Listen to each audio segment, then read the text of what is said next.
Hello and welcome. Find a place where you can rest, a place where you feel safe and held. Allow your body to grow heavy, to sink into the surface beneath you. Let the weight of the day begin to dissolve, releasing from your shoulders, your arms, your legs, until you are simply here. Take a slow, deep breath in, filling your lungs with the quiet of this moment. And as you breathe out, let go of all that you are holding. Let go of every thought, every worry, every plan.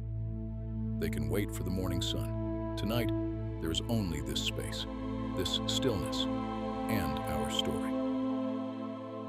Our story begins before the beginning, before light, before time, before the first mountain was raised, or the first ocean stirred. We are journeying back through the mists of memory to a place of profound and perfect quiet, a place known as chaos. Close your eyes if you haven't already, and allow the darkness behind your eyelids to deepen. Imagine this darkness expanding, stretching out in every direction, boundless and unending. This is chaos. It is not an empty, frightening void, but a vast, silent potential. It is like a deep, velvet blanket woven from the threads of possibility, cool and soft to the touch. There is no up and there is no down, no past and no future. There is only the gentle, eternal now, a cosmic stillness waiting. The air, if you could call it that, is thick with peace. A quiet so complete you can feel it humming softly against your skin. It is the silence of a deep forest at midnight, magnified to the scale of infinity. Feel yourself floating in this serene expanse, untethered, weightless. There is nothing to hold on to, and so you can completely let go. The colors here are the deepest shades imaginable. The indigo of a twilight sky just after the last star has appeared, the soft, hazy purple of a distant nebula, and the all-encompassing, velvety black of the space between worlds. It is a darkness that does not frighten, but soothes, a darkness that holds you, cradles you, and whispers, "Rest." In this immense and tranquil womb of existence, the first stirrings begin. Not with a bang or a flash of light, but with a slow, languid coalescing. Like a single drop of ink unfurling in a vast ocean of clear water, two beings emerge from the very essence of the chaos. The first is Nyx, night. She is not a figure you can see, but a presence you can feel. Imagine a silken veil of the deepest shadow drifting through the quiet. Her touch is the cool, gentle breeze that graces your cheek on a clear, moonless night. She is the quiet comfort of the world asleep. Her breath is the soft rustle of unseen leaves, a sound that promises rest and renewal. Nyx is the mother of sleep, and in her presence, your own eyelids grow heavy, your own breathing deepens, and the call to slumber becomes a sweet, irresistible song. She wraps the cosmos in her shadowy arms, a vast and loving embrace, making all things safe for dreams to be born. And with her, from the same profound depth, comes Erebus, darkness. If Nyx is the veil of night, Erebus is the deep, profound shadow that the veil conceals. He is the stillness at the bottom of the deepest sea, the silent, untouched blackness within the heart of the earth. He is not a threat, but a foundation, a grounding force. His presence is a feeling of immense stability, a silent anchor in the formless expanse. Together, Nyx and Erebus drift and dance in a slow, silent ballet, their forms weaving together, deepening the shades of the cosmos, creating a perfect and harmonious tapestry of tranquil darkness. They are the first parents, the first partnership, and their union is a quiet promise that even in the most profound darkness, there is balance and beauty. From this perfect, silent state, a new kind of creation stirs. Not born from the mingling of shadows, but emerging directly from the heart of chaos itself. It is as if the great, sleeping void takes a slow, deep breath, and with a gentle, silent exhale, three new and powerful realities take form. The first is Gaia, the Earth. Imagine, in the midst of this swirling, formless nebula, a slow gathering of substance. At first, it is just a thickening of the cosmic dust, a gentle swirling that begins to pull together. Then, tiny motes of matter find one another, clinging together like old friends. Specks become pebbles, pebbles become stones, and stones become a vast, solid foundation in the endless void. This is Gaia. She is not yet a world of green fields and blue oceans, but a primordial, foundational being of stone and soil and mineral. Feel the shift in your own awareness. After floating in weightlessness, you can now feel a gentle, grounding pull. It is the feeling of solid earth beneath you, the comfort of a stable place to rest. Gaia's surface is a landscape of textures, the cool, smooth face of ancient granite, the soft, yielding crumble of rich, dark soil, the rough, crystalline sparkle of quartz veins running through deep rock. Her form is vast and patient, her consciousness sleeping deep within the stone. She is the Great Mother, the floor of the universe, and her presence is a profound comfort, a promise of stability, a place to call home. She is the feeling of lying on the cool grass on a summer evening, feeling the steady, patient heartbeat of the world beneath you. As Gaia solidifies, another being emerges alongside her, her counterpart, her deep and hidden root. This is Tartarus, the abyss. Imagine a place far beneath Gaia's surface, a depth so profound it is almost unimaginable. Tartarus is not a place of punishment, not yet. It is the great, silent anchor of the cosmos, a realm of immense gravity and final stillness.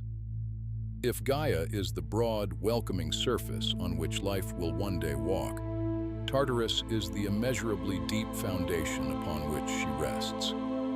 Its presence is a feeling of immense, quiet weight, a finality that is not frightening but peaceful. It is the end of all falling, the bottom of everything, a place of absolute quiet where even echoes go to die. It is the necessary balance to the open expanse of chaos, a point of deep, immovable certainty in the vastness of the unknown.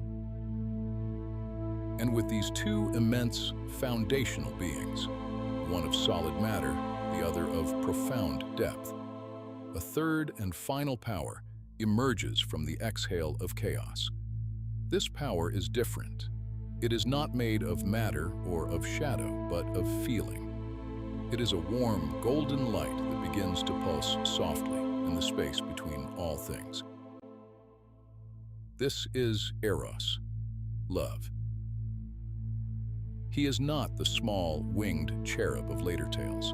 He is the first, most fundamental force of creation, the principle of attraction, the cosmic yearning that will pull the universe together. His presence is a gentle, pervasive warmth, a soft, golden shimmer that illuminates the deep purples and blacks of the void. He is the reason that the motes of dust gathered to form Gaia. He is the impulse that will one day draw life from her soil.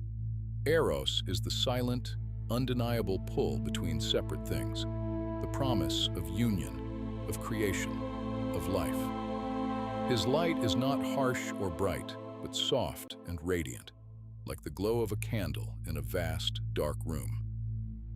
He is the quiet engine of all that is to come, the gentle but irresistible force that ensures the great, silent cosmos will not remain empty for long. With these primordial forces now in place, the endless potential of chaos, the veiling peace of Nyx and Erebus, the solid comfort of Gaia, the deep anchor of Tartarus, and the creative warmth of Eros, the stage is set. The vast, slumbering consciousness of Gaia, the earth, feels a sense of loneliness. She is a broad, beautiful expanse of rock and soil, but she lies under the indifferent gaze of the formless dark. She longs for a companion, for a covering that is her equal, a sky to gaze upon. And so, from within her own being, she births a companion for herself. Imagine a fine, shimmering mist rising from her entire surface, a vapor of blues and grays, of light and air, that slowly ascends from the mountains and plains of her body. This mist gathers above her, swirling and coalescing until it forms a vast, breathtaking dome that covers her from horizon to horizon. This is Ouranos, the sky. He is her son and her husband, a perfect and equal partner born from her own essence. He is a magnificent canopy of deep, star-dusted blue. At first, he is a clear and empty dome, but soon, as if from his very thoughts, the first stars begin to ignite within his depths. They are not the loud, burning suns of later ages, but cold, distant points of silver light, scattered across his form like a fine dusting of diamonds. They twinkle with a slow, hypnotic rhythm, a silent, celestial pulse. Ouranos settles over Gaia, a perfect embrace. His edges meet her horizons in a seamless union. For the first time, there is a world, a below and an above. The earth and the sky are joined, and in their loving embrace, the first age of creation begins. The warmth of Eros, the creative principle, flows between them, and from their union, life, immense, powerful, and strange, is born. The first children of Gaia and Ouranos are beings of raw, cosmic power. They are not shaped with the delicate artistry of later creations, but with the raw, elemental force of a universe, just learning its own strength. First come the Cyclopes. Imagine, deep within the mountains of Gaia, the flicker of an immense forge. Three beings of tremendous size are born. Brontes, whose name means thunder, Steropes, whose name means lightning, and Argus, whose name is bright. They each have a single, large eye in the center of their forehead, an eye that glows with the heat of a newly born star. Do not see them as monsters, but as the first great artisans. They are masters of fire and metal, their minds filled with the knowledge of how to craft the very fabric of the cosmos. Their movements are slow and deliberate, like the grinding of continents. The sound of their hammers is not yet a deafening crash, but a deep, resonant hum that vibrates through Gaia's stony body. The flash from their forges is the first silent flicker of lightning in the distant, cloudy heavens of Ouranos.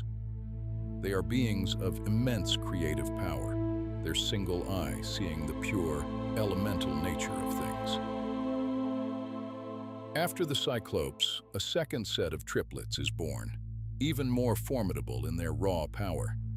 They are the Hecatoncheires, the hundred-handed ones, Kodos, Briareos, and Guys.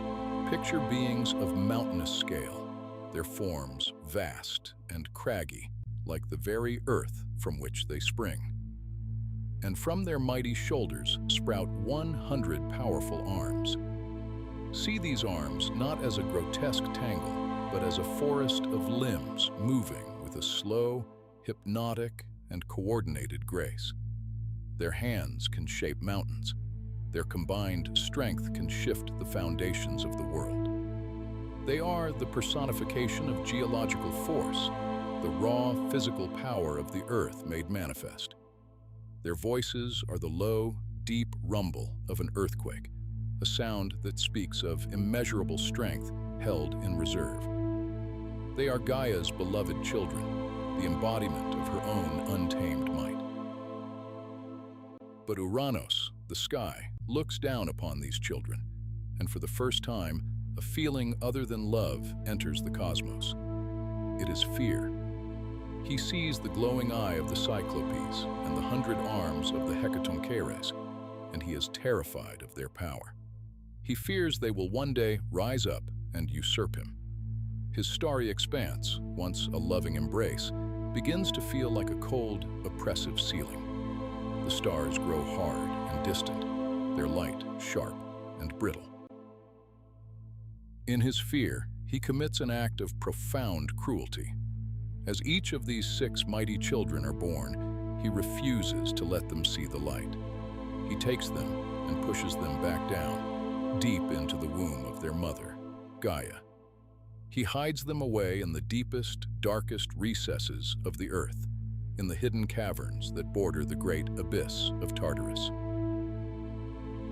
Imagine the pain of Gaia. It is not a sharp, sudden cry, but a deep, groaning ache that echoes through her entire being. The pressure of her own children, immense and powerful, trapped within her. It is the agony of mountains being folded back upon themselves, of a heart that is full to bursting with both love and sorrow. She feels their struggling, their immense power contained and crushed within her depths, and her love for them, mingled with her pain, slowly, over long ages, hardens into a quiet, cold resolve. Her union with Uranos continues, but the joy is gone. Now, a new set of children are born. They are different from the first. They are more beautiful, more defined, their forms more like the gods who will one day rule the world.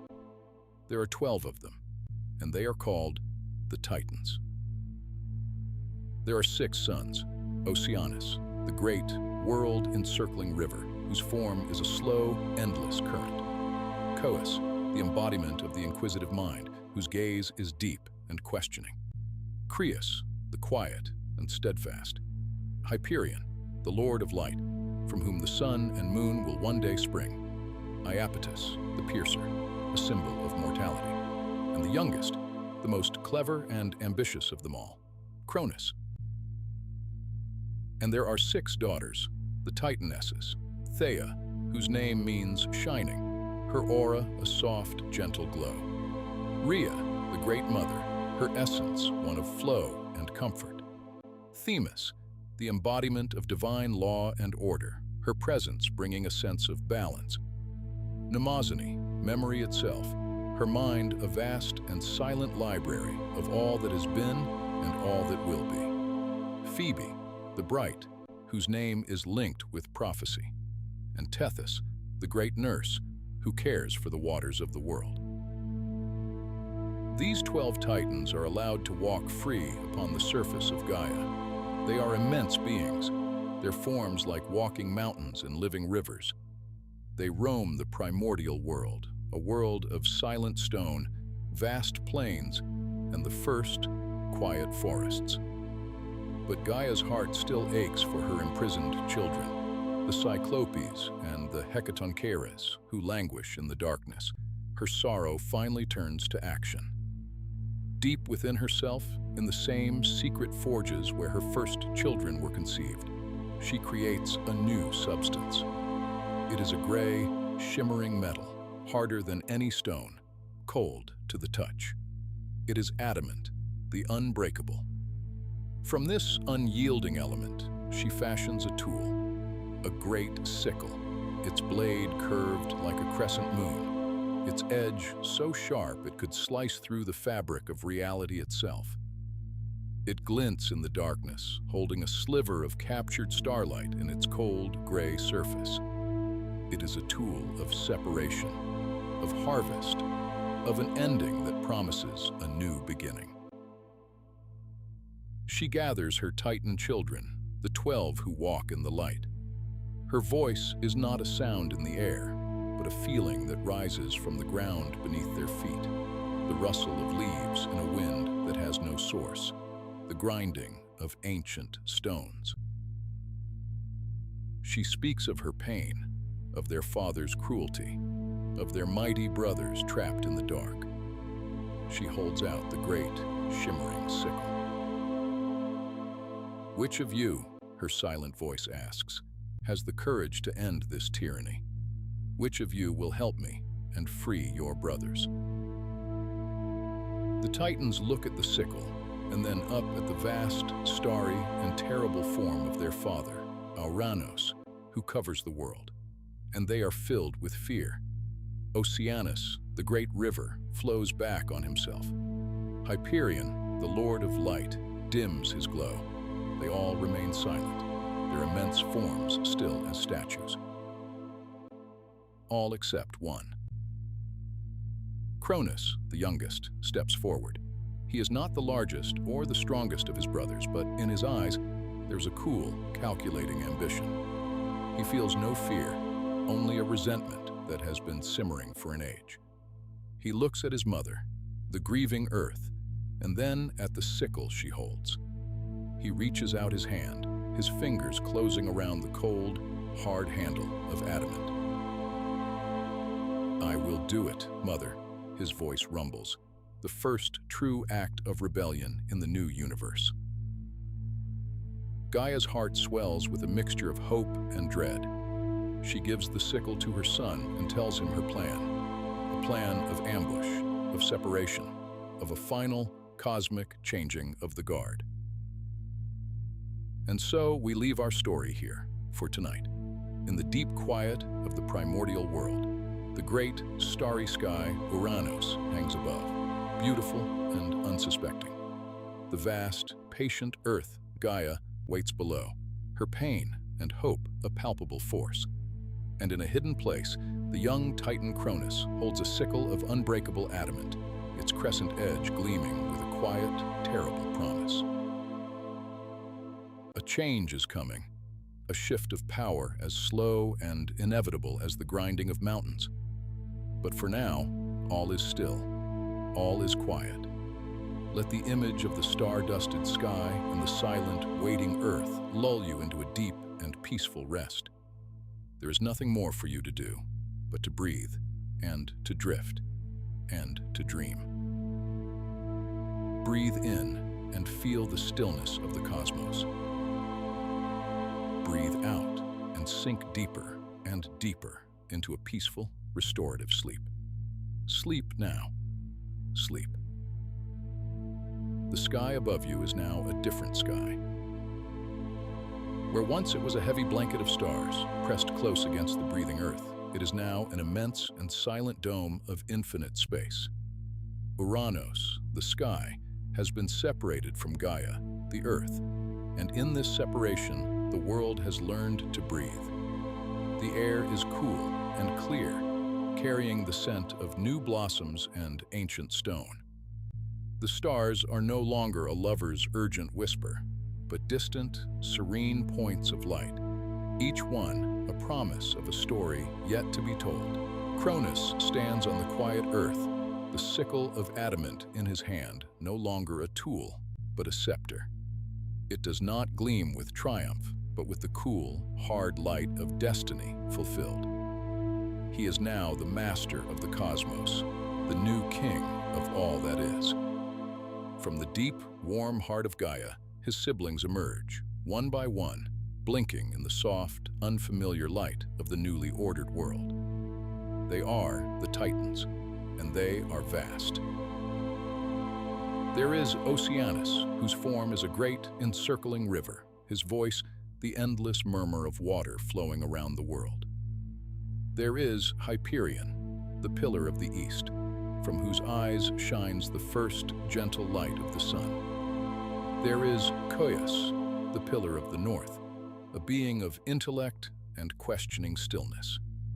And Iapetus, the pillar of the west, whose strength is like the slow, inexorable pressure of a glacier. With them come their sisters, the Titanesses, Theia, of shimmering light and precious metals, Rhea, whose essence is the steady fertility of the earth, Themis, the embodiment of divine law, whose gaze is calm and knowing, and Mnemosyne, whose mind is a deep, quiet pool holding all the memories of the world that was and all that will be. They gather not in a clamor of victory, but in a profound and elemental silence, taking their places in the new cosmos. And so begins the Age of Gold. Under the reign of Cronus, the world finds a perfect, dreamlike harmony. It is a time of deep and untroubled slumber for creation itself. Feel the soft, rich soil beneath you, a soil that needs no plow. The grains and the fruits of the earth offer themselves freely, ripening in their own time, warmed by a sun that never burns too brightly. The rivers do not rush, but meander, their waters sweet and clear, sometimes flowing with milk, sometimes with the golden nectar of the gods. There is no harsh wind, only a gentle, sighing breeze that rustles the leaves of endless forests and carries the scent of honey from the hollows of ancient trees. In this world, there is no toil, no sorrow, and no age. Time itself moves differently, not as a rushing arrow, but as the slow, deep breath of a sleeping giant. The days unfold like the petals of a lotus, each one perfect and complete. The sun, guided by the gentle hand of Hyperion, traces a soft golden arc across the sky, and when it dips below the horizon, his sister, the moon-crowned Selene, begins her own silent journey. Her silver chariot, drawn by white horses whose hooves make no sound, casting a gentle, milky light upon a world at peace. It is a world bathed in eternal twilight, a world made for rest. Cronus presides over this perfect stillness. He sits on a throne of dark, unpolished stone, not in splendor, but in quiet authority. He is the keeper of the balance, the anchor of this tranquil age. He takes his sister, the gentle Rhea, to be his queen. Their union is not a passionate fire, but the slow merging of two great landscapes, the joining of the mountain and the fertile plain. Together they rule over a silent, beautiful, and unchanging kingdom. But even in this perfect world, a seed of fear has been planted, a whisper from the past. Cronus cannot forget the final words of his vanquished father, nor the prophecy of his mother, Gaia. A fate was woven for him, just as he had woven one for Uranus. The prophecy stated that he, too, would be undone by his own child. This thought is not a raging storm in his mind, but a cold, slow-moving current in the deepest part of his being. It is a single, discordant note in the perfect symphony of the Golden Age. It is the shadow of a hawk that passes over a sunlit field, gone in an instant, but leaving a chill behind.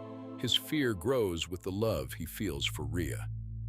When she tells him she is to bear their first child, the cold current within him quickens. A new light is coming into the world, a new being, a new possibility. And with that possibility comes the shadow of the prophecy. Their first child is born, a daughter named Hestia. She is not born with a cry, but with the soft, warm glow of a hearth fire just catching. Her presence is one of absolute peace, of home, of the steady, quiet center of all things. She is beautiful, and Rhea's heart fills with a love as vast as the earth itself.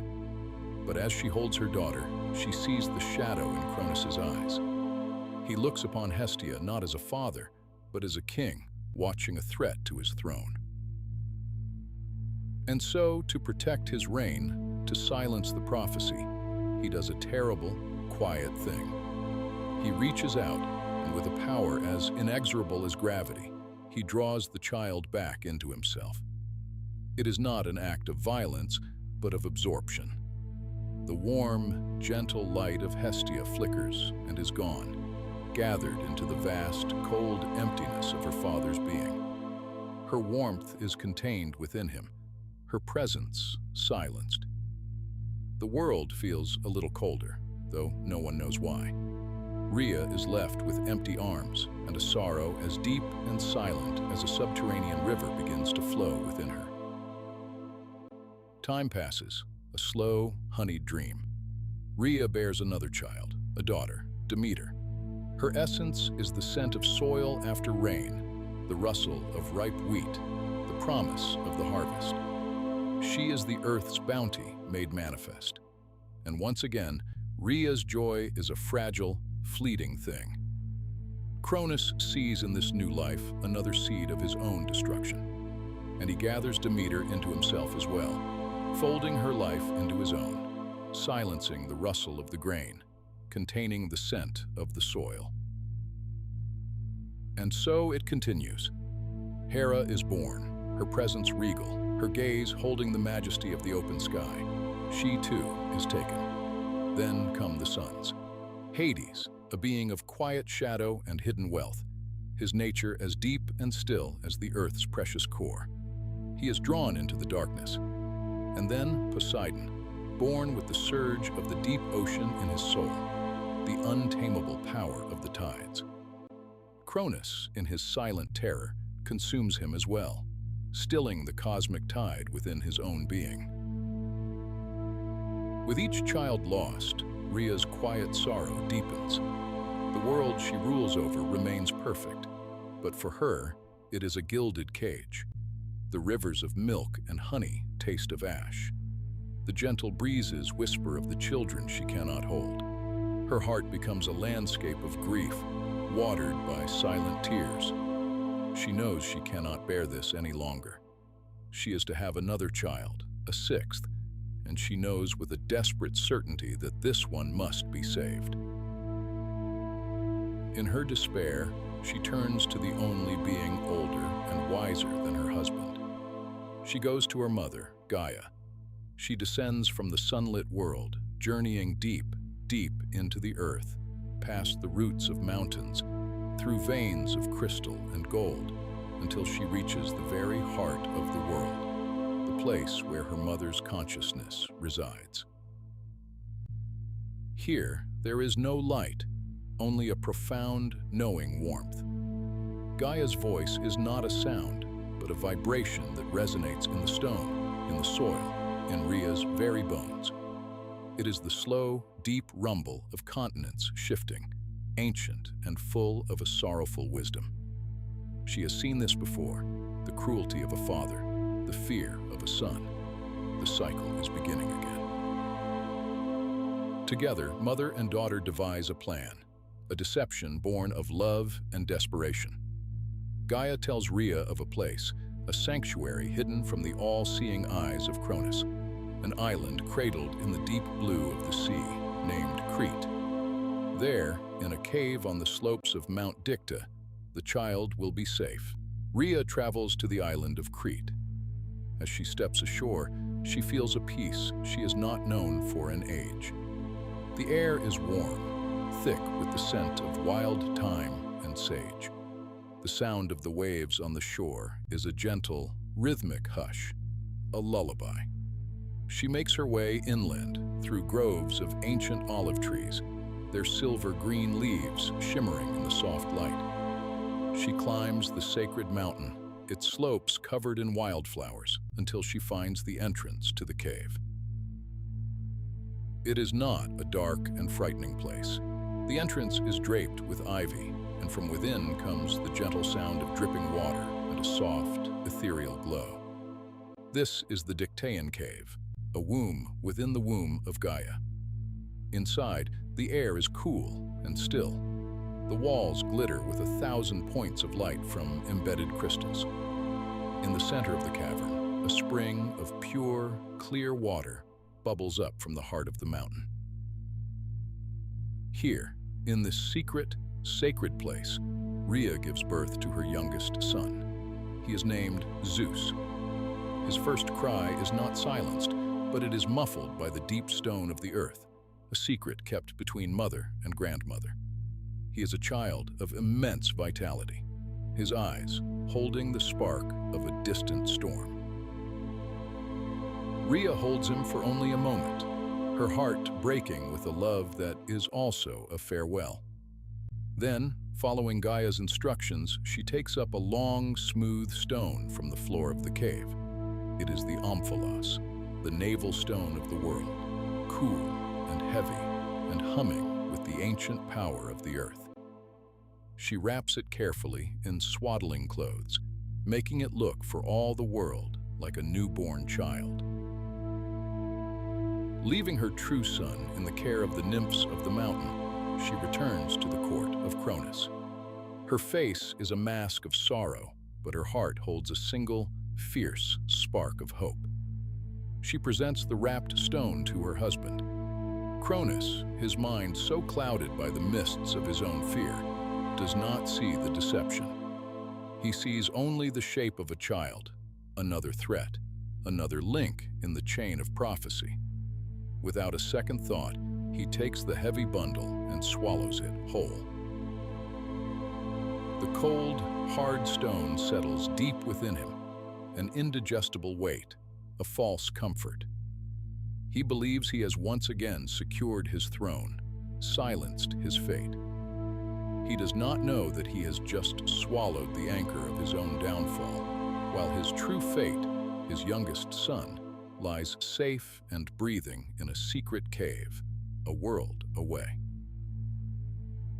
And so, on the island of Crete, Zeus grows. His cradle is a shield of gold, hung from the branch of an olive tree, so that he is suspended between heaven, earth, and sea, hidden from his father's dominion. He is not raised in silence, but in a symphony of secret sounds. When he cries, the Curetes, the warrior guardians of the cave, dance their wild, rhythmic war dance, clashing their spears against their shields. Their clangor is not the sound of battle, but the deep, percussive heartbeat of the mountain, a sound that blends with the rushing of the wind and the rustling of the leaves, a sound that masks the cries of a growing god from the ears of a tyrant king. He is nursed by a gentle goat, Amalthea. Her horns, it is said, flowed with ambrosia and nectar, and her milk gave the infant god his divine strength. The soft sound of her bell is a constant, soothing presence. From the ancient hives of the mountain, sacred bees bring him honey, a taste of the sweetness of the world he will one day rule. He grows in secret, not in the shadow of fear, but in the cradle of the earth's deep love. His power gathers like a storm cloud over a distant mountain, unseen, unheard, but growing in intensity with each passing day.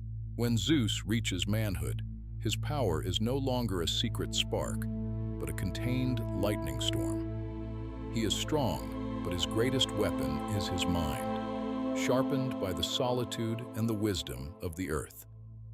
He seeks the counsel of Metis, the Titaness of wisdom, whose knowledge is as deep as the ocean. She sees the path of the future, and she knows that brute force alone cannot defeat Cronus. A Titan must be undone by a Titan's own nature.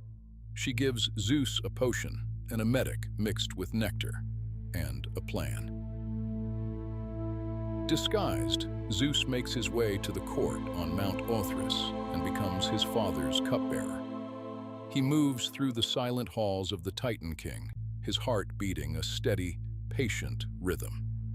He serves the golden nectar, his hand never trembling.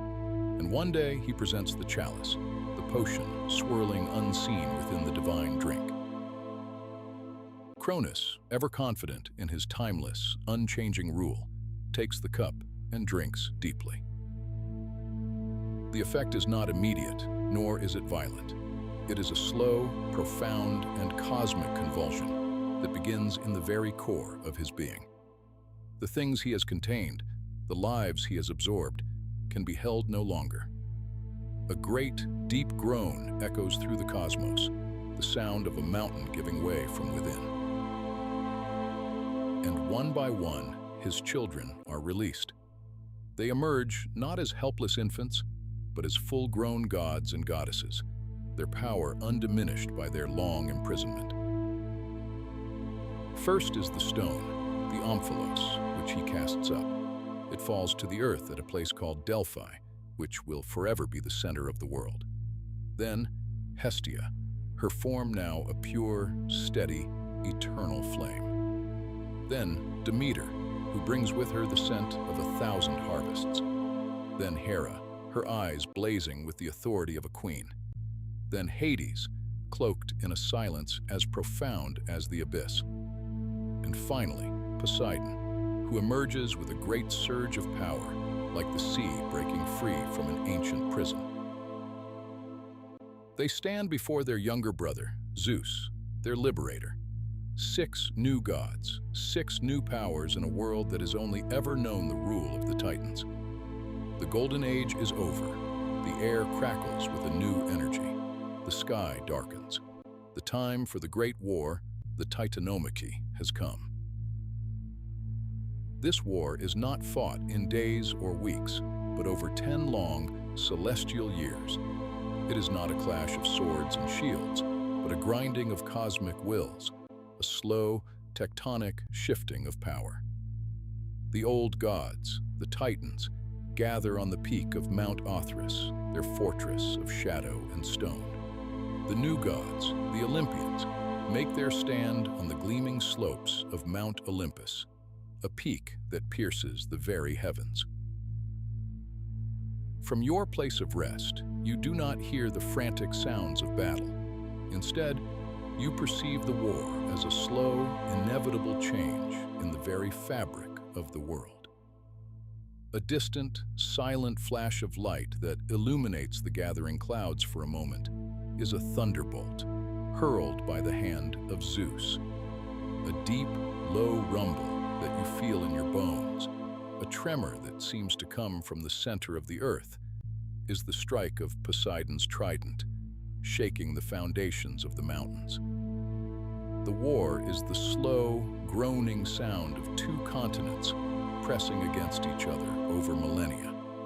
It is the patient, irresistible force of a river carving a canyon through solid rock.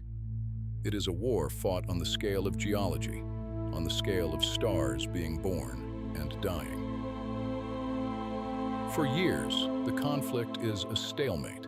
The raw, elemental power of the Titans is matched by the fierce, new energy of the Olympians. The world is caught in this great, slow struggle, a long, deep dream of conflict. But Zeus remembers the stories of his grandmother, Gaia. He remembers that there were other children, her first children, whom his father had left imprisoned. The Cyclopes, the one-eyed masters of the forge, and the Hecatoncheires, the 100-handed ones, beings of unimaginable strength. They languish in Tartarus, the deepest pit of the abyss. Zeus journeys downward, a descent into profound and utter darkness, into a silence that predates creation. He finds his uncles, chained in the endless gloom. He breaks their bonds and brings them into the light. In their gratitude, the Cyclopes set to work in their forge, deep in the heart of a volcano. They harness the powers of the new cosmos to create weapons for the 3 Olympian brothers. For Zeus, they forge the thunderbolt, capturing the heart of a lightning storm and giving it form. For Hades, they weave the darkness of the abyss itself into a helmet, the helm of invisibility, which allows its wearer to walk unseen among gods and mortals. And for Poseidon, they forge the trident, a weapon that holds the power to command the oceans and shake the very bedrock of the world. The Hecatoncheires, their 100 arms now free, join the battle. Their power is not of cunning or of magic, but of pure, overwhelming force. Imagine a landslide, 100 rivers, a meteor shower all at once. They do not throw spears. They tear entire mountains from their foundations and hurl them across the sky. You see a peak slowly lift from the horizon, blotting out the stars as it arcs through the heavens. You do not hear a crash, but feel a deep resonant that echoes for what feels like an eternity, a sound that travels through the earth and into your very soul, lulling you deeper into rest. With these new allies and these new weapons, the tide of the long war finally, slowly, begins to turn. The raw power of the Titans is overwhelmed by the focused might of the Olympians and their allies. The inevitable shift is complete. The age of mountains gives way to the age of lightning. The defeated Titans are not destroyed, but bound with chains of cosmic law and cast down into the darkness of Tartarus, the very place they had forced their own brothers to endure. The Hecaton Kyres, their ancient jailers, now become their willing guards, ensuring the old order will never rise again. And then, silence. The 10-year war is over. The grinding of the cosmos ceases. The distant, silent flashes of light fade. The deep, resonant tremors in the earth fall still. The storm clouds that have shrouded the world for a decade begin to part. A new light, clearer and brighter than the soft glow of the Golden Age, shines down from the victorious peak of Mount Olympus. The world is quiet. The air is still. A new order has been established. The long, slow, troubled dream of the Titan's reign has ended, and as you drift deeper and deeper, a new age is waiting to be born. The age of the Olympians. The great cosmic storm has passed. The 10-year war, which felt like the grinding of mountains and the boiling of seas, has at last fallen silent. The world, once shaken to its very foundations, now settles into a profound and unfamiliar stillness. The deep, resonant hum of cosmic change has softened into a gentle, harmonious chord, a sound so vast and low that you feel it more than you hear it, a vibration of peace in the very marrow of your bones. The heavy, bruised clouds of the Titanomachy have finally parted. They drift away like dissolving memories, revealing a sky of impossible clarity, a deep and endless blue that seems to have been freshly washed by the rains of conflict. And from the highest peak of the world, from the victorious mountain, a new light shines. It is not the fierce, chaotic fire of creation, nor the cold, distant starlight of Ouranos. This is a warm, golden light, steady and serene, a beacon of order in a newly settled cosmos. Allow your awareness to drift towards this light. There is no effort, no climbing, just a gentle, weightless ascent, as if you are a single mote of dust lifted on a warm current of air. You rise above the quieted earth, above the slumbering seas, floating ever upward towards the source of this golden luminescence, towards the sacred peak of Mount Olympus. Here, at the threshold of the divine, the air itself is different. It is thin and pure, tasting of nectar and distant thunderstorms. The world below becomes a soft tapestry of greens and blues, a peaceful map of a realm now under new stewardship. The great gate of Olympus, wrought of cloud and light, stands not as a barrier, but as a gentle transition between the mortal and the divine. It parts for you without a sound, welcoming you into the home of the new gods. Before you stands the court of the Olympians, a place of pristine marble and shimmering gold. Yet it feels less like a palace and more like a perfectly ordered garden. Sunlight, thick and honeyed, filters through ethereal clouds, casting long, soft-edged shadows across colonnades that seem to hold up the sky itself. There is no sound of hurried footsteps, no clamor of voices.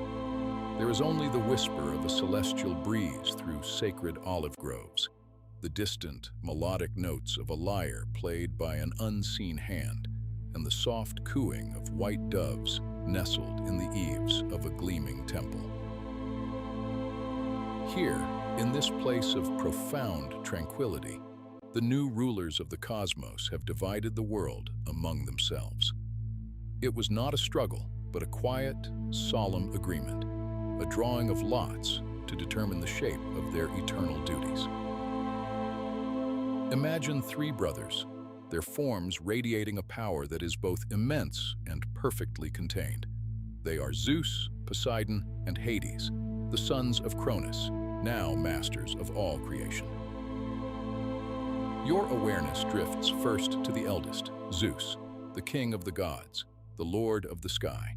His domain is the vast, open expanse above.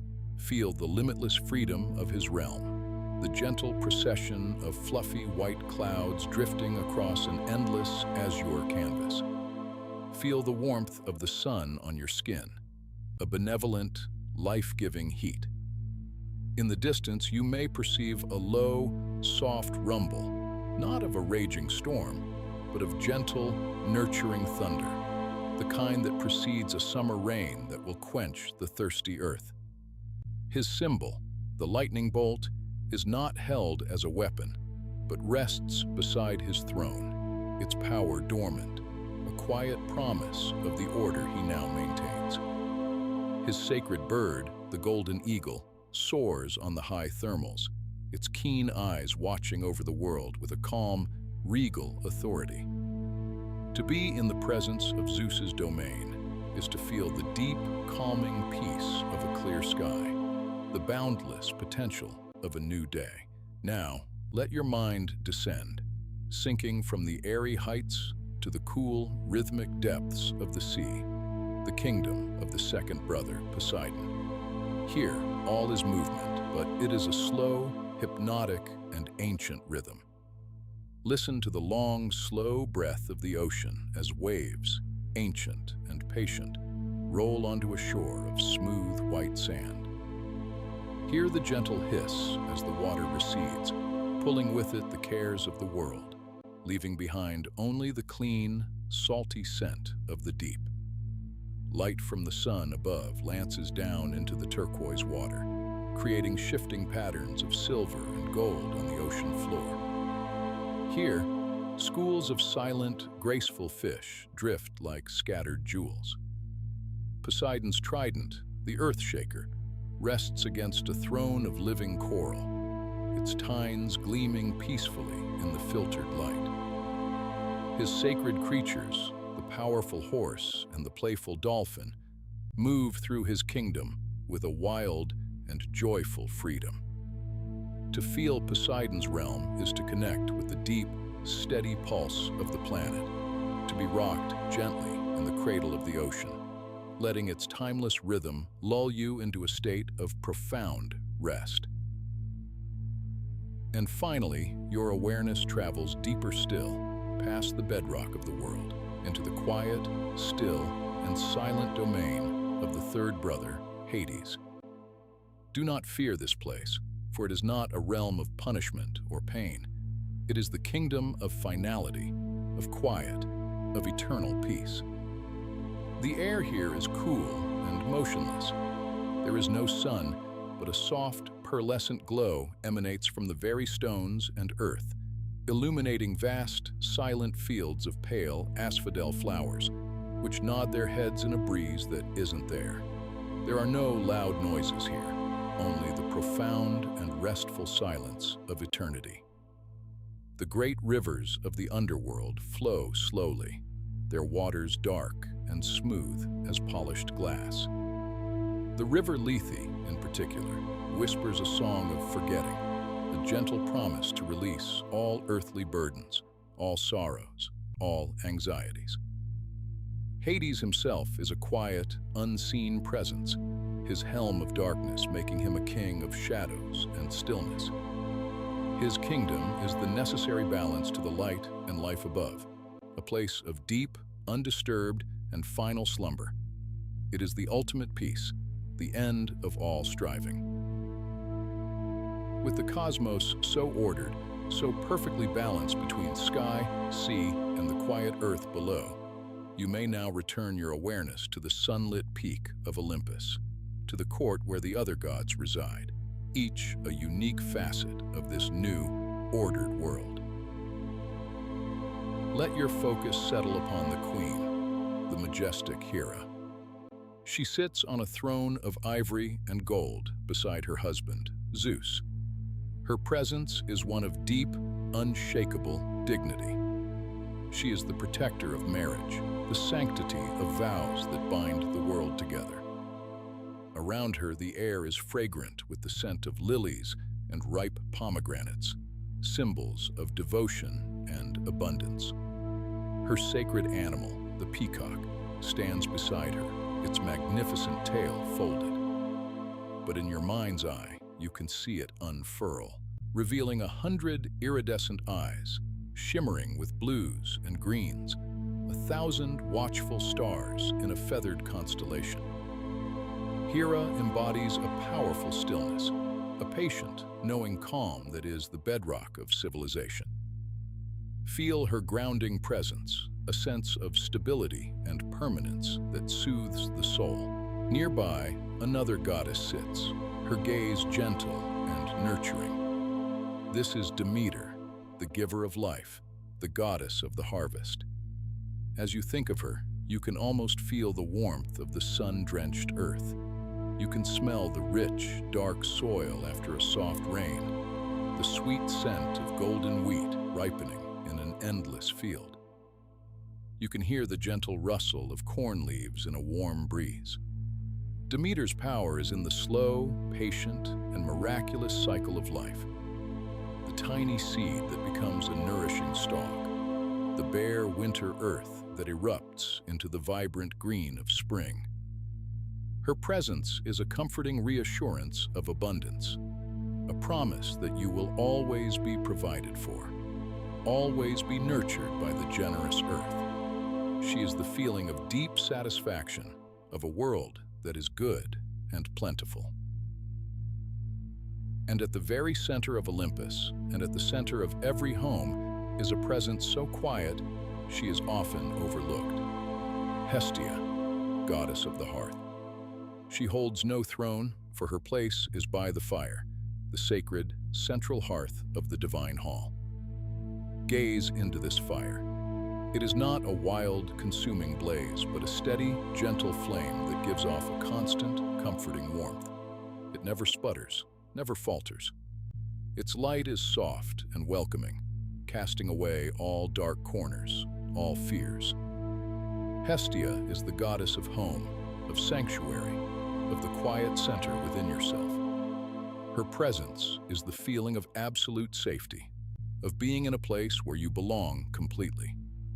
Feel the warmth of her fire spreading through you, a gentle, radiant heat that calms your heart and stills your mind. She is the deep, unwavering peace at the core of your being. Now let your awareness drift to a figure of calm, focused intelligence. This is Athena, born not from a womb, but from the mind of Zeus himself.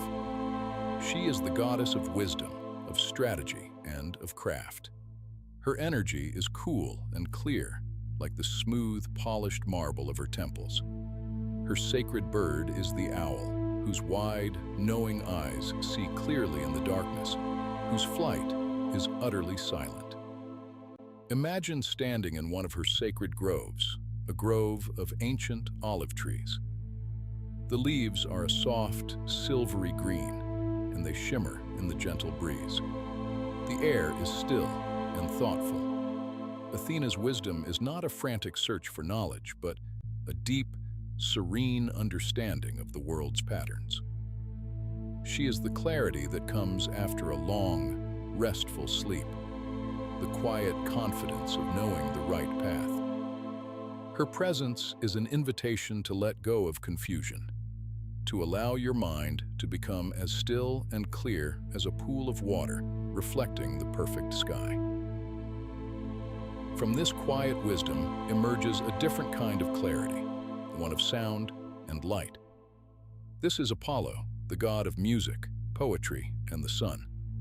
Picture the very first light of dawn as it touches the highest peaks of the world, a pure, golden light that chases away the last shadows of the night. That light is Apollo. Now listen. In the stillness, you can hear the notes of his lyre. Each note is perfect, clear, and resonant, hanging in the air like a shimmering droplet of water. The music is not sad, nor is it joyful. It is simply beautiful, a perfect harmony that seems to align everything in the universe. The air around him smells clean and sharp, like the crushed leaves of the laurel tree that is sacred to him. Apollo is the god of healing, of order, of the beauty that arises from perfect balance. His presence is a gentle, healing balm, smoothing away the rough edges of your day, replacing discord with a deep and soothing harmony. And where Apollo represents the sun, his twin sister represents the moon. She is Artemis, the huntress, the protector of the wilderness and the young. Let your mind wander now into a vast, ancient forest under the light of a full moon. The light is not the warm gold of her brother, but a cool, silvery luminescence that transforms the woods into a place of quiet mystery and magic. Every leaf is edged in silver. The forest floor is a soft carpet of moss, and you can imagine the silent tread of a deer passing by.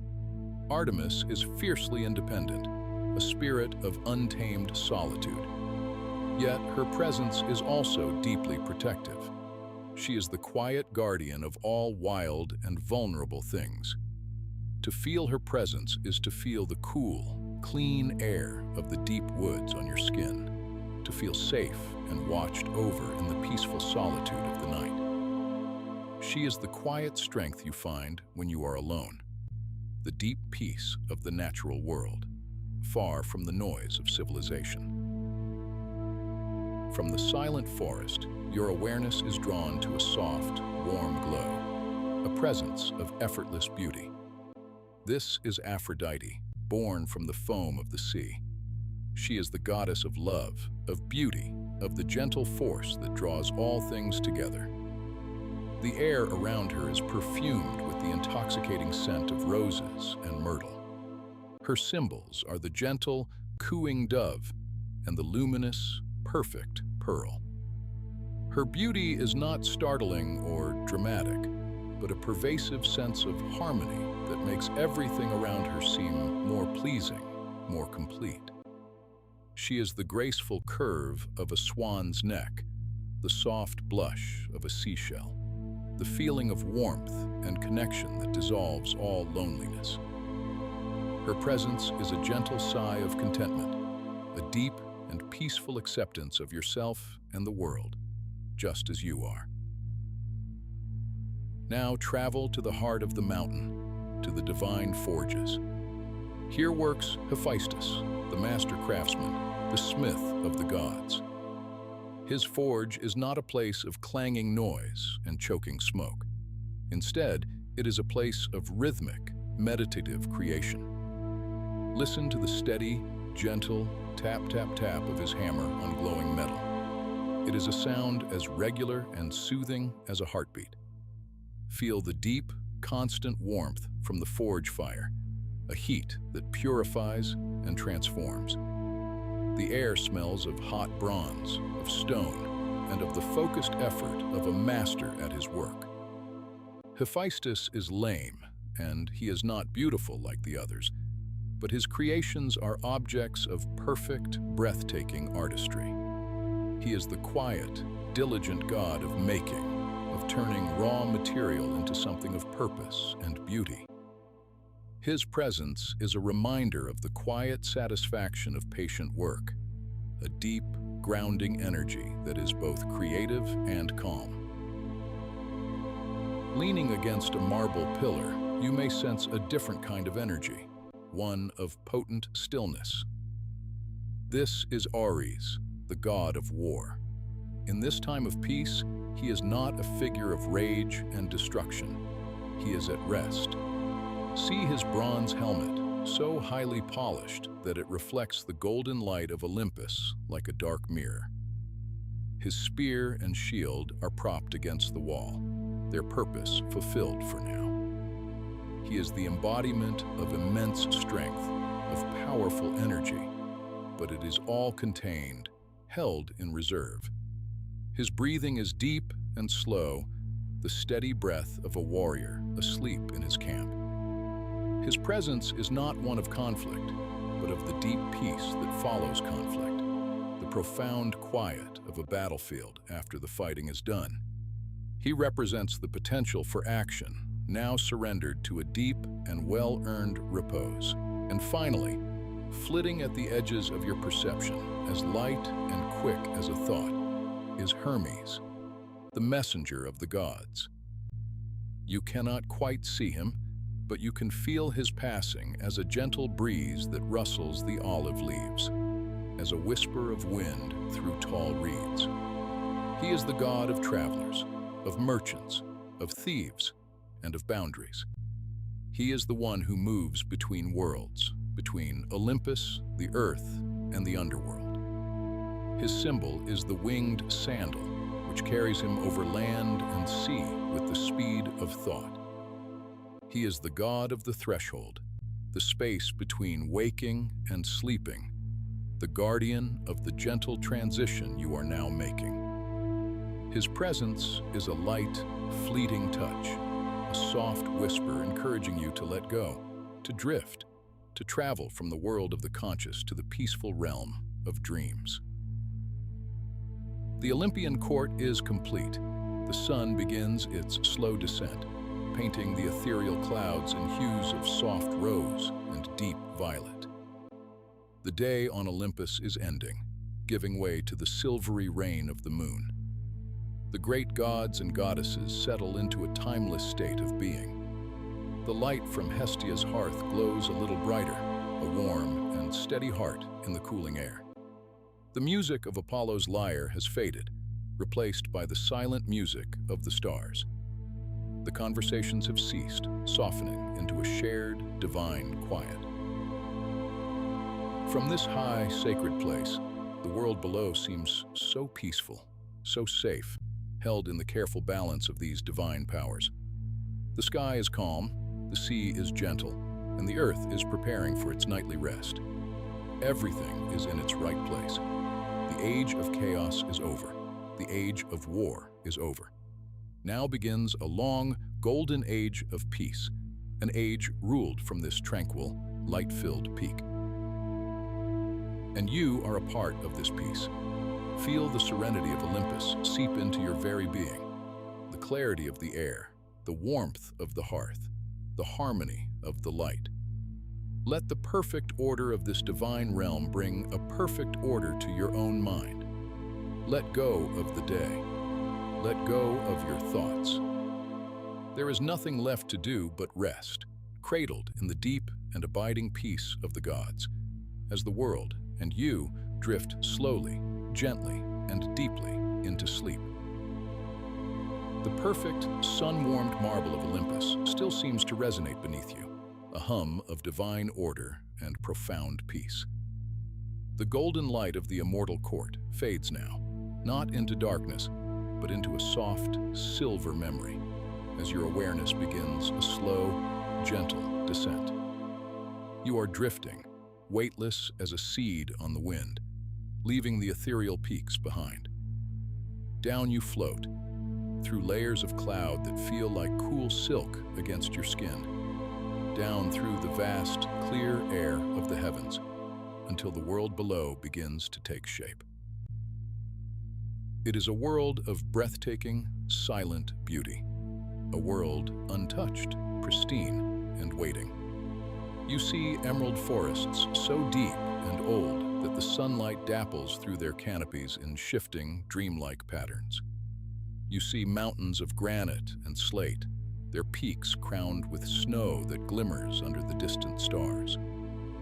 Rivers of silver and blue carve patient paths through sleeping valleys, their waters running clear and cold over smooth, silent stones. The oceans breathe in a slow, steady rhythm, their waves washing onto empty shores of pearl-white sand, leaving behind intricate patterns of foam that dissolve with the next gentle sigh of the tide. It is a world complete, a perfect jewel crafted by the gods, and yet it is a world without a witness. The deer moves through the undergrowth with silent grace, but there is no one to marvel at its speed. The eagle soars on the high thermals, but there is no one to look up and feel their spirit lift with it. The world is a magnificent song, but there is no one to hear the music. It is into this quiet, waiting world that our story now settles. Here, on the soft, fertile earth, walk two brothers. They are not Olympians, filled with the incandescent light of the heavens. They are Titans, remnants of an older age, spared from the depths of Tartarus because they did not raise their hands against the new gods. They are Prometheus and Epimetheus. Prometheus, whose name means, walks with a steady, considered pace. His gaze is deep and far-seeing, as if he is always looking just beyond the horizon, contemplating what is to come. There is a quiet gravity about him, a sense of profound responsibility that settles on his broad shoulders like a familiar cloak. He sees the world not just for what it is, but for what it could be. Beside him walks his brother, Epimetheus, whose name means he is lighter in spirit, his eyes filled with the wonder of the present moment. He delights in the glint of sun on a dragonfly's wing, the intricate web of a spider, the scent of rain on dry earth. He acts first and thinks later, his heart a vessel of pure, uncomplicated impulse. He is the dreamer, while his brother is the planner. They have been given a task by Zeus, a task to populate this quiet earth with living creatures. Epimetheus, in his boundless enthusiasm, takes to the work with joy. He molds and shapes, creating the beasts of the field and the birds of the air. To each he bestows a gift from a divine storehouse of qualities. To the lion he gives a thunderous roar and claws of fearsome sharpness. To the horse he gives swiftness and stamina. To the bear, a thick coat of fur to ward off the winter cold. To the turtle, a shell of impenetrable armor. To the eagle, wings to master the sky and eyes to see the world from above. He works in a flurry of creative energy, a happy artist lost in his craft, giving and giving until the storehouse of gifts is empty. And all this time, Prometheus works at a slower, more deliberate pace. He walks to the bank of a quiet river in Panopeus, a place where the earth is rich and the water runs pure. He kneels, the cool, damp soil yielding under his hands. He gathers the clay, feeling its fine, smooth texture. It is the color of ochre and rust, the very substance of Gaia herself. He mixes it with the clear, flowing river water, working it patiently, his strong hands kneading and folding until it becomes pliable and soft, holding the warmth of his touch. And then, with a reverence that is almost a prayer, he begins to shape a new form. He is not making a beast of burden or a creature of instinct. He is shaping a form in the image of the gods themselves. He molds a straight back, long limbs, and a face turned not towards the ground, but upwards, towards the sky, towards the heavens. He works for a long, long time, the sun moving slowly across the sky, casting his long shadow on the ground beside him. He shapes not one, but many, each one unique, each one a silent, sleeping vessel of clay. They lie on the soft grass, still and lifeless, their forms perfect, their eyes closed, waiting for a breath they do not yet have. When Epimetheus finally finishes his joyful work, he comes to his brother, his face beaming. "It is done," he says. his voice full of pride. The world is filled with life. See how the deer runs, how the fish glides, how the wolf hunts. Prometheus looks at his brother's work and nods slowly. The world is indeed alive with a beautiful and wild energy. But then he looks down at his own creations, the still, silent figures of clay lying at his feet. They are noble in form, but they are naked, defenseless, and without any gift to protect them. He turns to his brother, a deep concern in his far-seeing eyes. "Brother," he asks gently, "what gifts are left for these? You have given away the fur, the claws, the speed, and the strength. They have no shell to protect them, no wings to escape. How will they survive the cold nights? How will they defend themselves from the lion and the bear?" Epimetheus looks from the powerful beasts to the fragile clay figures, and for the first time, the consequence of his impulsiveness dawns on him. His face falls. He has been so lost in the joy of giving, he has forgotten to save anything for this final, most precious creation. He has nothing left to offer. He sits down heavily on the riverbank, the weight of his thoughtlessness a sudden, cold stone in his heart. Prometheus places a comforting hand on his brother's shoulder. He does not scold. He does not blame. He only looks at the sleeping forms of humankind, and a powerful, protective love fills him. A love so fierce and so deep, it feels like a fire in his own chest. He sees in them a potential that no other creature possesses. He sees not just what they are, fragile vessels of earth, but what they could become. And he knows what they need.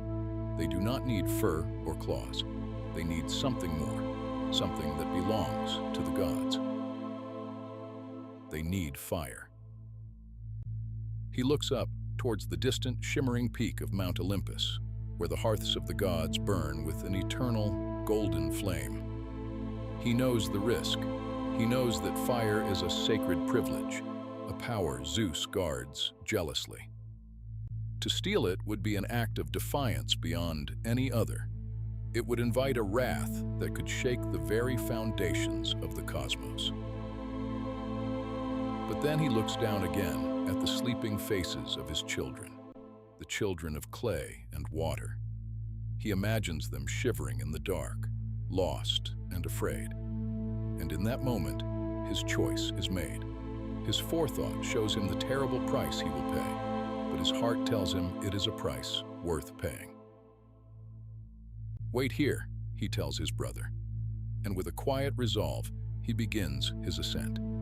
He does not storm the gates of Olympus. He moves with stealth and shadow, his heart beating a slow, steady rhythm of purpose. He finds a giant fennel stalk, its pith dry and hollow, a perfect vessel to carry a secret. He reaches the celestial forge of Hephaestus, the smith god, where the fires of creation burn with a heat that can bend metal and shape stars. The air shimmers with power. The sound is a deep, rhythmic hum, like the breathing of a sleeping giant. Prometheus moves to the edge of the great hearth, the heat a living thing on his skin. With a hand that does not tremble, he reaches into the divine flames and plucks a single, tiny ember, a glowing seed of impossible light and warmth. He tucks it safely into the hollow of the fennel stalk, where its light is hidden, its heat contained. His descent is as quiet as his ascent. He returns to the world of mortals, the precious stalk held carefully in his hands. He finds his brother still sitting by the river, his head bowed in sorrow, and he finds his creations still sleeping, the cool evening air beginning to settle around them. Prometheus kneels. He gathers a small pile of dry twigs and fallen leaves, and then, with infinite care, he tips the fennel stalk and lets the single, divine ember fall. At first, It is just a tiny spark, a pinprick of orange against the growing twilight. But then, a wisp of smoke rises, fragrant and thin. A tiny flame flickers, then another and another. It catches the dry leaves, and a soft, crackling sound breaks the ancient silence of the world. A fire begins to burn. It is a gentle fire, not a fire of destruction, but a fire of warmth, of life, of community. And as its light spreads, it washes over the sleeping clay figures. The warm, golden light dances on their closed eyelids, and one by one, their eyes begin to open. The fire is reflected in their new, wondering gazes. For the first time, they see. They see the world, they see each other, and they see the face of their creator, Prometheus, lit by the warm glow of the gift he has brought them. He teaches them how to feed the fire, how to keep it alive. He shows them how it can harden the tips of their spears for the hunt, how it can bake their clay into pots to hold water, and how it can ward off the chilling darkness and the predators that move within it. But the fire is more than a tool. It is a spark of the divine, now kindled in the heart of the mortal world. It is the beginning of consciousness, of thought, of art, of civilization. It is the dawn of the human spirit. And as you rest here, you can almost feel that first gentle warmth. You can hear the soft crackle of that first fire, a sound that has echoed through millennia, a lullaby of safety and comfort. Let the warmth of that ancient flame spread through you, melting away any tension, any worry, leaving only a deep and profound sense of peace. But from the highest peaks of Olympus, the all-seeing eye of Zeus notices the new light flickering on the dark earth below. He sees the small, huddled figures bathed in its glow, and he knows what has been done. His anger is not a sudden, crashing storm. It is a slow, cold gathering of power. It is the chilling stillness in the air before the lightning strikes. He sees not a gift, but a theft. He sees not the dawn of a new race, a race of thinkers and builders, but a challenge to the divine order. He sees mortals, armed with the power of the gods, growing proud, reaching too high. His retribution will be twofold, one punishment for the thief, and another for those who received the stolen gift. For Prometheus, the sentence is eternal and terrible. Zeus commands his servants, Kratos and Gaia, strength and force, to seize the Titan. They drag him to the desolate, wind-swept peaks of the Caucasus Mountains, to a crag of rock at the very edge of the world. There, Hephaestus, the smith god, with a heavy and sorrowful heart, is ordered to chain him to the unyielding stone. Imagine the silence of that place, a silence broken only by the mournful cry of the wind as it whips through the barren rocks. Prometheus is bound with chains of adamant, the same unbreakable metal from which Cronus' sickle was forged. He is left there, alone, under the burning sun and the freezing stars. And each day, Zeus sends a great eagle, a monstrous bird with wings that block out the sun, to tear at the Titan's immortal flesh, to devour his liver. And each night, because he is immortal, the liver grows back, whole and new, only for the torment to begin again at dawn. It is a story of immense suffering, but for now, let the image soften in your mind. Do not feel the pain. Instead, feel the immense, quiet stillness of the mountain peak. See the lone, defiant figure, a symbol of sacrifice, his gaze forever fixed on the world of his beloved mortals below. His punishment becomes a distant, silent tableau, a painting of sorrow and endurance on the far edge of the world, and it fades into the quiet landscape of your rest. For humankind, Zeus devises a more subtle, a more insidious punishment. He calls the gods together. They have fire, he says, his voice low and resonant as distant thunder. Let us send them a gift to match it, a gift so beautiful they will welcome it with open arms, and in so doing, welcome their own sorrow. He commands Hephaestus to take earth and water once more, and to mold a new form, a form of a maiden, as beautiful as an immortal goddess. Hephaestus, the master craftsman, shapes her with a skill that surpasses even that of Prometheus. Her form is perfect, her skin as smooth as polished marble. Then the other gods bestow their own gifts. Athena, the wise goddess, breathes life into her and dresses her in a shimmering silver gown.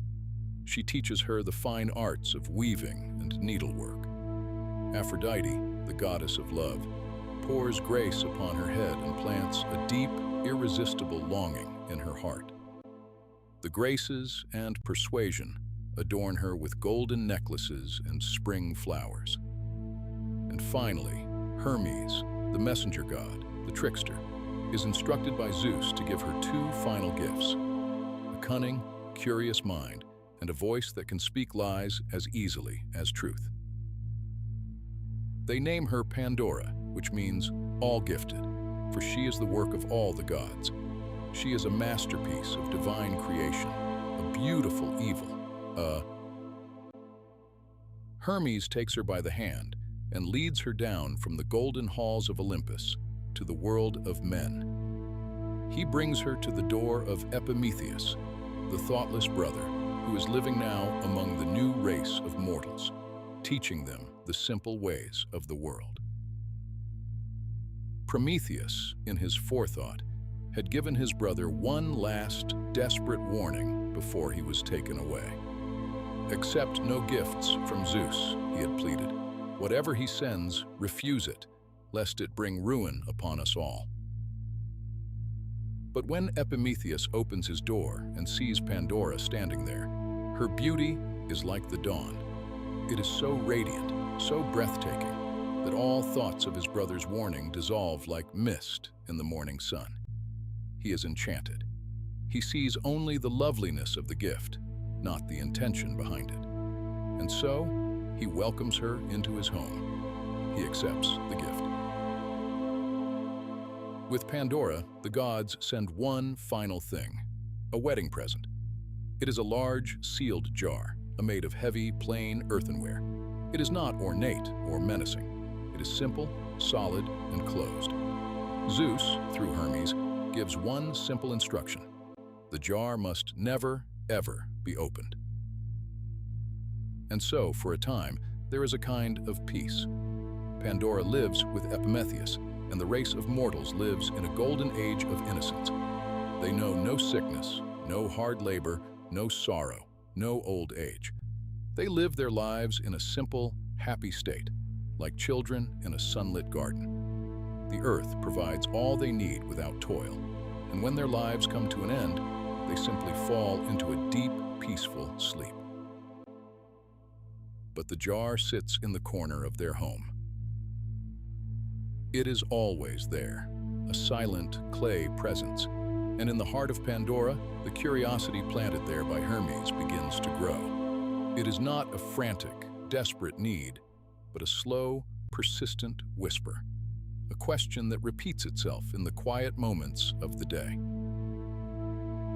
What treasure, what secret, what divine marvel could be so important that the king of the gods himself forbade her from seeing it? The whisper becomes a gentle hum, a constant, quiet wondering. She runs her hands over its cool, smooth surface. She taps it lightly, hearing the dull, solid sound it makes.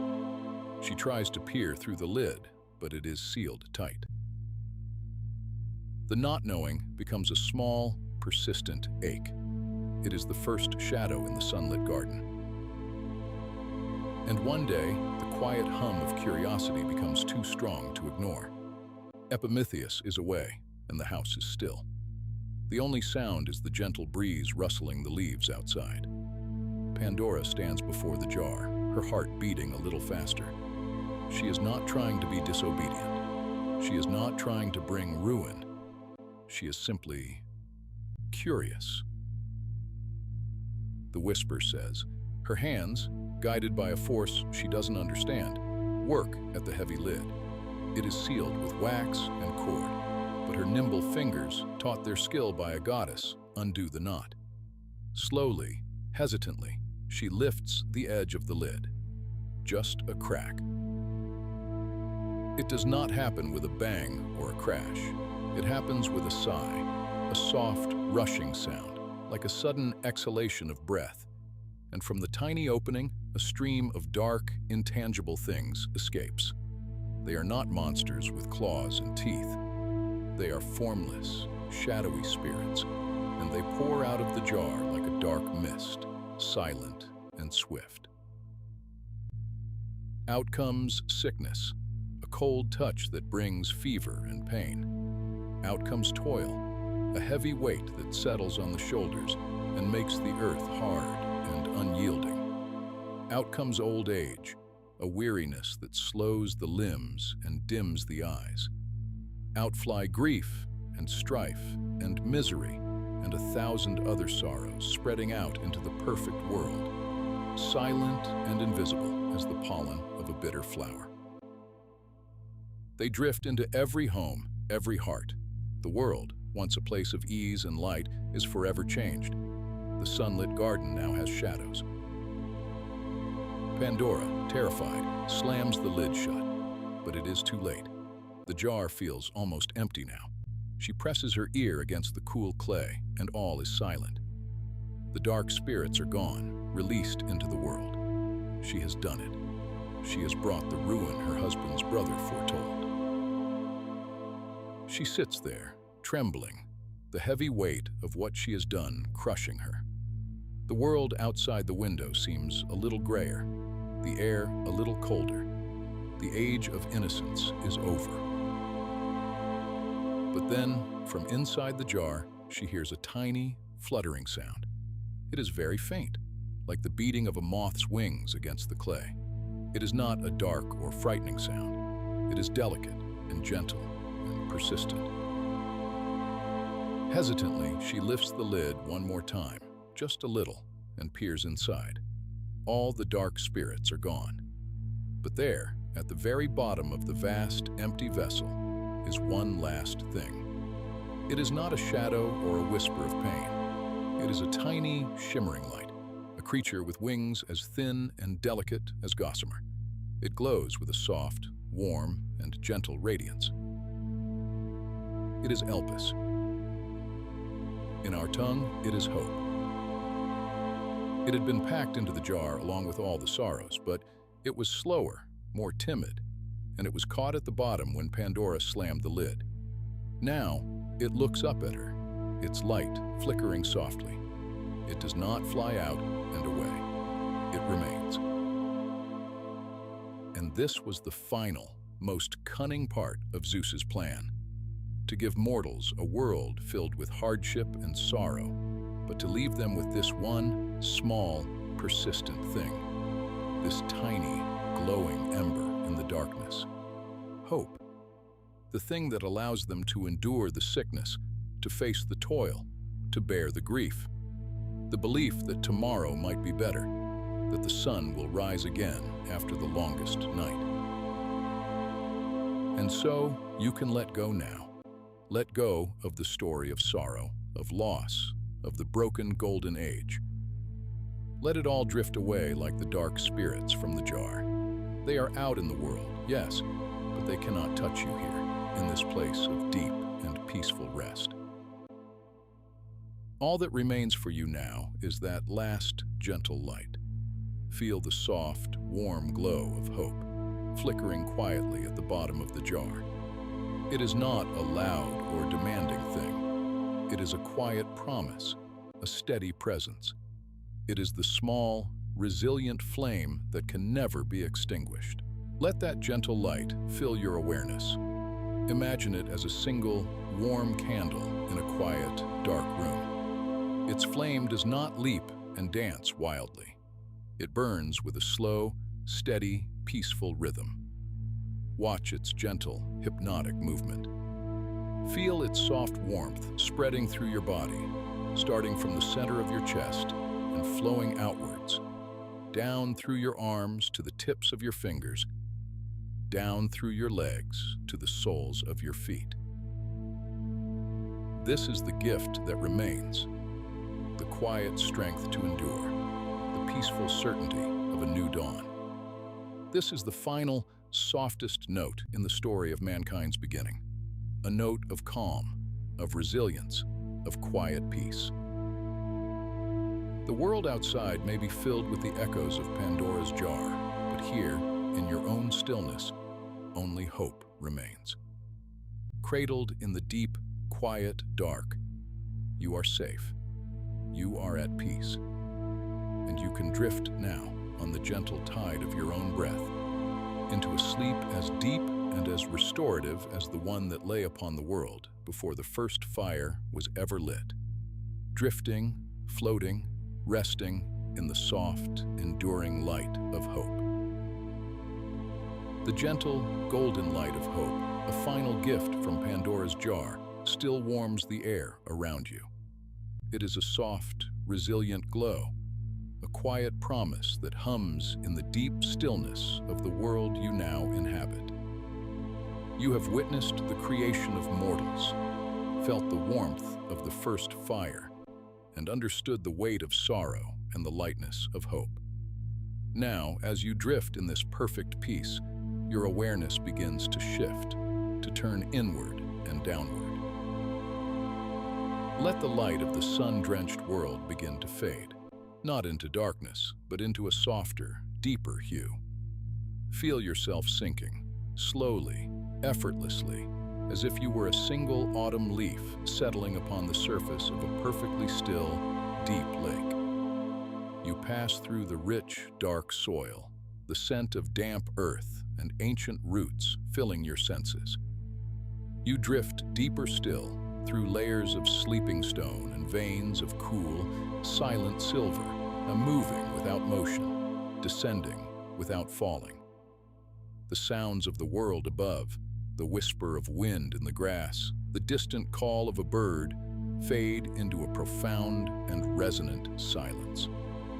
This is not the silence of emptiness, but the silence of depth, the quiet of a place that holds all the world's secrets and memories in its patient embrace. You are journeying now toward a kingdom unseen by the sun, a realm ruled not by the thunderbolt or the trident, but by a quiet, steady hand. This is the domain of Hades, the unseen one, the king of the vast, tranquil territory beneath the living world. It is a place many fear, but in this space of deep rest, you can feel its true nature, a place of final peace, of somber beauty, a necessary shadow that gives the light its meaning. And to understand this kingdom, you must first understand its queen. Imagine a meadow bathed in the warmth of a perpetual spring. This is the field of Nysa, where Demeter, the great mother of the harvest, let her beloved daughter play. The daughter's name is Persephone, and she is the embodiment of new life. The air around her is sweet, with the scent of hyacinth and wild violet. The grass is a deep, vibrant green, cool and soft beneath her feet. Bees hum a lazy, golden tune as they drift from Narcissus to Crocus, their legs dusted with yellow pollen. Persephone is weaving a crown of flowers, her fingers moving with a gentle grace. The world around her is a symphony of life, a perfect, sunlit moment. But even in the brightest meadow, the earth has its depths. As Persephone reaches for a particularly beautiful narcissus, a flower so radiant it seems to have captured the light of the stars, she feels a strange, cool draft rise from the soil. The ground does not tear open with violence. Instead, it parts softly, like the petals of a great, dark flower blooming in reverse. From this opening comes the scent of damp caves, of precious minerals, and of the asphodel flower which blooms only in shadow. From this gentle chasm, a chariot appears, wrought of obsidian and drawn by 4 magnificent black horses, their coats shimmering like polished night. Holding the reins is a figure of solemn majesty. This is Hades. He is not a monster, but a king, his face serene, and his eyes holding the quiet depth of the earth itself. He has watched the world of light from his silent throne, but it is the vibrant life of Persephone, the pure essence of spring, that has finally drawn him to the surface. He is the stillness of winter, and she, the promise of renewal. He extends a hand, and in that moment, the world seems to hold its breath. It is not a gesture of force, but of invitation, a fated and inevitable meeting. Persephone, mesmerized by the quiet power of this king of shadows, takes his hand. The chariot descends, sinking back into the earth as smoothly as it arose, the ground closing above them without a sound, leaving only the scent of fallen petals and cool earth in the sunlit meadow. Her journey downward is a slow, peaceful glide through the heart of the world. She sees rivers of molten silver, caves lined with crystals that pulse with a faint, internal light, and vast, silent chambers where time itself seems to sleep. It is a world of breathtaking, somber beauty, and she, the maiden of flowers, is now to be its queen. But on the surface, a great sorrow begins. Demeter, her mother, searches for her lost daughter. Her grief is a tangible thing, a coldness that seeps into the very soil. You can feel this change as you rest. The warm sun seems to dim, its light becoming thin and pale. The vibrant greens of the world fade to muted gold and sorrowful brown. The air grows crisp and still, carrying the first chill of autumn. The harvest fails. The leaves fall from the trees in a silent, mournful cascade, and the earth wraps itself in a blanket of frost and then snow. The world enters a long, deep sleep, mirroring the goddess's mourning heart. It is the first winter, a world holding its breath, waiting. The waiting ends when the gods of Olympus can no longer bear the silent, sleeping earth. Zeus sends his messenger, the swift-footed Hermes, down into the underworld to broker a peace. A compromise is reached, a rhythm for the world is set. Persephone will spend part of the year in the sunlit world with her mother, and part of the year in the quiet kingdom below as its queen. But before she leaves, Hades offers her a final gift. He holds in his palm a pomegranate, its skin as dark as a winter night. He breaks it open, and inside, the seeds glow like captured embers, each one a perfect jewel of deepest red. He offers her 6 of them. She eats them, and the taste is both sweet and earthy, a taste of memory and shadow. With this simple act, she binds herself to the underworld forever, not as a prisoner, but as a ruler. She now belongs to both the light and the dark, the living and the dead, and so the seasons are born. When Persephone returns to the earth, her mother rejoices.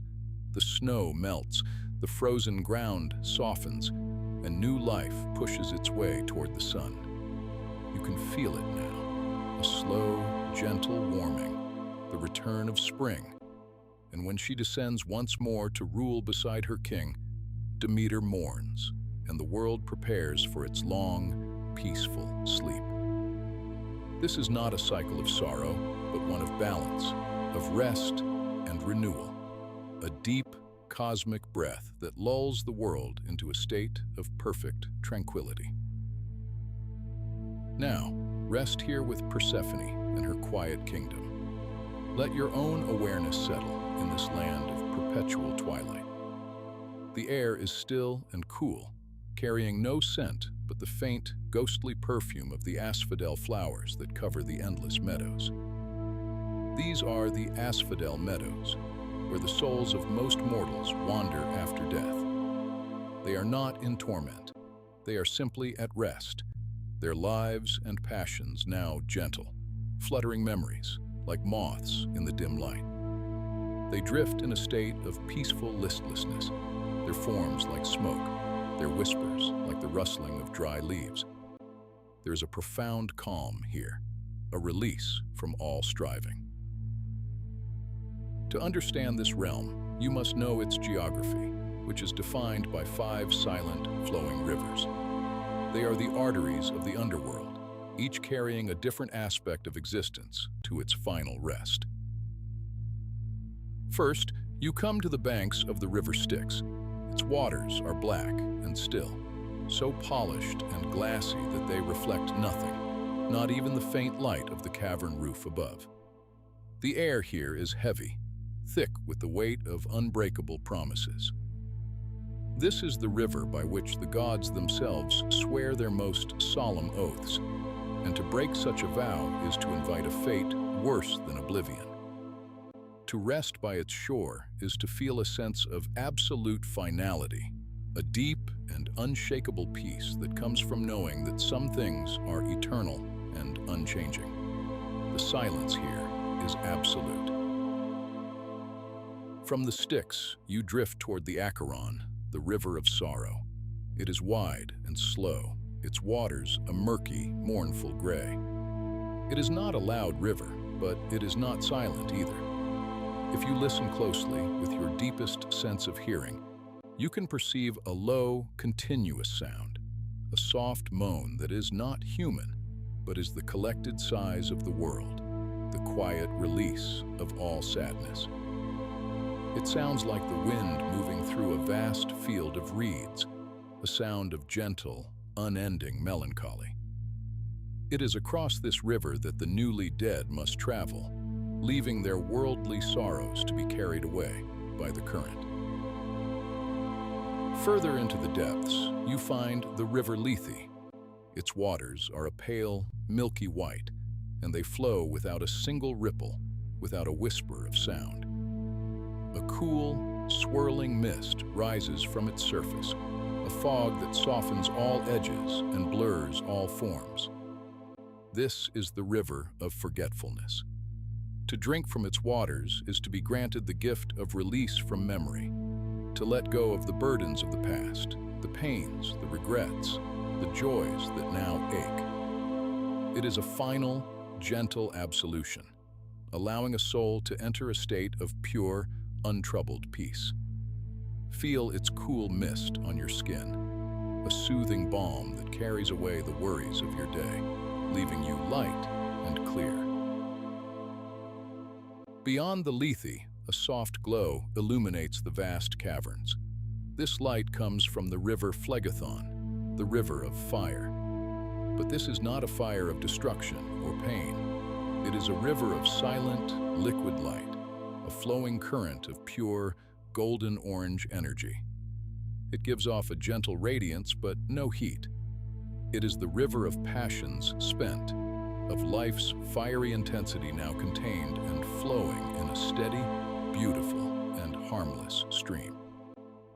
It winds through the darkest parts of the realm, a ribbon of warm light in the cool darkness, a reminder of the vibrant energy that once was, now transformed into serene and silent beauty. Finally, you hear a sound like the quietest of rains, a soft, rhythmic dripping that echoes in the immense stillness. This is the sound of the Cocytus, the river of wailing. But it is not a sound of shrieking or despair. It is the sound of lamentation made gentle by time, the sound of weeping that has been transformed into a soft, percussive music. It is the sound of grief being cleansed, of tears being washed away into a current that leads to the sea of eternal quiet. Each drop is a sorrow released, echoing once before joining the silent flow. Guarding the passage across these waters are two eternal figures. Standing on the banks of the Acheron is Charon, the ferryman. He is an ancient being, gnarled and weathered like the petrified wood of his skiff. He does not speak. His movements are slow, deliberate, and have been repeated for eons. He poles his boat across the murky water, and the pole makes only the softest of sounds as it dips and rises, a liquid whisper in the profound silence. He is not a figure of terror, but of duty, a timeless servant of this quiet kingdom, ensuring that all who arrive are brought safely to the other side. And at the gates of this realm stands its most famous guardian, Cerberus.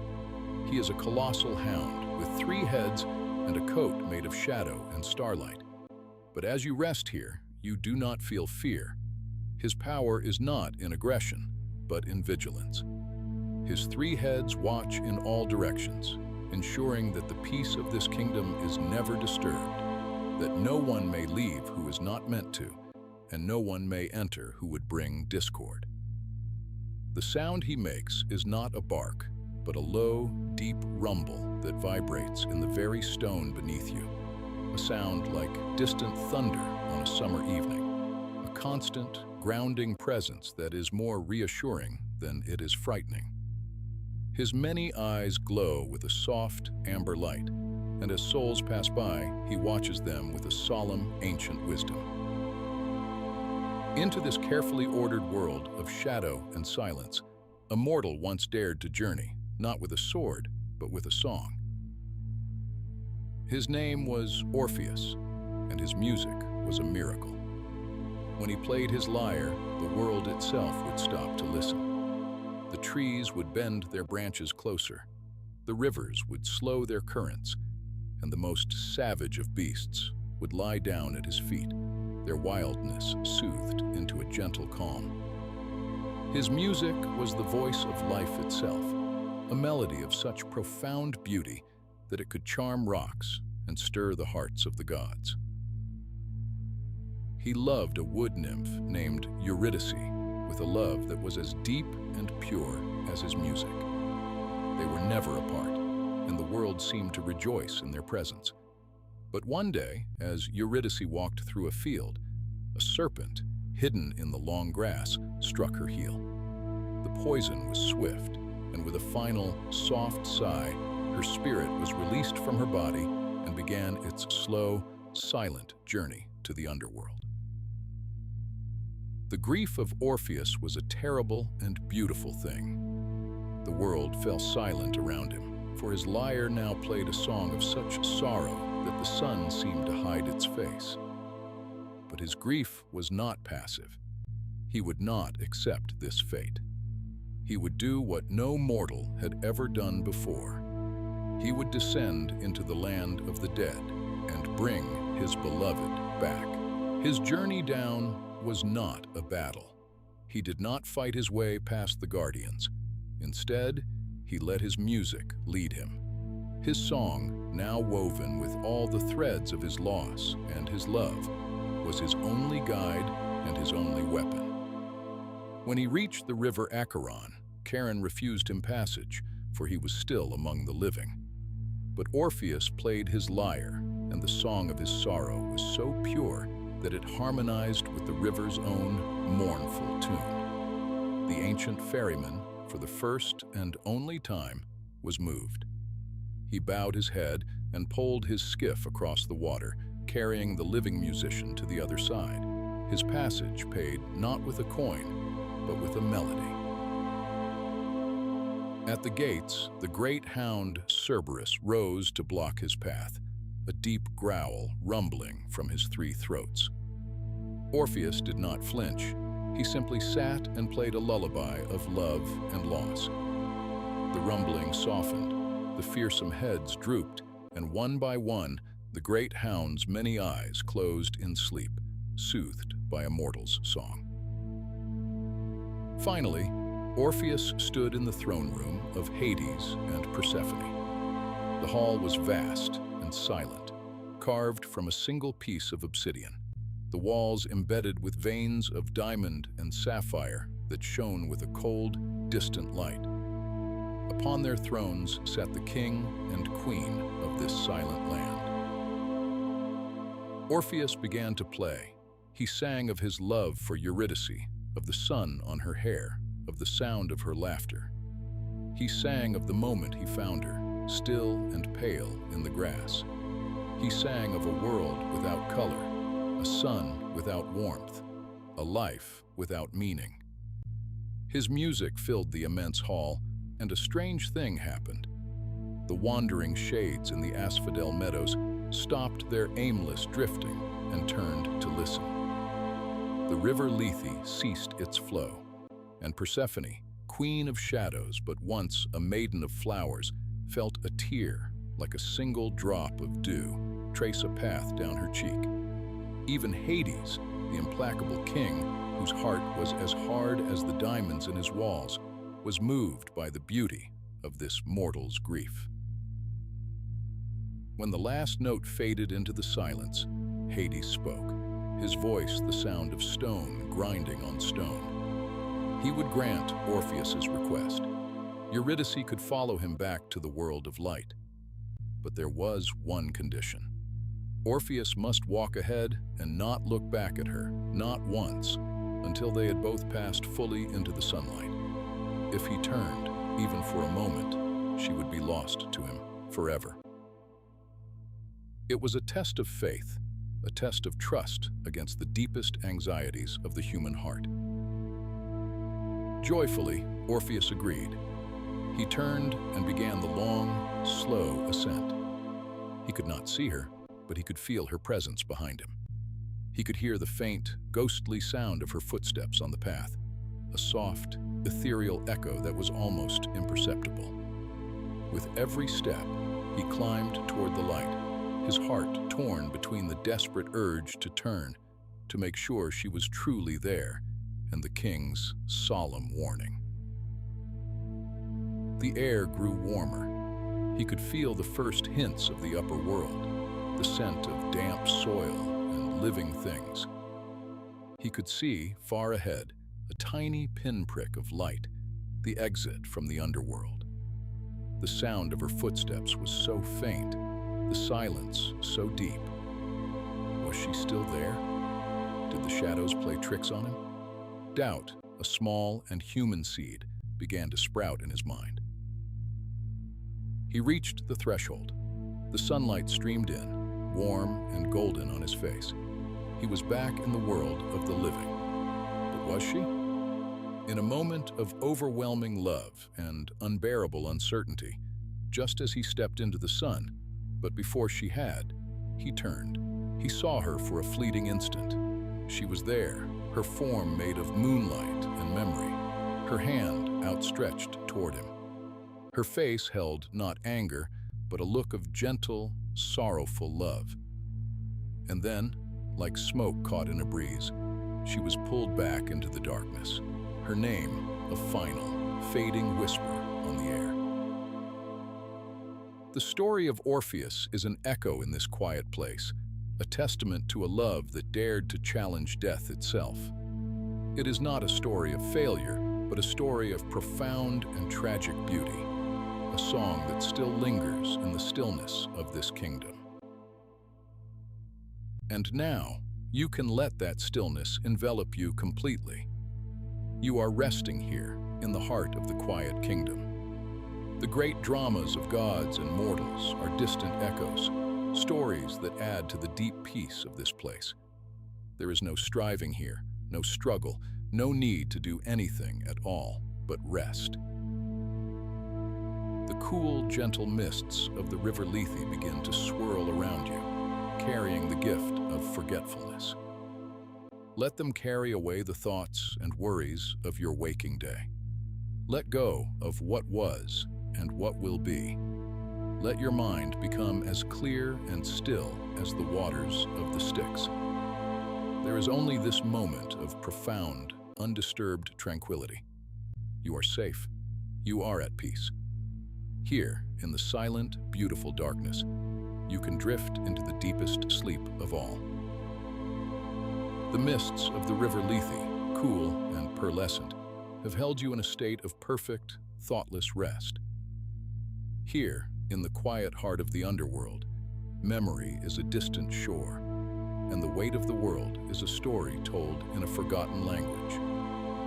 But even the deepest peace must shift, like the turning of a page in a book written by the stars.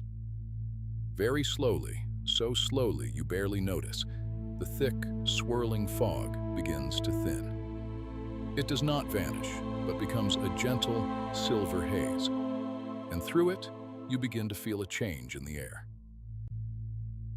The profound, subterranean silence gives way to a new sound, a sound so ancient and rhythmic, it feels like the memory of a heartbeat. It is the soft, hushed whisper of waves, breathing against a distant shore. The cool, damp air of the meadows begins to warm, carrying with it the faint, clean scent of salt and sand. You are not leaving the peace of the underworld behind. You are simply allowing it to carry you, like a quiet current, back towards the world of sun and sky, of beginnings and endings. The journey is a slow, effortless drift, and as the mists recede, they leave you resting on the soft, dark sands of a moonless night. The gentle waves of the Athonian Sea sighing at your feet.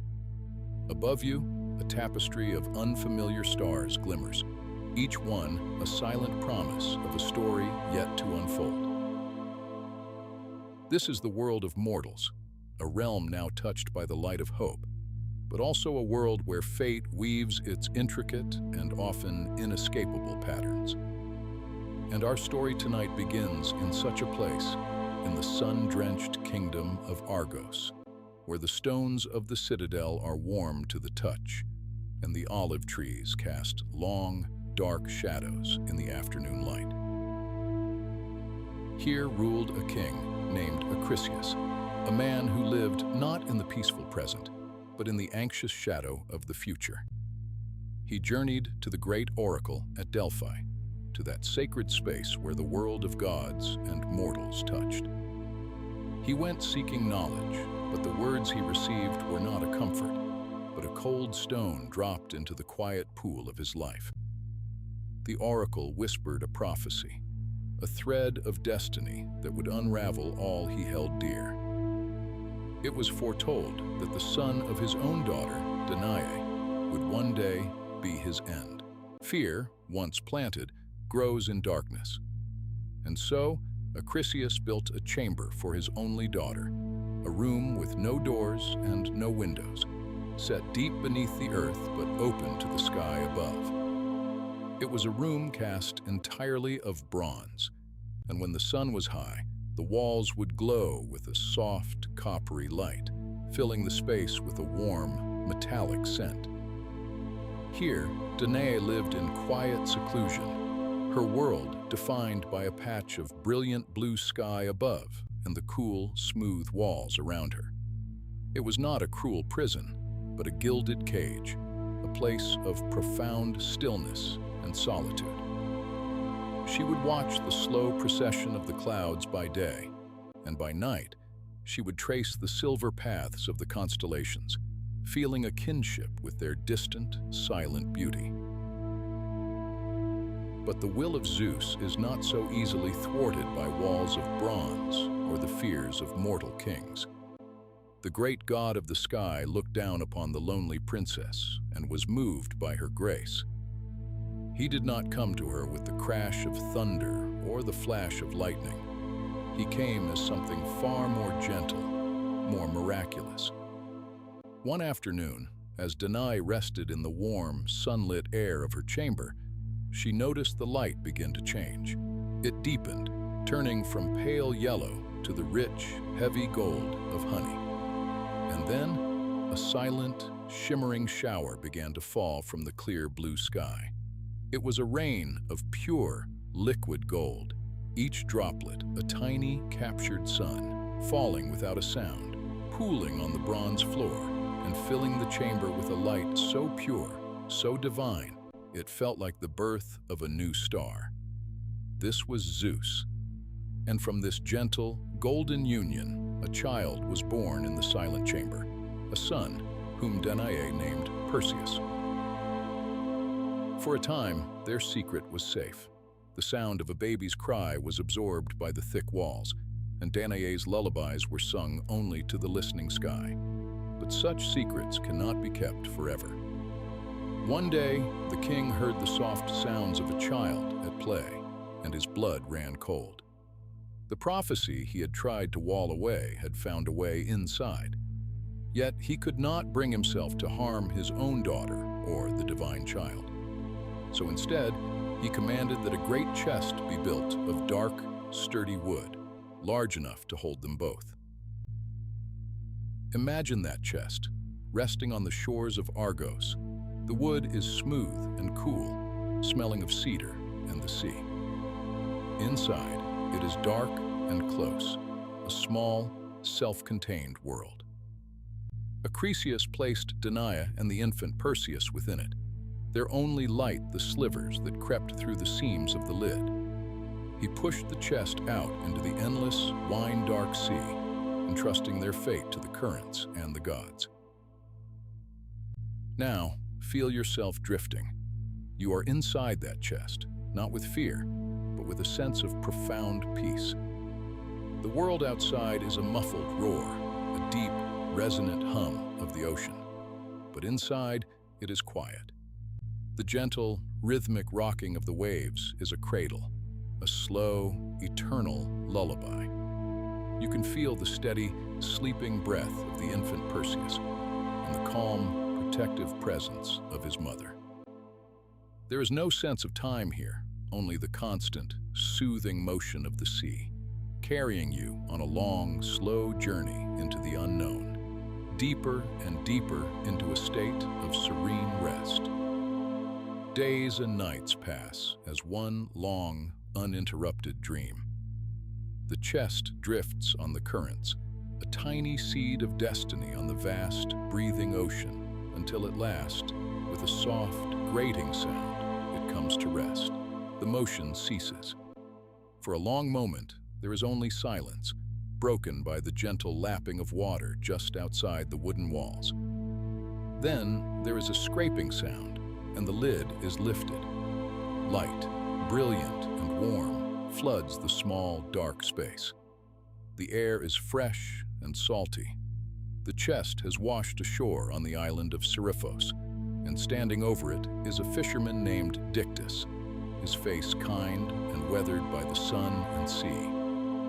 He takes the mother and child into his home, a simple, quiet place where the scent of drying nets hangs in the air and the sound of the sea is a constant, gentle companion. Here, Perseus grows from a boy into a young man. He is strong and swift, with a quiet confidence that comes from his divine blood. But the island is ruled by the fisherman's brother, King Polydectes, a man whose heart is as hard as the island's stones. Polydectes desires Danae, but she wants nothing to do with him. And Perseus, now her fierce protector, stands in the king's way. The king devises a cruel and clever plan. He announces a great feast and demands that every guest bring him a gift of a fine horse. Perseus, poor and owning nothing of value, arrives empty-handed. In his youthful pride, and stung by the king's mocking gaze, he makes a bold declaration, his voice quiet but firm in the torchlit hall. He vows to bring the king any gift he desires, even the head of the Gorgon, Medusa. A hush falls over the hall. The name of Medusa is a whispered horror, a name that can turn blood to ice. She was one of 3 monstrous sisters, the Gorgons, who lived at the very edge of the world. They had hands of bronze, wings of gold, and hair of writhing, venomous snakes. But Medusa was the most feared, for she was the only mortal among them, and her gaze was so terrible, so filled with ancient sorrow and power, that any living thing that met her eyes was instantly turned to stone. Polydectes smiles, a cold, thin line in the flickering light. He accepts the boy's offer, believing he is sending Perseus to his certain death, leaving Danae unprotected. And so, the quest begins. Not with the sound of trumpets or the cheers of a crowd, but with a quiet departure at dawn. Perseus walks along the shore, the sky turning from gray to soft rose, the sea calm and quiet. He feels the weight of his impossible promise, a heavy stone in his heart. But a hero of divine blood does not walk alone for long. As he journeys through a grove of ancient, twisted olive trees, the air shimmers beside him. A figure appears, not in a blinding flash, but as if stepping out from behind the curtain of the air itself. He is a young man, graceful and quick, with a traveler's hat and a kindness in his eyes. On his feet are sandals with small feathered wings that flutter silently, stirring the dust on the path. This is Hermes, the messenger of the gods.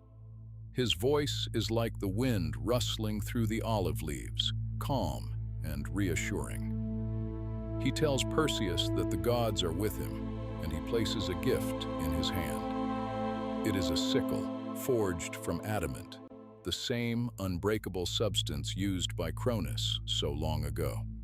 It is curved like a crescent moon and feels impossibly sharp and cool to the touch. Hermes tells him that to find the Gorgons, he must first seek out the Gray sisters, who alone know the way. As Hermes fades back into the morning light, another presence makes itself known. She does not appear suddenly, but her wisdom seems to settle over the grove like the cool shade of a great tree. It is Athena, the gray-eyed goddess of wisdom. Her presence is one of profound stillness and strength. She gifts Perseus no weapon, but something far more valuable, a shield of polished bronze, so bright it shines like a mirror. Her voice is low and steady as she gives him his most crucial instruction. When he faces Medusa, he must never look upon her directly. He must only look at her reflection in the polished shield. With this warning, her presence recedes, leaving Perseus alone once more, but now armed with divine aid and a sliver of hope. Feel yourself walking with Perseus now.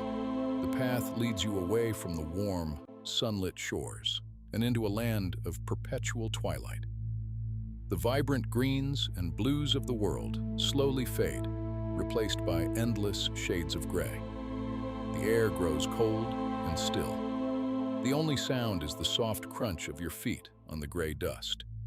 This is the land of the gray. You come to the entrance of a dark cave from which a damp, cold air emanates, carrying the faint sound of dripping water and soft, mournful sighing. You step inside.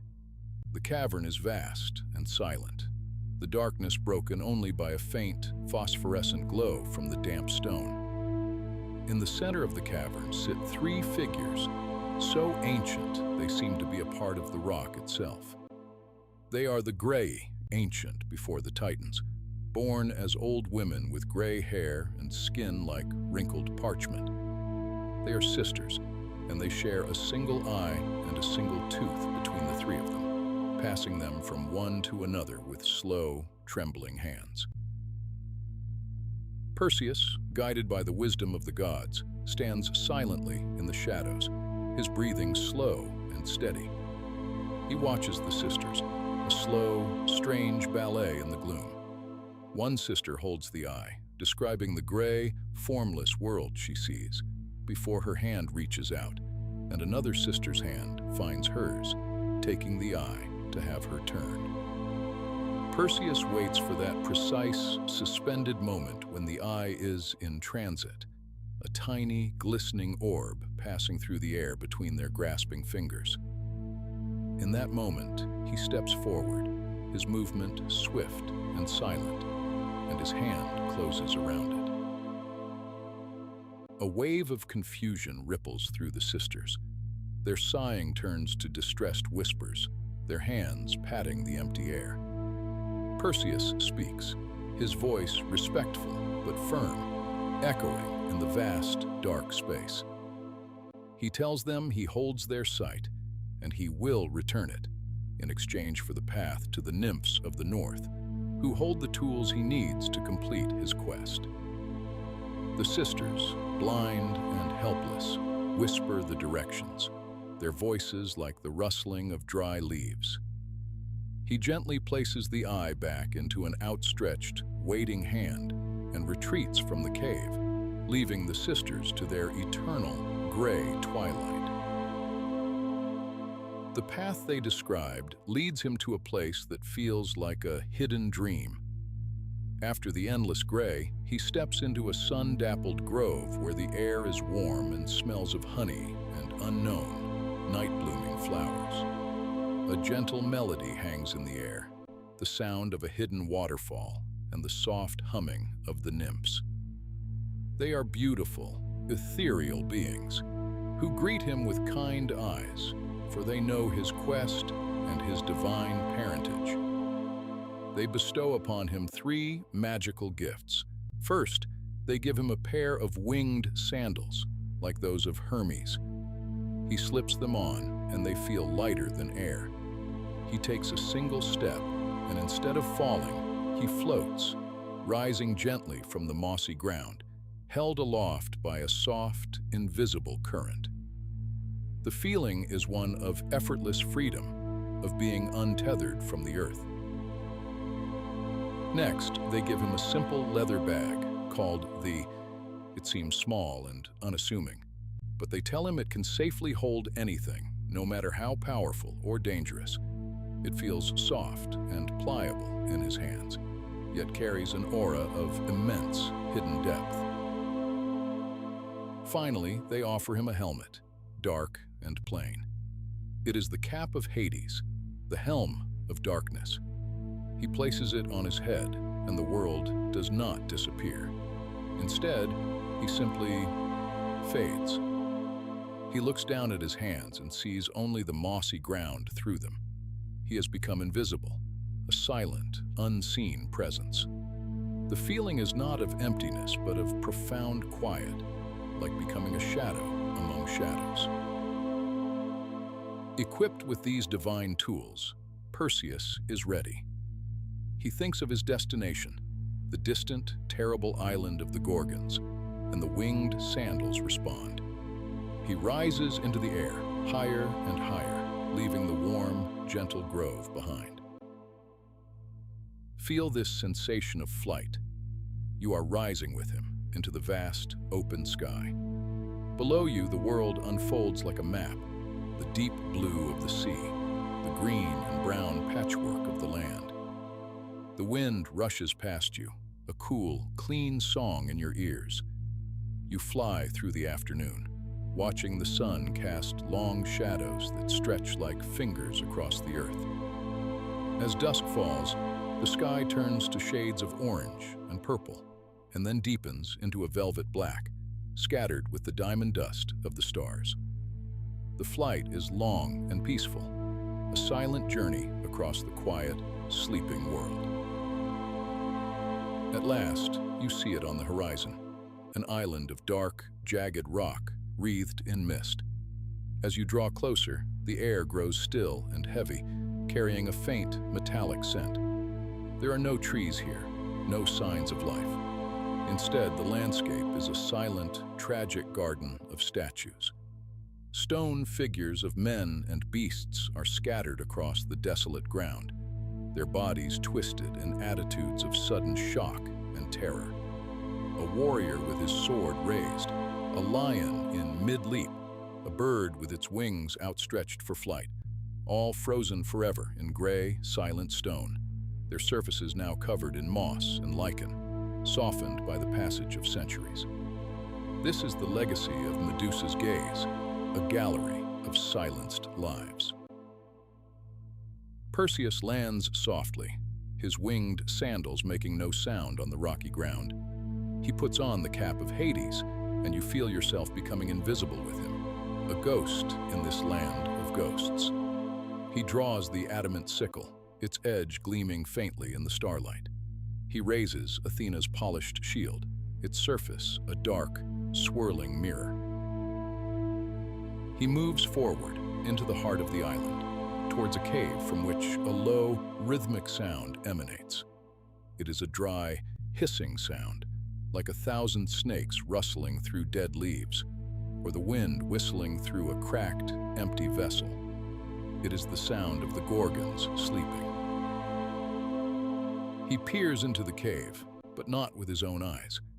He watches the scene unfold in the distorted reflection of the bronze shield. He sees them, the three sisters, coiled together in slumber.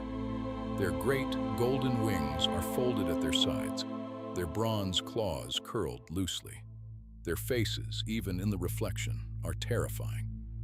But it is their hair that holds the eye, a living, writhing nest of serpents, twisting and turning slowly in their sleep.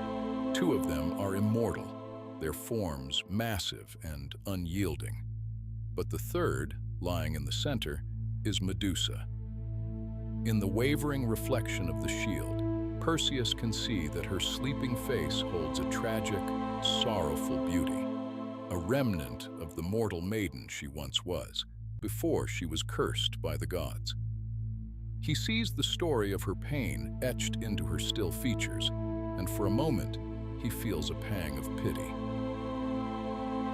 But his promise is absolute. He moves forward, his steps silent, his gaze fixed only on the reflection in the shield. He positions himself above the sleeping form of Medusa. The snakes in her hair seem to sense his presence, beginning to hiss and writhe more quickly. But she does not wake. He raises the sickle. The movement is fluid, precise, and silent.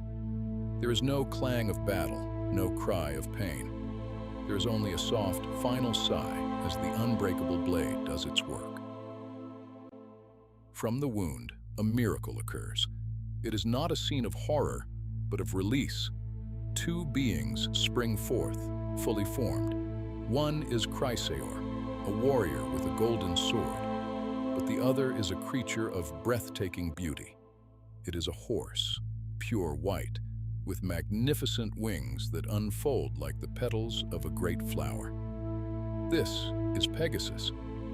He shakes his glorious mane, takes 2 steps, and then leaps into the air, his powerful wings catching the wind. He soars out of the cave and into the night sky, a silent, beautiful specter of freedom against the backdrop of the stars. The other 2 Gorgons awaken with a terrible, unearthly shriek of grief and rage. But Perseus is already moving. Without looking back, he carefully places the head of Medusa into the the bag that safely contains its deadly power. He leaps into the air, the winged sandals carrying him swiftly away from the island of stone and sorrow. The cries of the immortal Gorgons fade behind him, becoming just another mournful sound in the vast, empty night. Your journey with him continues, flying away from the darkness towards the approaching dawn. The sky ahead begins to lighten, from black to deep indigo, then to a soft, hopeful gray. You are flying over the coast of Ethiopia, and below, you see a strange and sorrowful sight. A young woman is chained to a great black rock at the edge of the sea. She is Andromeda, a princess offered as a sacrifice to appease the wrath of the sea gods. The tide is coming in, the water swirling around the base of the rock. She is not weeping or struggling. She stands with a quiet, heartbreaking stillness, her face turned towards the horizon, waiting for her fate. The sea, which had been calm, begins to churn. From the depths, a vast, dark shape begins to rise. It is the sea monster, Cetus, a creature of immense size and ancient hunger. Its movements are slow, ponderous, displacing the water in great, heavy swells. Perseus descends from the sky like a falling star. He hovers in the air before the great beast, and he draws the head of the Gorgon. He holds it aloft, the serpent hair writhing, the terrible, stone-set eyes facing the monster. The effect is instantaneous and silent. The great beast's slow forward movement simply ceases. The churning water around it grows still. The immense body, caught in the Gorgon's gaze, stiffens and hardens. The dark, wet hide becomes gray, pitted rock. In a matter of moments, the terrifying monster is gone, replaced by a new, strangely shaped island in the calm sea, the waves now lapping gently against its stony sides. Perseus lands on the rock beside Andromeda. With the sickle, he strikes the chains that bind her. The sound is not a harsh clang, but a single, clear, musical note that rings out in the quiet morning air as the chains fall away. He has saved her, and now the journey is over. The quest is complete. Feel yourself drifting away from the story, not abruptly, but gently. You are floating on the quiet currents of the night air, carried as Perseus was on his winged sandals. You see him returning home, a hero, with Andromeda by his side. You see the silent, winged form of Pegasus, soaring ever higher until he becomes a part of the night sky itself, a constellation of bright, distant stars, a story written in light for all eternity.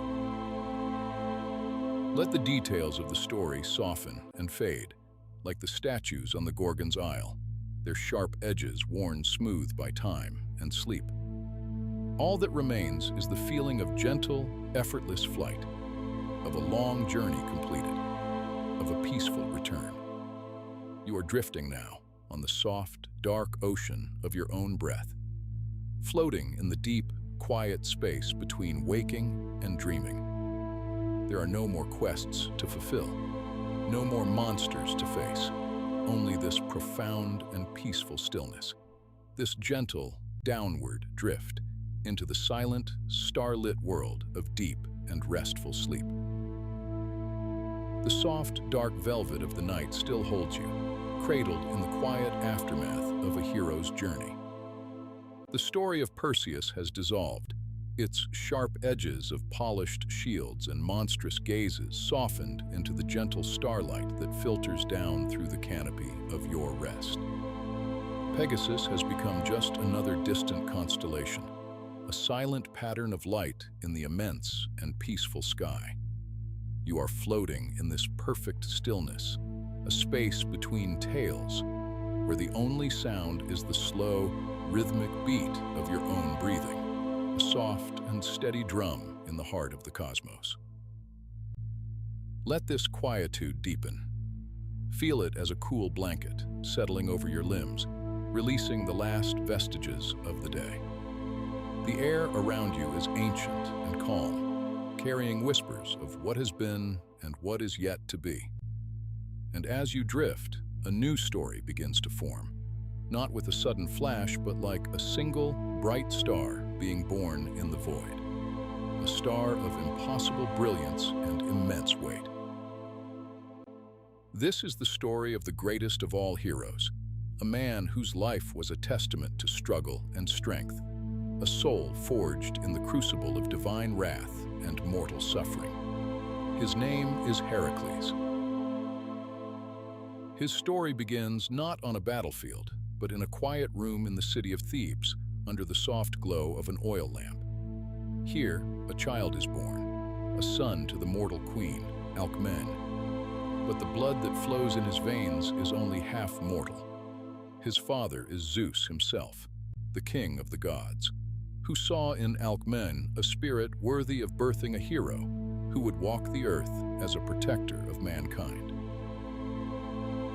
From his very first breath, a shadow fell over Heracles. It was the long, cold shadow of Hera, queen of Olympus, whose heart burned with a jealous fire. She saw in this child not a hero, but a living symbol of her husband's infidelity. Her wrath was not loud or sudden, but a deep, abiding current that would shape the course of his entire life, a silent storm gathering on a distant horizon. Even in his cradle, the hero's strength was apparent. As he slept one night, two serpents, sent by the silent malice of the goddess, slithered into his chambers. They were creatures of darkness, their scales reflecting the faint moonlight as they coiled to strike. But the infant Heracles awoke, not with a cry of fear, but with a quiet curiosity.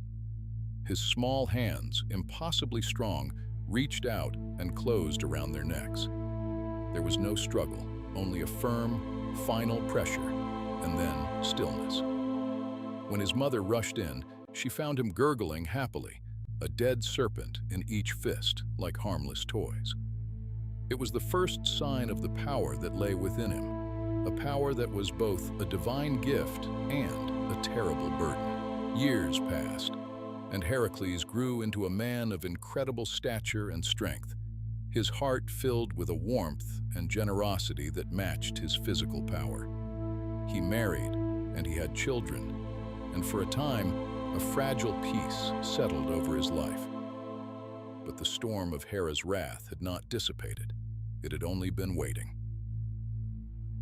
And one day, it broke. A madness, a dark and terrible mist descended upon his mind, sent by the vengeful queen. In this fog of delusion, he saw his beloved family as enemies, as monstrous threats, and in a moment of unspeakable tragedy, his great strength became a curse. When the madness lifted and the light of reason returned, it illuminated a scene of such horror and loss that his heart shattered. The weight of his grief was heavier than any mountain, colder than any abyss. In his despair, he sought the counsel of the oracle at Delphi, her voice a whisper from the heart of the earth. The oracle told him that to cleanse his soul of this terrible stain, he must serve King Eurystheus of Mycenae and perform 10 labors, tasks so difficult that they were deemed impossible. These labors would be his penance, his path through the long, dark night of his soul. And so, his journey begins. And as it does, allow your own journey into deep, restorative sleep to begin as well. Let each labor be a wave, washing over you, carrying you further and further from the shore of wakefulness. There is no need to follow every detail, only to drift on the rhythm of his story, a story of perseverance, of endurance, and of the profound peace that lies on the other side of great trial. The first labor is set in the sun-drenched hills of Nemea. Imagine the landscape. The air is warm and dry, fragrant with the scent of wild thyme and sun-baked earth. The sky is a vast, cloudless expanse of pale blue. Heracles walks through this quiet land, his footsteps steady on the dusty path. He is not a king or a conqueror, but a penitent, his heart heavy, his purpose clear. He seeks the Nemean lion, a monstrous beast whose golden hide is impenetrable to any weapon. The world around him is still. The cicadas hum their drowsy midday song. A gentle breeze rustles the leaves of the olive trees, their silver-green foliage shimmering in the heat. Heracles moves with a slow, deliberate pace, his senses open to the world around him. He feels the warmth of the sun on his shoulders, a heavy, comforting weight. He sees the way the light plays on the distant, hazy mountains. This is a walking meditation, a journey inward as much as outward. He finds the lion's lair, a dark cleft in a sun-bleached rock face. There is no roar, no sound of challenge. There is only a profound silence, the silence of a predator at rest. He enters the darkness, and his eyes slowly adjust to the gloom. The air is cool and smells of dust and dry bone, and then he sees it. The lion is larger than any he has ever known. its muscles coiled like massive ropes beneath a coat of shimmering gold. The struggle that follows is not a clash of steel, but a contest of pure, elemental strength. It is slow and silent and immense. Imagine two mountains grinding against one another. Heracles sets aside his bow and his club, for they are useless. He meets the beast with his bare hands, with the raw power that is his birthright. It is an embrace of cosmic force, a test of will against instinct. The struggle ends in the deep, cool silence of the cave.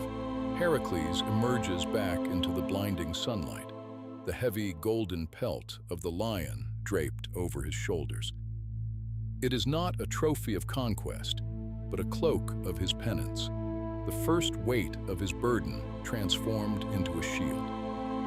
He walks back the way he came, his shadow long in the afternoon sun, his first labor complete. And as the dust of Nemea settles, you feel yourself settling too, sinking deeper into a state of profound rest.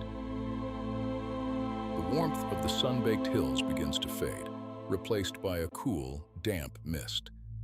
The air grows heavy with the smell of stagnant water and decaying leaves. You have journeyed with Heracles to his second labor, to the murky swamps of Lerna. This is the domain of the Hydra, a venomous, multi-headed serpent that dwells in the dark waters. Listen to the sounds of the swamp, the gentle lapping of water against moss-covered roots, the slow, deep croak of a hidden frog, the drip, drip, drip of condensation falling from broad, heavy leaves. The world here is green and gray, shrouded in a perpetual twilight. Heracles moves through the marsh, his steps careful, the water swirling softly around his legs. The golden lion's hide on his shoulders is a small point of warmth in the cool, damp air. He finds the Hydra's lair near a spring, its many heads weaving through the mist like a slow, hypnotic dance. For every head he strikes down with his club, two more grow in its place. The task seems endless, a perfect symbol of a sorrow that multiplies with every attempt to fight it. But Heracles is not alone. His nephew, Iolaus, is with him, holding a torch. And here, the story finds a new rhythm. The heavy thud of the club, followed by the soft hiss and gentle glow of the torch as it cauterizes the wound, preventing new heads from growing. Thud and glow, thud and glow. It is a steady, repetitive act of cleansing. The fire is not a raging inferno, but a focused point of light and heat in the gloom, a symbol of ingenuity and hope. One by one, the serpent heads are sealed, until only the single, immortal head remains. Heracles buries it deep beneath a heavy rock, ending the creature's reign. He dips his arrows in the Hydra's venomous blood, and the labor is done. The mists of the swamp seem to thin, and a soft, pale light filters through the trees.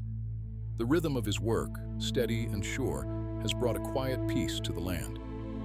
Let that same peaceful rhythm guide your breathing, in and out, a steady, cleansing flow. From the dark, damp swamp, the landscape shifts again. The air becomes clear and bright, filled with the scent of pine and wild blossoms. You are in the pristine forests of Serene, a land of sun-dappled clearings and ancient, mossy trees. Heracles' third task is not one of strength, but of patience. He must capture the Chaerenean hind, a creature sacred to the goddess Artemis, with antlers of pure gold and hooves of bronze. It is faster than any arrow. This labor is not a hunt, but a pursuit that lasts for an entire year. Imagine the slow, meditative passage of the seasons. Heracles follows the graceful, fleeting form of the hind. He sees it in the soft green light of spring, stepping delicately through fields of wildflowers. He follows it through the long, golden days of summer, its bronze hooves barely touching the warm earth. He tracks it through the crisp, colorful forests of autumn, as leaves of red and gold drift down around them. And he pursues it into the deep, silent white of winter, its golden antlers a stark and beautiful contrast to the snow. This is a year of quiet observation, of single-minded focus. His footsteps become a walking meditation. He learns the rhythm of the forest, the language of the wind in the trees, the patterns of the stars wheeling overhead. The chase is long and slow, a lesson in endurance and respect. He does not wish to harm the sacred creature, only to fulfill his task. Finally, after a full year has passed, the hind grows weary. He captures it gently, without injury, and begins the long walk back. He carries the beautiful, living creature on his strong shoulders, its warmth a comfort. The task has taught him a deep and abiding patience, a stillness of mind that you can feel settling over you now. The year-long journey is complete, and you drift on the quiet peace that follows, a peace earned through long, slow, and steady effort. The air grows colder now, thinner and more crisp. The scent of pine gives way to the clean, sharp scent of high altitudes. Heracles' fourth labor takes him to the snow-capped peaks of Mount Erymanthos. He must capture a great and terrible boar that ravages the countryside. The landscape is vast and silent, a world of white snow and dark rock. The only sound is the whisper of the wind as it sweeps down from the peaks, carrying flurries of fine, powdery snow. Heracles climbs higher and higher, his silhouette a dark, determined shape against the endless white. The golden lion pelt keeps him warm against the biting cold. He does not seek a direct confrontation with the boar, a creature that is a force of nature, like an avalanche or a blizzard. Instead, he uses his cunning. He drives the beast upward into the deep snowdrifts of the mountain. The struggle is not a fight, but a battle of endurance against the elements. The great boar, powerful on solid ground, flounders in the deep, soft snow, its strength useless. Heracles binds the exhausted creature and lifts it onto his shoulders. The journey down the mountain is slow and careful, his steps sure-footed in the snow. He moves through a world of profound silence, the kind of quiet that exists only on the highest peaks of the world. Allow this deep, mountain silence to fill your mind. Let the crisp, clean air clear away any lingering thoughts, leaving only a vast, peaceful emptiness, as white and pure as the untouched snow. His fifth labor brings him down from the mountains and into the fertile plains of Elis. Here, King Augeas possesses a herd of divine cattle, so vast that their stables have not been cleaned in 30 years. The task is seemingly impossible, a demeaning chore meant to humiliate the hero. But Heracles sees not the filth, but the solution. He sees the two powerful rivers that flow nearby, the Alpheus and the Peneus. And instead of shoveling, he redirects the water. Imagine the scene. He carves a channel in the earth, and with his immense strength, diverts the course of the first river. Listen to the sound. At first, a trickle, then a gush, then a deep, powerful roar as the full force of the river pours through the stables. It is a sound of immense cleansing, of purification. The water rushes through, a torrent of white foam and unstoppable power, washing away decades of accumulated filth. Then he does the same with the second river, a final, thorough rinsing. The sound of the rushing water is deeply soothing, a powerful, natural rhythm that washes away everything in its path. Feel this cleansing energy flowing through you, washing away any tension, any worry. leaving you feeling clean and clear and calm. By the end of the day, the stables are pristine, the rivers are returned to their courses, and the air is fresh and clean. The labor is a testament to working smarter, not harder, of using the power of nature to restore balance and order. And in this restored order, you find a deeper level of rest. The sixth labor takes him to a dark, still lake in the forests of Stymphalia. The air here is heavy and silent. The trees grow so thick that little sunlight penetrates, and the water of the lake is as black and reflective as polished obsidian. This place is home to the Stymphalian birds, man-eating creatures with beaks of bronze and sharp, metallic feathers they can fire like arrows. The forest is unnervingly quiet. No birds sing, no insects hum. There is only a deep, waiting silence. Heracles knows he cannot enter the dense woods or the murky water. So he stands at the edge of the lake and takes out a bronze rattle, a gift from the goddess Athena. He begins to shake it. The sound is not loud or jarring. It is a soft, rhythmic, a clear, metallic sound that cuts through the heavy silence. The sound echoes over the still, dark water. In response, the birds, startled by this unfamiliar noise, rise from the trees in a great cloud. Imagine the sight. Thousands of birds taking flight, their bronze feathers glinting like scattered coins in the dim light. They do not screech, but their movement creates a sound like 1,000 tiny bells, a shimmering, metallic whisper in the air. As they circle above the lake, Heracles draws his bow. One by one, he fires his poisoned arrows into the flock. Each shot is silent and sure. The arrows fly, finding their marks, and the birds fall, disappearing without a splash into the black water. He continues this steady, rhythmic work until the sky is clear once more. The clatter of the rattle ceases, and the profound silence returns to the forest. But this time it is a peaceful silence, a silence of a threat removed, a silence you can sink into like the dark, still waters of the lake. For his seventh labor, Heracles must journey across the sea to the sun-drenched island of Crete.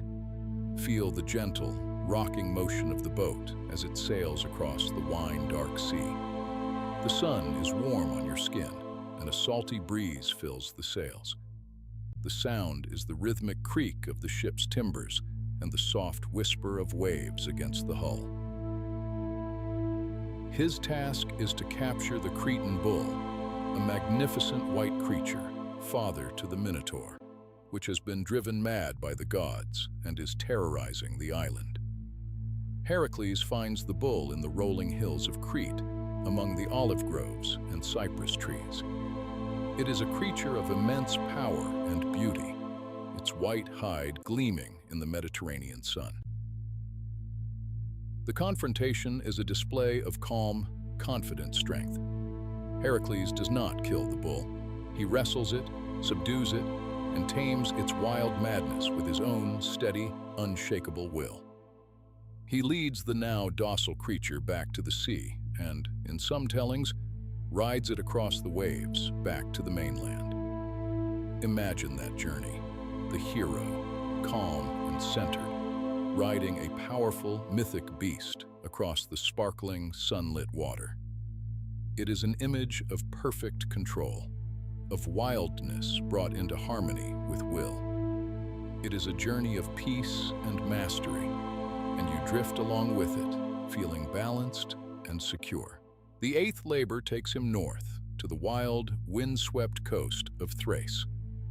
This is the kingdom of Diomedes, a brutal king who owns 4 mares that he feeds on the flesh of his unsuspecting guests. The landscape is stark and gray, with cliffs overlooking a churning, cold sea. The wind howls, a lonely, mournful sound. Heracles must capture these wild, dangerous mares, He overcomes their master and then faces the beasts themselves. Their wildness is a reflection of their cruel upbringing. But Heracles' strength is not just physical, it is a calming presence. He tames the mares, not through violence, but by soothing the savage nature that had been forced upon them. He leads them away from the desolate coast of Thrace, their wild eyes softening, their ferocious energy settling into a powerful, controlled grace. This labor is about healing a corrupted nature, about bringing peace to a place of violence.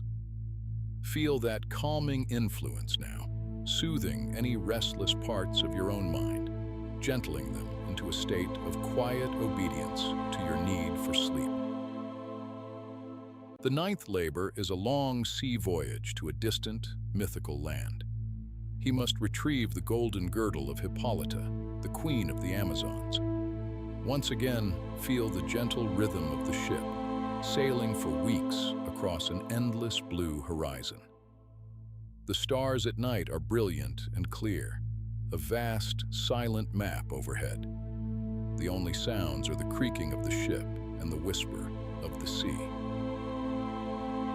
He arrives at the land of the Amazons, a society of proud, graceful warrior women. The encounter is, at first, entirely peaceful. Queen Hippolyta, impressed by the hero's reputation and noble bearing, freely agrees to give him her girdle as a gift. It is a symbol of her authority, a beautiful object of leather and gold. But Hera, ever watchful, intervenes. She disguises herself as an Amazon and spreads a rumor that Heracles has come to abduct their queen. A misunderstanding, born of divine malice, erupts into a needless conflict. The memory of this battle is a sad one, a shadow that passes briefly over a sunlit land. Heracles retrieves the girdle, but the cost is a peace that was broken for no reason. It is a quiet, somber lesson on the destructive power of mistrust. Let the sadness of it be a soft, heavy blanket, pulling you down into a deeper, more profound state of slumber. His 10th labor takes him to the very edge of the known world, to the mythical red island of Erythea in the far western ocean. The sun is setting, and the entire world is bathed in a deep, crimson light. The sky, the sea, the very sand of the island seems to glow with a soft, red haze. It is a dreamlike, surreal landscape. Here, he must steal the magnificent, red-hued cattle of the three-bodied giant, Geryon. The journey to this place is long and arduous. To cross the desert, he grows so frustrated with the heat that he fires an arrow at the sun god, Helios. Impressed by his audacity, Helios lends him his golden chariot, a great cup that sails across the sea. Imagine floating in this golden cup across the Western Ocean towards an island that exists only in the twilight of the world. On the island, he defeats the herdsman and his two-headed dog, and finally, Geryon himself. But the true labor is the journey back. He must herd this vast flock of beautiful red cattle all the way back across Europe. This part of the story is a long, slow, pastoral meditation. Imagine the scene. The hero walking patiently behind the herd. The sound is the soft lowing of the cattle, the gentle thud of thousands of hooves on the earth, the whisper of the wind across vast plains. He guides them through mountains, across rivers, through forests. It is a slow, rhythmic, and peaceful journey, a long, winding path home. Follow this path in your mind, your thoughts slowing to the walking pace of the herd as you drift further and further towards sleep. The 11th labor is a quest not for a monster, but for a treasure of the gods, the golden apples of the Hesperides, which grow in a garden at the western edge of the world. The apples, a wedding gift to Hera, grant immortality. The journey is a search for knowledge, for Heracles does not know the way. He must find Nereus, the prophetic old man of the sea, and hold on to him as he shapeshifts into 100 different forms until he reveals the location of the garden. Finally, he arrives at the end of the world, where he finds the Titan Atlas, holding the entire weight of the heavens upon his shoulders. Here, Heracles performs an act of incredible empathy and strength. He offers to take the burden from the Titan, to hold the sky so that Atlas can fetch the apples for him. Imagine this moment. Heracles, a mortal man, stands with his legs braced, and the celestial sphere, the immense, crushing weight of the entire cosmos, is lowered onto his shoulders. For a moment, there is absolute silence. There is no movement. There is only pressure and weight, and the silent turning of the stars above. He is connected to everything, a single point of strength holding up the universe. Feel that profound stillness, that sense of being at the absolute center of a silent, turning cosmos. It is a moment of deep, cosmic peace. Atlas returns with the apples, soft golden lights in his hands. Heracles tricks the Titan into taking the sky back, and his labor is complete. He has held the universe and found a quiet peace in its immense, silent weight. For his 12th and final labor, he must descend into the underworld itself. He must journey into the kingdom of Hades and bring back the three-headed guard dog, Cerberus. The path downward is quiet and dark. He is guided by Hermes and Athena, their divine presence, a soft, reassuring light in the gloom. He crosses the river Styx, not as a shade, but as a living hero.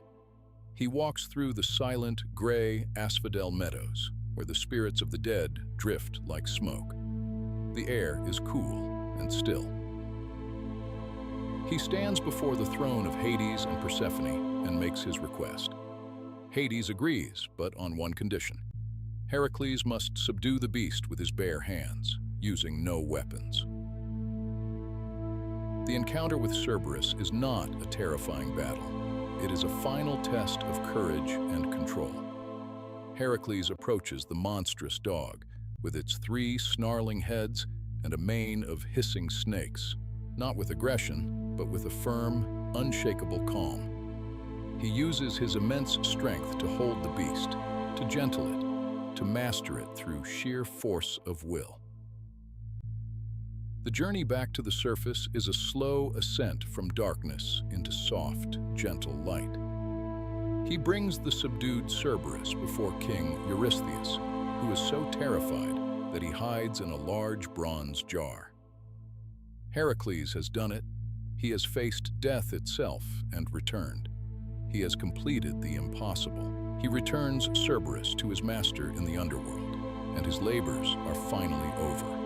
The penance is paid. The stain on his soul is cleansed.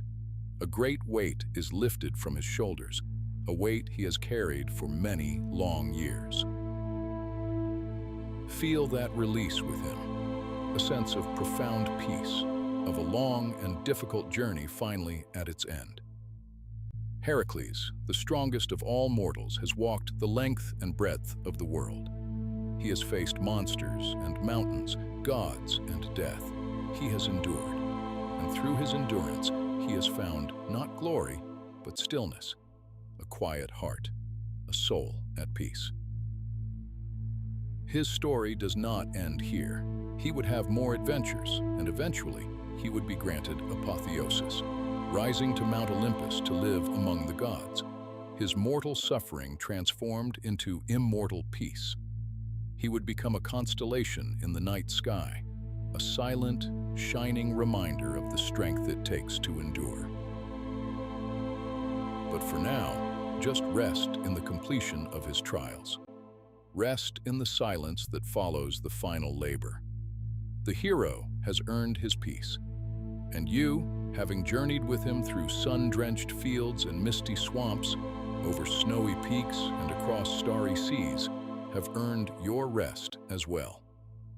Let the story dissolve, leaving only the feeling of a great weight lifted, a profound and deserved peace settling over you, as you drift into the deep, silent, and restorative sleep of a hero whose work is finally and completely done. The deep, earned stillness that followed the story of Heracles now holds you in its gentle embrace. The echoes of his monumental labors have faded, leaving behind only a profound and perfect quiet. You are resting in a place beyond effort, beyond trial, where the only movement is the slow, rhythmic rise and fall of your own peaceful breath. There is nothing to do, nothing to achieve. There is only this deep, restorative calm, a soft and heavy blanket of peace that settles over you, soothing every muscle, quieting every thought. Feel the weight of this perfect rest, a gift you have given to yourself, and allow it to draw you down, deeper and deeper, into the soft darkness of complete relaxation. And now, into this silent sanctuary, a new sound emerges, so soft and subtle it is almost a feeling. It is the sound of water, a gentle, rhythmic lapping, a quiet whisper against ancient wood. It is a sound as old as time itself, a lullaby the world has sung since its first shores were formed. Let this sound wash over you, a gentle tide of tranquility. With each soft wave that laps against the hull of a distant ship, another layer of tension dissolves from your body. With each quiet murmur of the sea, your mind drifts further from the waking world, floating now on a calm and silent current. You can feel a gentle, swaying motion, a slow, predictable rock and roll, as if you are being cradled in a vast and loving embrace. You are safe, you are secure, and you are beginning a new journey, one that requires no effort at all. You need only to rest, to breathe, and to allow the story to unfold around you. Before your mind's eye, a scene begins to form, painted in the soft, pre-dawn hues of silver and gray. You are in a quiet harbor, the water as smooth and dark as polished obsidian. The air is cool and still, carrying the scent of salt and damp earth. Moored at the heart of this tranquil bay is a ship unlike any other. It is long and sleek, crafted from the finest pine and cedar, its wood gleaming with a soft internal light. This is the Amal, a vessel born of a dream, its prow carved into the likeness of a watchful eagle. And at its very heart, set into the main mast, is a piece of sacred oak from the whispering oracle of Dodona, a silent, knowing presence that watches over all who sail with her. The ship is waiting. The world is holding its breath. For this voyage is not one of conquest, but of destiny. It begins with a young man named Jason, standing on a distant shore, his heart filled with a quiet, determined hope. He had come to the court of his uncle, the usurper King Peleus, to reclaim the throne that was his by birthright. And the wary king, seeing that Jason had arrived wearing only one sandal, just as a prophecy had foretold, set for him a task he believed to be impossible, a task designed to send him to the very edge of the world, never to return. "Go to the land of Colchis," the king had said, his voice a low murmur in the firelit hall, "and bring back the Golden Fleece." The words did not sound like a challenge, but like a myth whispered into the quiet air. The Golden Fleece, a treasure of the gods, a miracle of shimmering, divine light that hung in a sacred grove, guarded by a sleepless dragon. It was a quest for a hero, a journey into the heart of a dream. And so Jason accepted, his spirit not burdened by the weight of the task, but lifted by the sheer wonder of it. And now the call has gone out across the lands of Greece. a call for heroes to join this grand and peaceful adventure. As the first light of dawn begins to touch the horizon, turning the gray water to a soft, shimmering rose, they begin to arrive. They do not come with the clash of armor or the shouts of warriors, but as quiet figures emerging from the morning mist, drawn by the pull of destiny. There is the great Heracles, his 12 labors now behind him, his immense strength now a source of quiet confidence. He steps onto the deck of the his presence a steadying anchor for the entire crew. And there, his face half hidden in shadow, is Orpheus, the divine musician, his hand resting on the smooth, curved wood of his lyre. He does not speak, for his music says all that is needed, a silent promise of harmony and beauty for the long journey ahead. One by one, they gather. The keen-eyed Lynceus, whose gaze could pierce through the earth and see the hidden currents of the sea. The twin sons of the north wind, Zeus and Calais, with small, iridescent wings folded neatly at their shoulders, ready to catch the gentlest breeze. Castor and Pollux, the inseparable brothers, their bond a silent testament to the camaraderie that will define this voyage. They are the Argonauts, a brotherhood of quiet purpose, their individual stories and epic deeds dissolving now into a single, shared dream. They move with a slow, deliberate grace, finding their places on the rowing benches, their hands resting on the smooth, worn wood of the oars. There is no grand pronouncement, no sounding of trumpets. There is only a quiet nod from Jason, his face illuminated by the rising sun, a gentle push from the shore, and the begins to drift, silently, out of the harbor. The oars dip into the water in perfect unison, the sound a soft, rhythmic splash, a gentle sigh, a heartbeat for the magnificent vessel. Splash and pull and glide. Splash and pull and glide. Let this steady, hypnotic rhythm guide you now, deeper and deeper into rest. The creak of the oarlocks is a soothing, repetitive song. The whisper of the water against the hull is a constant, gentle caress. You are on the open sea, a vast expanse of sapphire blue that stretches to meet a sky of impossible clarity. The sun is warm on your skin, and a soft, salty breeze plays through your hair. The days on the melt one into the next, a seamless flow of peaceful travel. The heroes work in a state of meditative harmony. The rhythm of the oars becomes a form of deep, shared breathing. In the heat of the day, they rest, their quiet conversations a low murmur beneath the vast, silent sky. And at night, the ship glides upon a sea of liquid stars. The constellations above are so bright, so clear, that they seem close enough to touch. Orpheus will often sit at the prow, his fingers stroking the strings of his lyre, and from it, a melody will unfold that is not for waking, but for dreaming.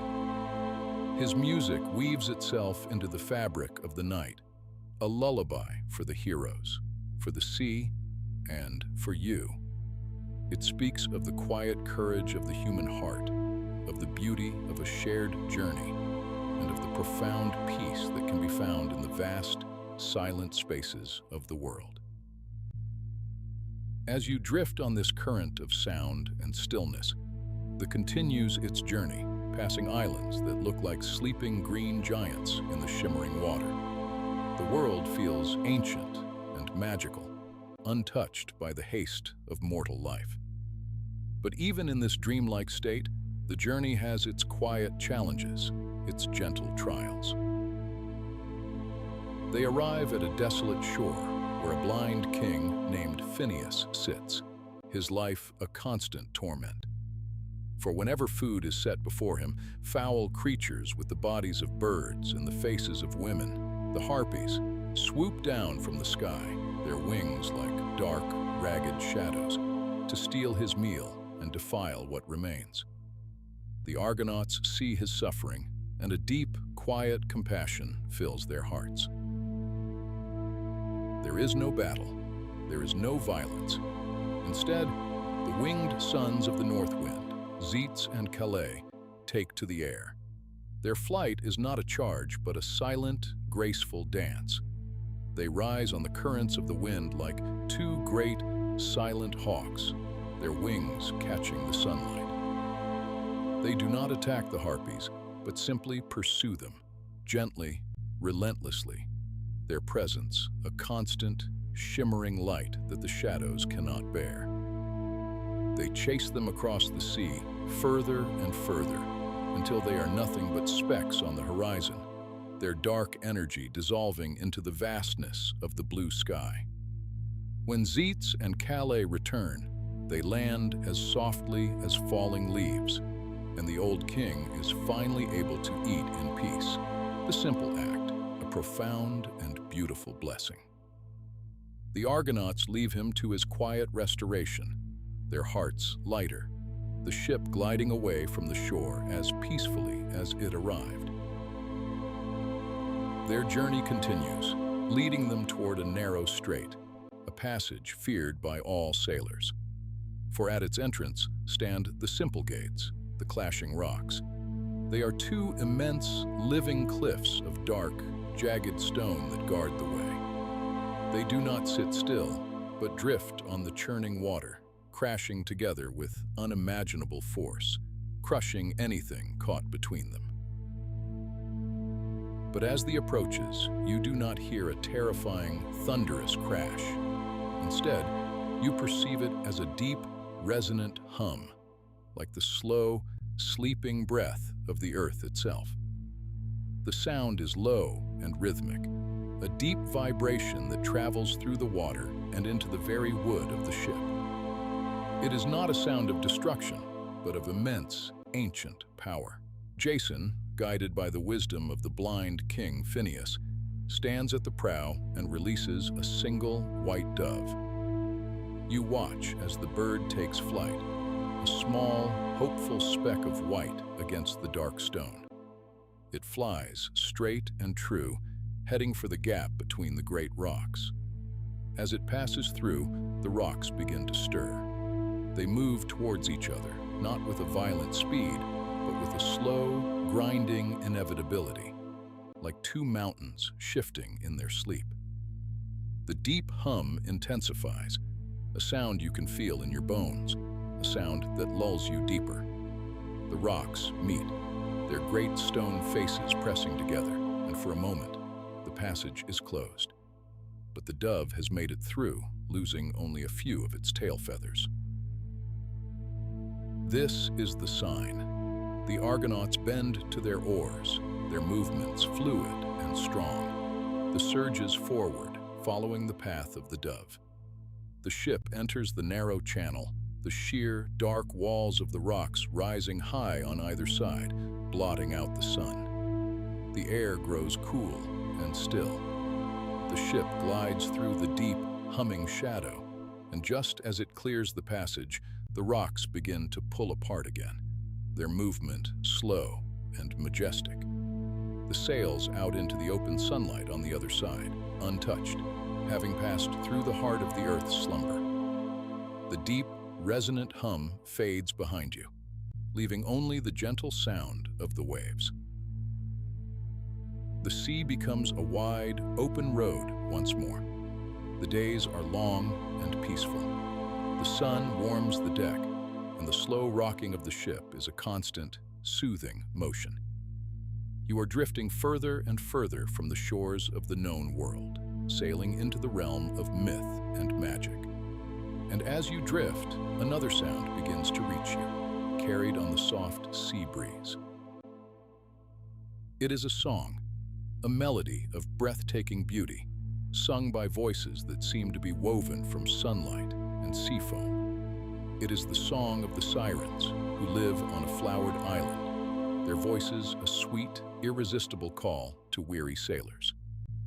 Their song does not speak of danger, but of rest. It promises an end to all journeys, a final, blissful peace. It whispers of a place where you can lay down your burdens, close your eyes, and sleep forever in a sun-drenched meadow. The melody is enchanting, a beautiful lullaby that pulls at your very soul, inviting you to let go, to release everything, to simply drift into their arms. The oars of the Argonauts slow. Their faces become soft and distant, lost in the dream of the siren's promise. The ship begins to drift towards the verdant, sunlit island. But then, a new sound rises to meet the first. Orpheus has taken up his lyre. He stands at the center of the ship, his eyes closed, and he begins to play. His music is not a shield against the siren's song, but an answer to it. Where their melody is one of blissful ending, his is one of beautiful continuation. His notes speak of the warmth of a hearth fire in a distant home, of the joy of a journey shared with friends, of the quiet satisfaction of a morning sunrise over a calm sea. It is a song of life, of memory, of gentle, purposeful hope. The two melodies do not clash. They intertwine.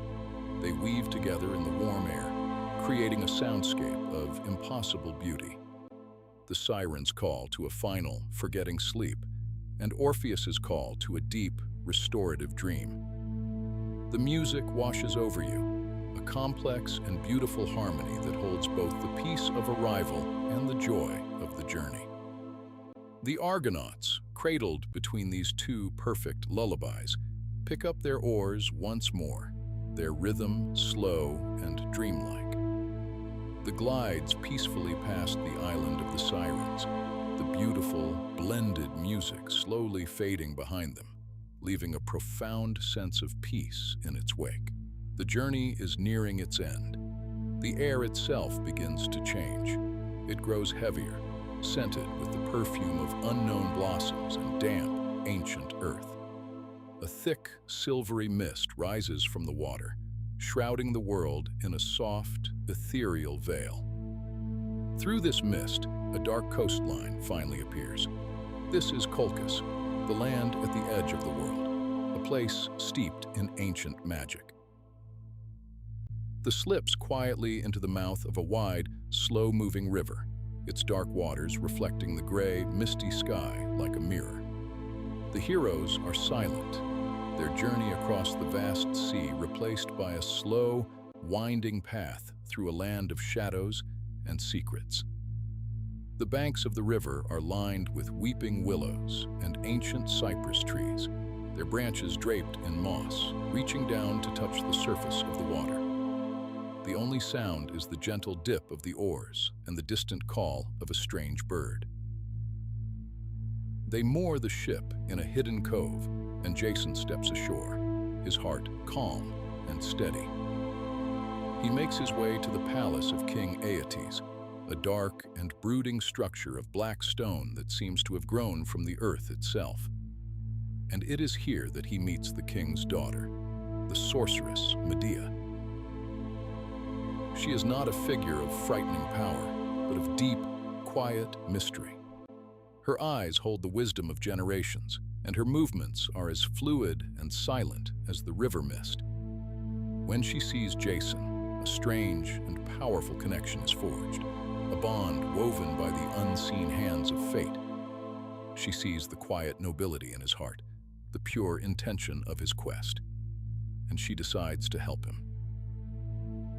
Her magic is not a thing of fire and thunder, but of whispers and herbs, of moonlight and ancient knowledge.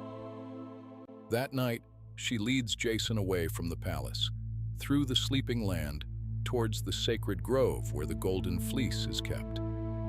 They walk in silence, the cool night air alive with the chirping of crickets and the scent of night-blooming jasmine. They arrive at a clearing deep in the heart of an ancient forest. The trees here are older than any you have ever seen, their branches forming a dense canopy that blots out the stars. And in the center of this clearing, hanging from the bough of a colossal oak tree, is the Golden Fleece. It is more beautiful than any story could describe. It is not merely gold in color, but seems to be spun from pure liquid light. It radiates a soft, warm, and gentle glow, illuminating the entire grove with a light like the most perfect dawn. The air around it hums with a quiet, peaceful energy. The fleece is the embodiment of hope, of beauty, of a divine promise. And coiled at the base of the oak tree is its guardian. Not a fearsome, roaring monster, but a serpent of immense size, its scales shimmering like 1,000 emeralds and sapphires in the fleece's golden light. Its eyes are open, ancient, and unblinking.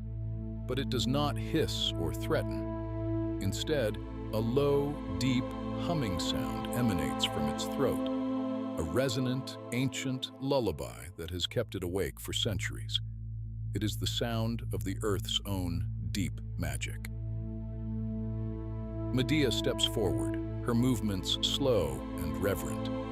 She begins to chant, her voice a soft, melodic whisper that weaves itself into the serpent's humming lullaby.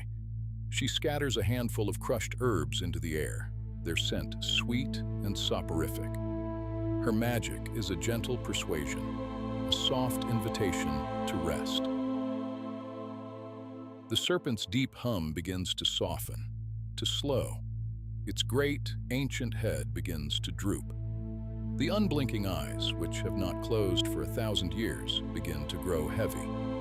The golden light of the fleece reflects in its jeweled eyes as the lids slowly drift shut. The humming fades, replaced by the sound of deep, rhythmic breathing. The guardian is asleep. Jason approaches the tree, his heart filled with a sense of profound awe. He reaches out and gently lifts the fleece from the branch. The moment his hands touch it, a feeling of deep, unconditional peace flows through him. It is impossibly soft and warmer than any earthly wool. Holding it is like holding a piece of the sun, a captured dawn. The quest is complete.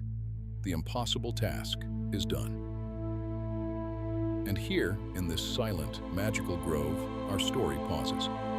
Jason stands bathed in the gentle, golden light of the fleece. Medea watches him with her quiet, knowing eyes. The great serpent sleeps peacefully at the foot of the ancient oak. The only sounds are the rustle of leaves in the soft night breeze and the deep, steady breathing of the sleeping guardian. There is no need to think of the journey home. There is no need to think of what comes next. There is only this moment of perfect, peaceful victory, a moment of profound and magical stillness. Allow the warm, golden light from the fleece to surround you now.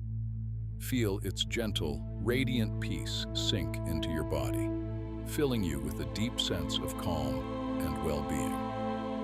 You are safe in this sacred grove, cradled in the heart of a myth, drifting now into the deepest, most peaceful sleep. The warm, golden light from the fleece begins to soften now. Its radiant glow, which filled the sacred grove in Colchis, now recedes, like a setting sun dipping below the farthest horizon of your mind. The image of the great ship, the Argo, and its weary, triumphant heroes dissolves into the soft, dark fabric of the night. You are left floating in a profound and gentle quiet, a space between stories, a calm and silent harbor. Let the memory of their grand adventure fade. Let the sound of the sea and the creak of the ship's timbers become a distant, lulling whisper. You are adrift now, not on any worldly ocean, but on the deep, still waters of slumber.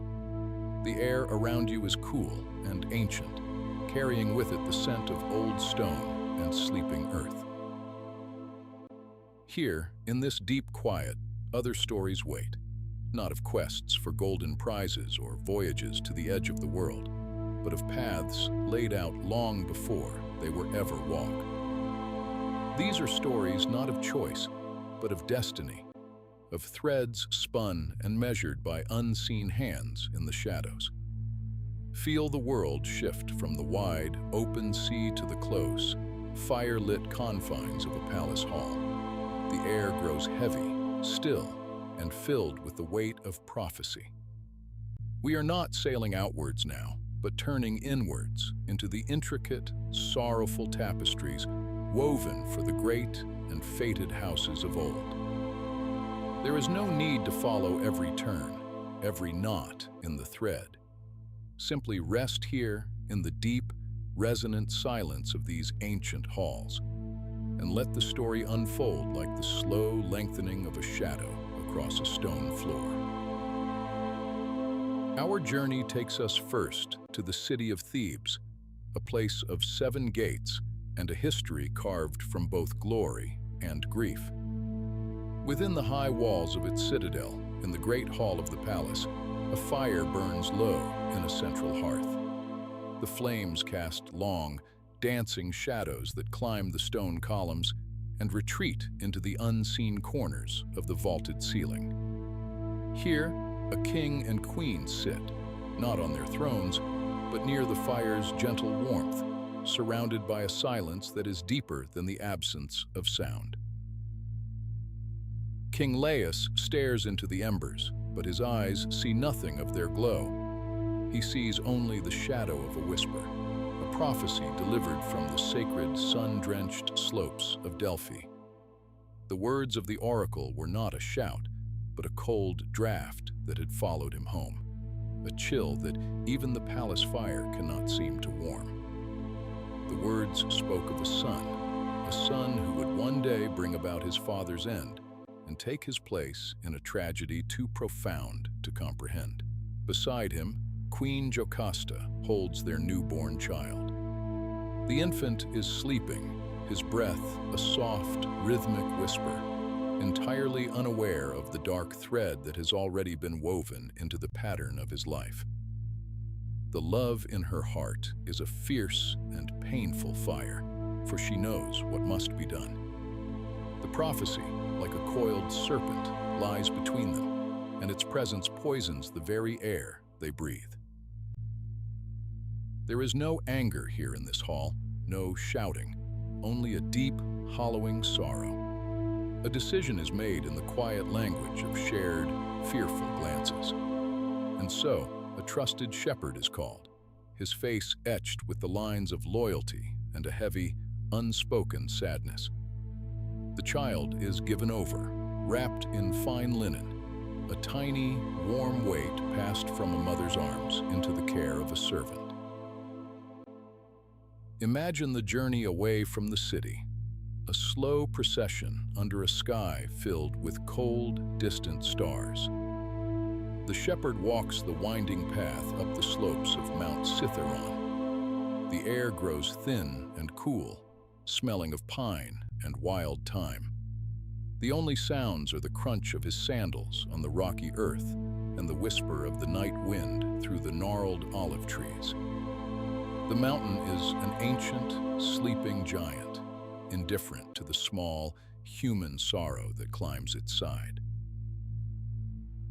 At a place where the world seems to fall away into a valley of shadows, the shepherd hesitates. He looks down at the innocent face of the child, sleeping peacefully in his arms, and a wave of pity washes over him. He cannot bring himself to fulfill the king's darkest command. Instead, with a heavy heart, he gently binds the infant's ankles and hangs him from the branch of a low-hanging tree, a tiny, helpless offering to the wilderness, left not to perish, but to be found, to be given a chance by fate, away from the shadow of the prophecy. He turns and walks away, never looking back, the silence of the mountain swallowing his footsteps.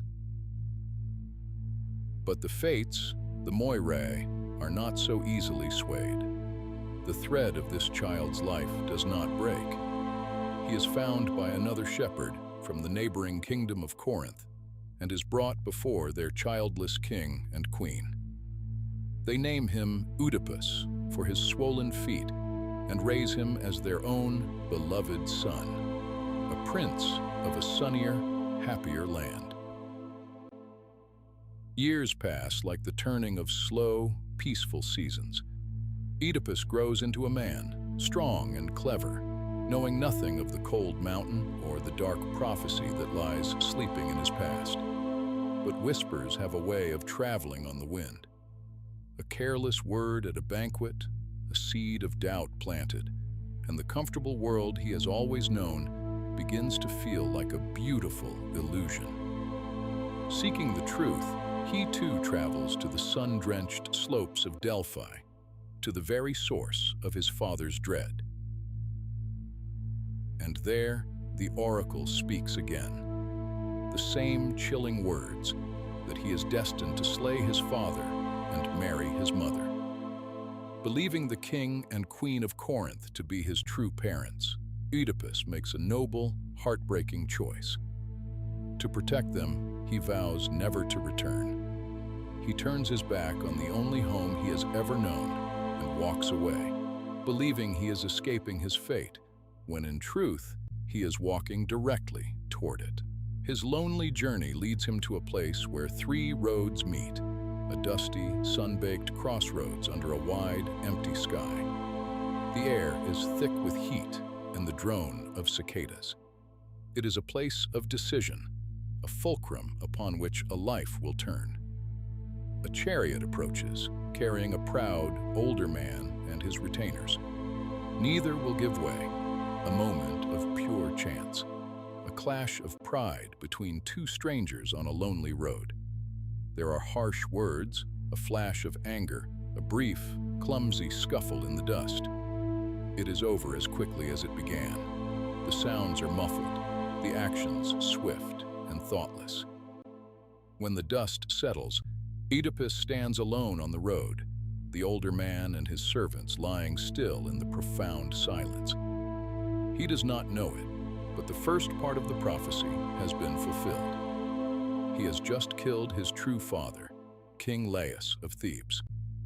He continues his journey, the memory of the brief, hot-tempered encounter already fading, a minor obstacle on a long road.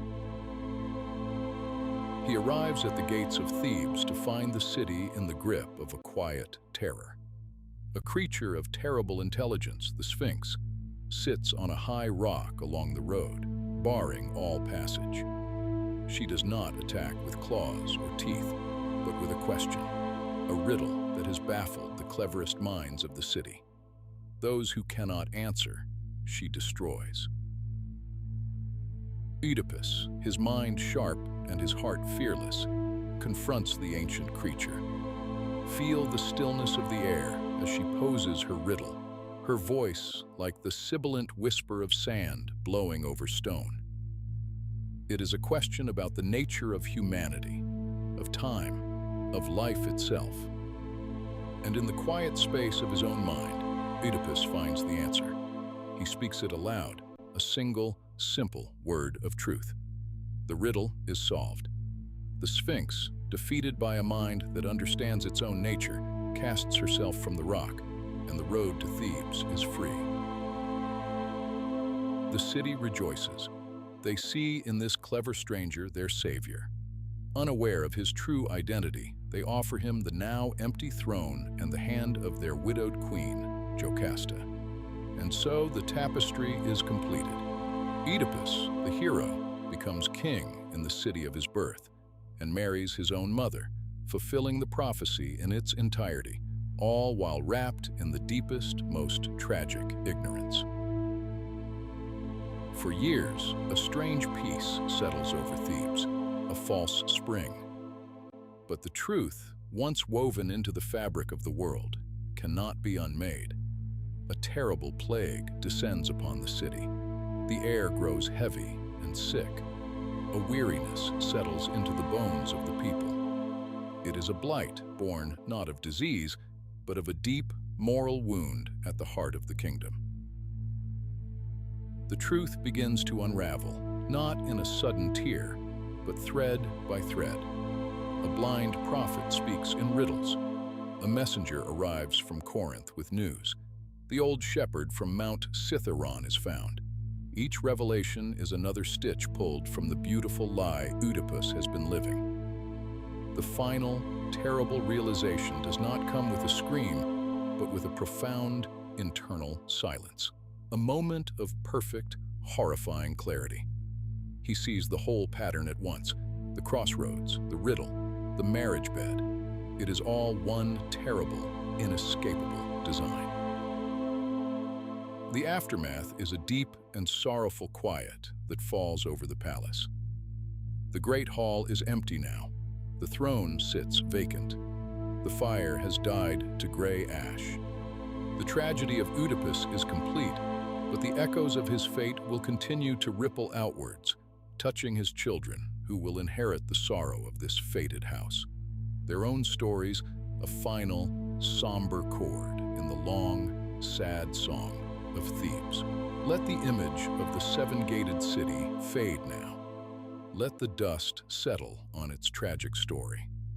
Allow your awareness to drift, to move through the quiet darkness to another palace, another fated family. We travel to the mighty citadel of Mycenae with its immense cyclopean walls, a fortress built to last for eternity. Yet within these impenetrable stones, a curse far older and more patient than any wall festers, passed down from one generation to the next. This curse begins not with a prophecy, but with an act of unimaginable pride, of hubris. It begins with King Tantalus, a man so favored by the gods that he was invited to dine with them on Olympus. Imagine the scene: the golden halls, the shimmering light, the taste of ambrosia and nectar. But Tantalus sought to test the gods, to prove himself their equal. At his own feast for them, he committed an unspeakable act, a betrayal of all that is sacred. There is a sudden chill in the warm Olympian air. The gods fall silent. They see the truth of his deception, and their judgment is swift and absolute. His punishment is not a swift end, but an eternity of quiet, agonizing want.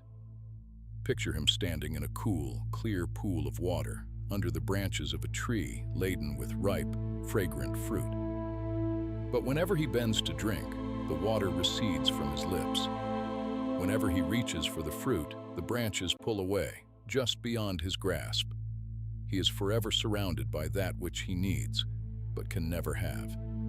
This eternal, gnawing hunger, this unquenchable thirst, becomes the very nature of the curse that will plague his descendants, the house of Atreus.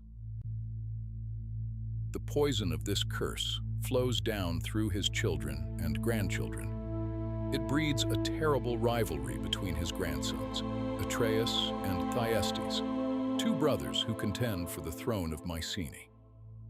Their struggle is not one of noble battles, but of deceit, betrayal, and a darkness so profound that it is said the sun itself turned back in its course, refusing to shine upon the horrors that unfolded. It culminates in a feast of false reconciliation, where one brother serves the other a meal of unimaginable cruelty, perpetuating the cycle of vengeance and sealing the curse into the very foundations of the palace.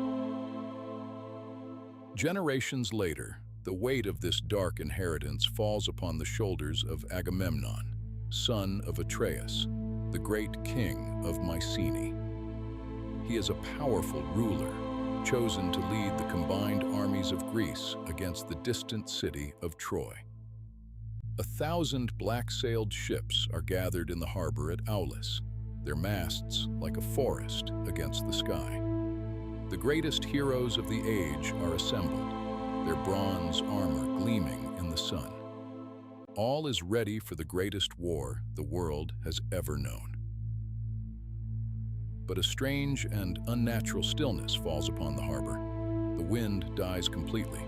For days, then weeks, the sea remains a perfect, placid mirror, reflecting a cloudless, motionless sky. The 1,000 sails hang limp and lifeless. The air is thick, heavy, and expectant. The men grow restless. The ships cannot sail. The great seer, Calchas, reveals the cause. The goddess Artemis is offended, and she demands a sacrifice to appease her wrath and release the winds. The price she demands is the king's own daughter, the young Iphigenia. Feel the immense, crushing weight of this moment. Agamemnon, the great commander, is trapped. The fate of the entire expedition, his honor, his duty to his allies, all rests on one side of the scale. On the other is his own child. The silence in his heart must be deafening. The palace at Mycenae, with its dark history of sacrificed children, casts a long shadow all the way to this windless shore. The decision he makes is the decision of a king, not a father. The curse of his house demands its price. Imagine the quiet, heartbreaking procession. Iphigenia is brought to the altar, a figure of innocent grace amidst the hard-faced warriors and the silent, waiting ships. We will not linger on the act itself. We turn away and listen only for its consequence. As the terrible deed is done, a single, mournful sigh of wind whispers through the rigging of the nearest ship. Then another.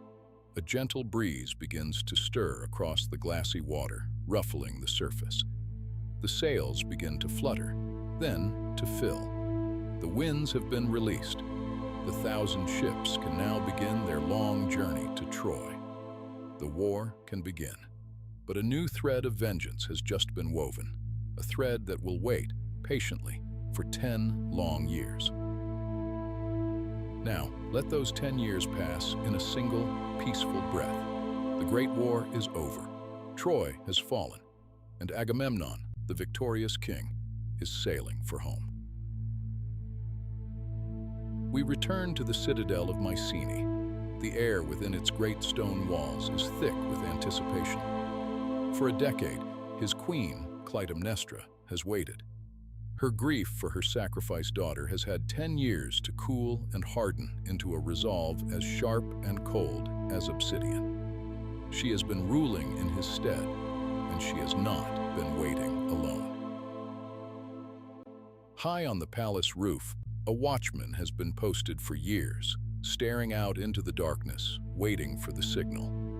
And then, one night, he sees it. A tiny speck of light on a distant hilltop. Then another, and another. A chain of signal fires leaping across the mountains and islands, announcing the king's return. The palace stirs. Preparations are made, but the atmosphere is not one of joyous celebration. It is one of tense, calculated ceremony.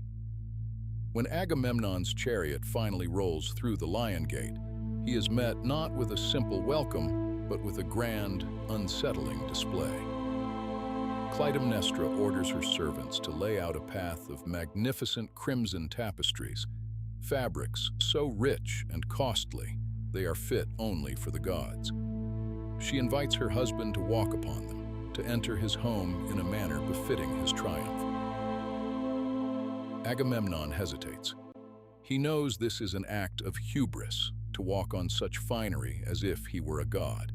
It is a dangerous, prideful act, but he is weary from war, eager to be home, and swayed by his wife's insistent words.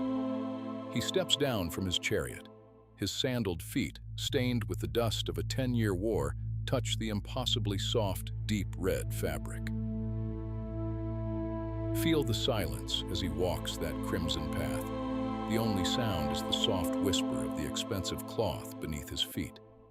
Each step is deliberate, final. He is walking a path laid out for him by a decade of hatred and 100 years of curses. He reaches the great bronze doors of the palace. He turns, a triumphant king returning to his hall. Clytemnestra follows him inside. The heavy doors swing shut, their deep groan echoing in the courtyard. And then, silence. a profound, echoing silence that settles over the stone walls of Mycenae.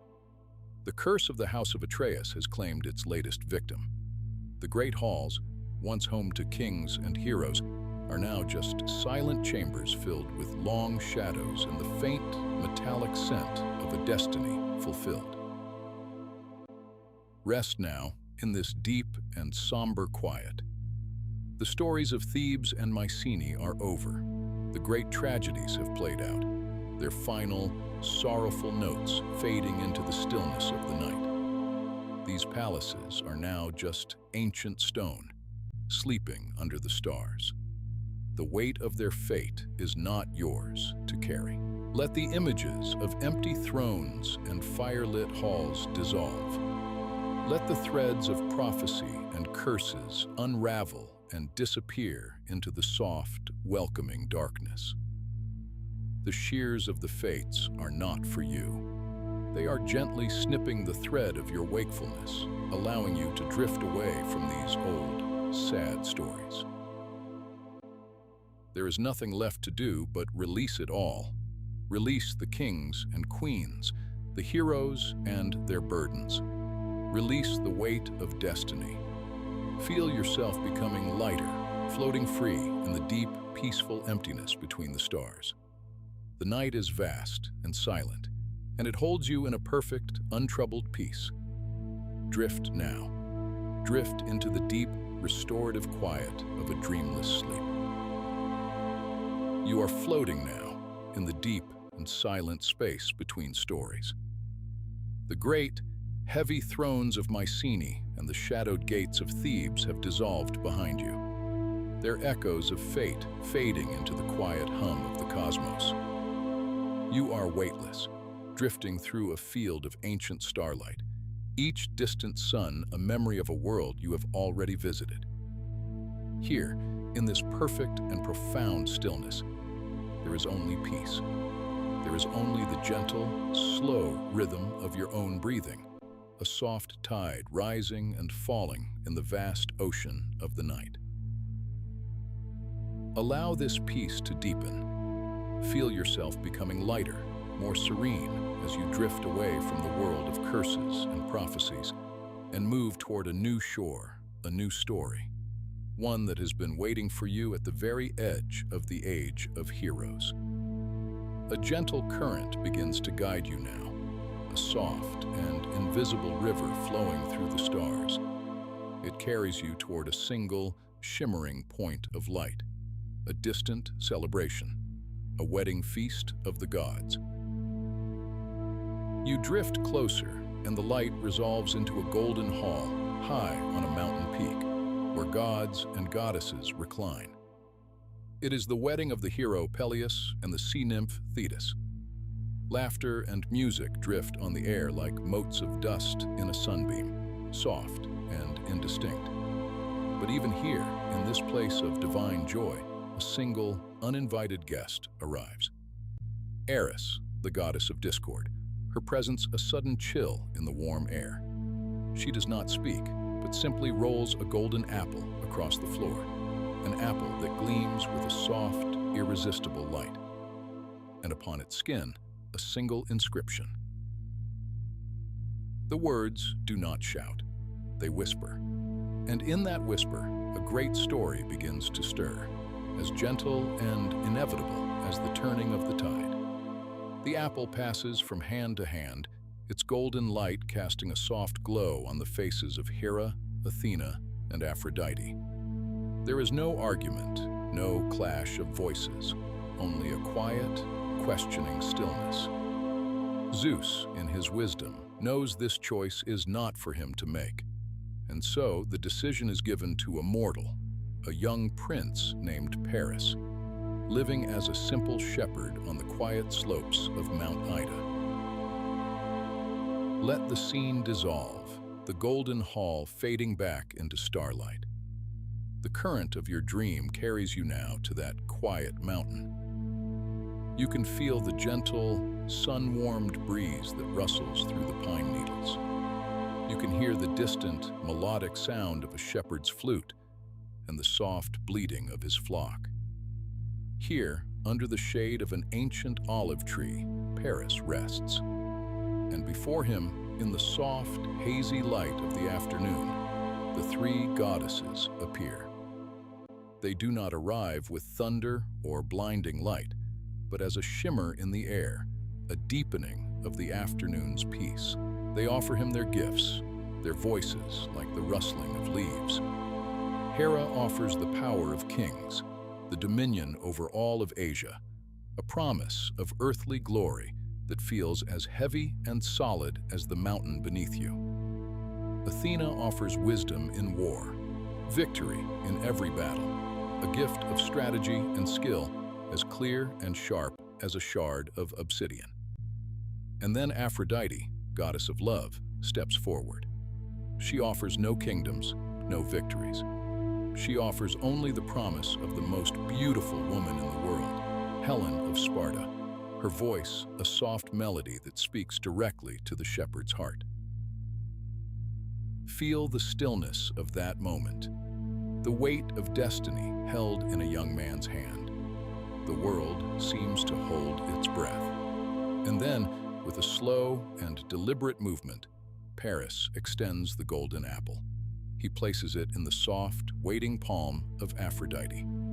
The choice is made, and with it, 1,000 ships are quietly summoned from the mists of the future. The decision does not cause a sound, but its echo will shape the end of an age. Let the image of Mount Ida dissolve like a watercolor painting in the rain. You are drifting over the sea now, a vast, wine-dark expanse under a canopy of stars. You see a single ship, its sail a pale ghost in the moonlight, gliding silently toward the shores of Sparta. It carries Paris, no longer a shepherd but a prince of Troy, on his way to claim the goddess's promise. You feel the gentle rocking of the waves, the soft creak of the ship's timbers, the whisper of the wind in the rigging. It is a journey of fateful love, and it unfolds with the slow, dreamlike quality of a myth being born. And then, another ship, sailing away from Sparta. Helen is aboard, her face a mask of wonder and conflict, leaving a sleeping kingdom behind her. The sea does not rage, the sky does not storm. The world simply watches as the pieces of a great and terrible tapestry are slowly, carefully put into place. The quiet journey ends, and the current of your sleep carries you forward in time. You are now floating high above a wide, flat plain that stretches between a great, walled city and the sea. This is the plain of Troy. The city, with its high, sun-bleached walls and proud towers, stands silent and watchful. And along the shore, stretching for miles, is a sight of profound and patient stillness. 1,000 black ships are beached upon the sand, their masts like a forest of stark, leafless trees. And between the ships and the city, tens of thousands of campfires flicker in the deepening twilight. You are witnessing the great siege of Troy. But this is not a story of war tonight. It is a story of waiting. 10 years of waiting. Let your awareness drift down among those campfires, like a soft, silent owl. Feel the immense, deep patience of this place. The war has become a part of the landscape, as natural as the sea and the sky. Listen, the sounds are soft, rhythmic, and soothing. You hear the gentle, ceaseless lapping of the Aegean waves against the shore. You hear the crackle and pop of 1,000 fires, each one a small, warm sun in the cool night air. You hear the low murmur of conversation, the stories of home told in hushed tones, voices worn smooth by years of repetition. From a distant tent comes the lonely sound of a lyre, a simple, melancholic tune that drifts on the breeze. You hear the rhythmic of a blacksmith's hammer, not striking in anger, but mending a dented shield, a sound as steady and predictable as a heartbeat. Breathe in the air, It is thick with the scent of salt from the sea, the dry dust of the plain, and the fragrant smoke of burning olive wood. It is the smell of a temporary city, a home made of canvas and wood and time. You see the silhouettes of warriors, their long day done, cleaning their armor by the firelight. The bronze gleams with a soft, warm, coppery light. They are not heroes in this moment, but men, tired and quiet, lost in the simple, meditative task of polishing away the day's dust. The years pass here not in days or weeks, but in the slow turning of the seasons. You feel the long, hot summers, where the sun beats down on the baked earth and the air shimmers with heat over the plain. The city of Troy seems to float in the distance, a mirage of stone and light. Then come the autumns, when the sea winds grow colder and whip the canvas tents, and the rains turn the plain to mud. The winters are quiet and gray, the fires burning brighter, the men huddled closer for warmth, their breath misting in the cold air. And then the springs, when the fields around the camps bloom with red poppies, a startling, beautiful, and tragic carpet of color, a reminder of a world that continues to live and grow outside this endless waiting. This is the rhythm that has lulled an army into a state of suspended life, a decade of sunrises and sunsets over the same unchanging view, the impenetrable walls of Troy. And as you float here, in this vast and patient encampment, you feel your own sense of time beginning to dissolve. The long, slow rhythm of the siege becomes a lullaby. The crackling fires, the whispering sea, the distant music, it all combines to draw you deeper and deeper into a state of profound rest. But even in this deep, patient quiet, there is a stillness that is different. A stillness born not of patience, but of sorrow and pride. Your awareness is drawn to a single tent, set slightly apart from the others, near the very edge of the sea. It is the tent of Achilles, the greatest of all the Greek warriors. And inside, there is a profound and heavy silence. Drift through the canvas flap into the cool darkness within. The air here is still and close. The only light comes from a single oil lamp, its flame barely flickering, casting long, dancing shadows on the walls. His magnificent armor, forged by the god Hephaestus himself, rests on a stand in the corner. The shield, inlaid with scenes of peace and harvest, of cities and stars, seems to mock the stillness of this tent. Its bronze and silver surfaces catch the lamplight, but they gleam with a cold, unused light. Achilles sits on a simple stool, his head bowed. He is not sleeping, he is not speaking, he is simply withdrawn. His dispute with Agamemnon has wounded his pride, his honor, and he has removed himself from the war. The sounds of the camp outside, the distant shouts, the clang of metal, are muffled and far away, as if coming from another world. Here, inside this tent, there is only the sound of the sea, a constant, mournful sigh, and the quiet, heavy rhythm of his own breathing. This is the wrath of Achilles. It is not a raging fire, but a cold, deep ocean of grief. It is a silence that is louder than any battle cry. He sits in the stillness, a storm contained, his immense power held in perfect, sorrowful repose. And as you rest in this quiet space with him, you can feel the weight of his sorrow, a heavy, warm blanket that encourages you to let go of your own thoughts, to sink into the deep, quiet stillness that he has created. You feel the world outside fading away, leaving only this sanctuary of profound, quiet rest. The days turn, the war grinds on without its greatest champion, but fate has its own schedule. The current of your dream pulls you gently from the quiet tent back out into the vast, open plain. The air is different now. It is charged with a new and solemn energy. Two figures stand alone between the armies, between the beached ships and the silent walls of Troy. On one side, Hector, Prince of Troy, the protector of his people, his bronze armor glowing in the late afternoon sun. On the other, Achilles, who has returned to the fight, his heart a cold, hard stone of grief for his fallen friend, Patroclus. There is no sound of armies roaring.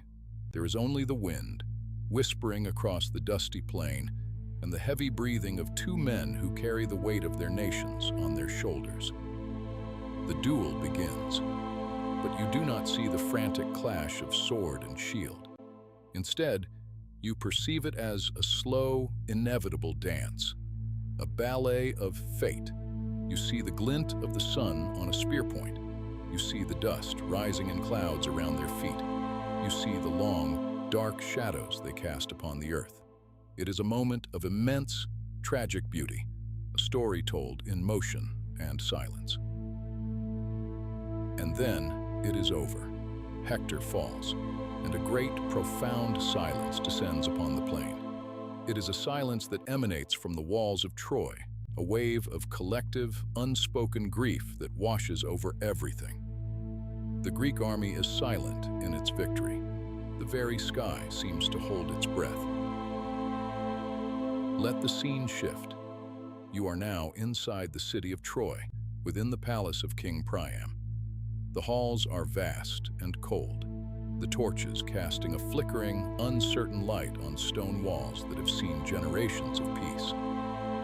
The old king, his face a mask of sorrow, prepares for a journey. He is going not as a king, but as a father, to beg for the body of his son. You travel with him in spirit, across the dark plain, into the heart of the Greek camp, to the very tent of Achilles. You witness a moment not of war, but of shared humanity. The old king kneels and kisses the hands of the man who killed his son.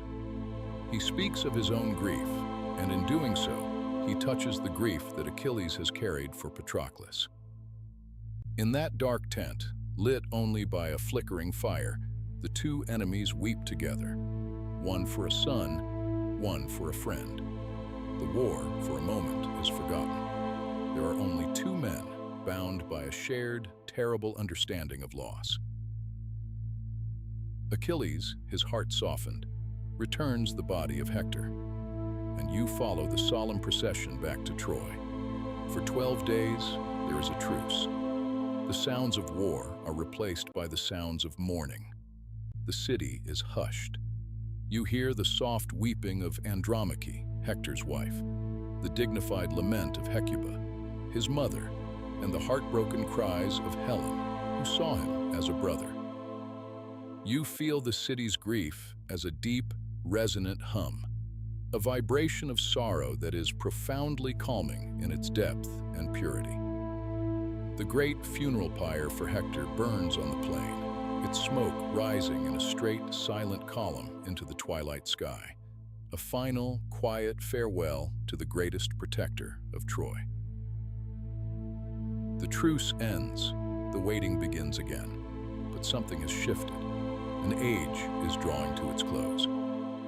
One morning, the Trojans wake to a strange and profound silence. The Greek camp is gone. The beach is empty, save for the smoldering remains of countless campfires and a single, astonishing object. Standing alone on the sand, massive and silent, is a great horse, fashioned from the planks of ships. It is a monolithic, uncanny thing, its wooden eyes staring blankly at the walls of Troy. The Trojans gather, marveling at this strange offering. A debate, quiet and fateful, takes place. Some are wary, but most see it as a sign of their victory, a tribute to the gods who have protected their city for 10 long years. You watch as they make their decision. With great ropes and immense effort, They pull the horse from the beach, through the fields of poppies, and up to the city. They must break down a part of their own impenetrable wall to bring it inside. It is a slow, laborious procession, a city pulling its own doom into its heart.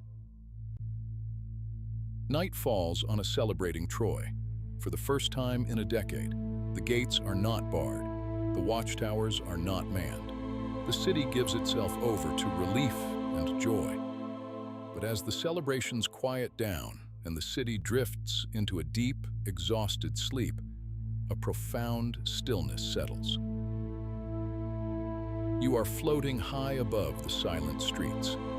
The moon casts a silver light on the rooftops, and from the belly of the silent wooden horse, a door opens. Figures descend on ropes as silent as shadows. They move through the sleeping city, their footsteps making no sound. They open the great gates. And from the darkness outside, the Greek army, which had only pretended to sail away, pours back into the city. The fall of Troy does not happen with a great roar. For you, it is a slow, quiet, and distant event. You do not hear the screams. You see only a soft, orange glow beginning to bloom in the heart of the city. You see embers, like 1,000 fireflies, beginning to rise on the night air, drifting lazily up toward the stars. You hear the distant, muffled sounds of a great structure groaning and collapsing, a deep, final sigh. The city that stood for 10 years, the city of heroes, is undone in a single night. The age of epic struggles, of demigods and divine interventions, is burning away, its smoke rising to join the constellations. You watch as the embers rise higher and higher, growing fainter as they ascend, until they are indistinguishable from the stars themselves. The glow of the fires softens, fades, and finally winks out. Profound silence returns. The plain is dark, the sea is still, the war is over, the story is finished. The age of heroes has come to a gentle, quiet end. Its great figures now just names in a song. Its great cities now just dust and memory. A new, more human era is waiting for the dawn. And you are left in the aftermath, in the deep and peaceful silence. There is nothing left to witness, nothing left to hold on to. The great tapestry has been woven and cut. You are free to drift away, carried on the cool, clean air of the new morning that is yet to come. Let the last image of the rising embers dissolve. Let the memory of Troy fade. There is only the vast, quiet, and starry night around you now, a perfect, empty, and peaceful space, inviting you into the deepest, most restorative sleep. The last embers of Troy have long since turned to ash. The memory of its high walls, its golden light, and its final, terrible fire has dissolved into the vast, silent peace of the night that now holds you. You have floated here, in the quiet space between worlds, where the age of heroes has come to a gentle and final close. The great story has been told, the final note has been sung, and what remains is a profound and empty stillness, a quiet canvas upon which a new journey may be painted. And so, allow the darkness to soften. Let a new light, the tender gray of a weary dawn, begin to touch the edges of your awareness. You are not in the stars now, but resting on the quiet shores of the Troad, beside the deep, wine-dark sea. The war is over. The silence that follows a long and bitter struggle hangs in the air, thick and heavy as morning mist. The great camp of the Achaean kings is being dismantled, not with triumphant shouts, but with the quiet, methodical movements of men who long only for the sight of their own shores. You can hear the gentle sounds of this new morning, the soft crunch of sand underfoot, the low murmur of voices speaking of Ithaca, of Mycenae, of Pylos. the rhythmic creak of rope being coiled, the hollow clatter of bronze helms and shields being stored away in the dark holds of the black-hulled ships. There is a deep weariness here, a sorrow that victory could not erase. The ghosts of 10 long years haunt this beach, and every man here wishes only to sail away from them. Your gaze is drawn to one man in particular. He stands apart, staring out at the horizon, his back to the ghost of the city he helped to conquer. He is not the largest of the kings, nor the swiftest, but his eyes hold a deep and patient intelligence. This is Odysseus, the man of twists and turns, the great strategist, whose mind is a labyrinth of cunning and whose heart is an anchor, fixed firmly to the distant memory of his island home, Ithaca. Feel the cool morning breeze as it stirs his dark hair and ripples the deep purple cloth of his cloak. He breathes in the salt air, a scent that promises both a pathway and a prison. His journey is about to begin. Let your own awareness drift and settle upon the deck of his ship. Feel the solid, dark wood beneath you, worn smooth by the sea and the sun. The mast stands tall, a single great timber, its sail of deep, royal purple, neatly furled and tied, waiting for the wind. The final preparations are made. The last of the supplies are loaded. The men, his loyal companions, take their places at the long oars. With a deep, collective groan of wood and muscle, the ship is pushed from the sand and into the gentle surf.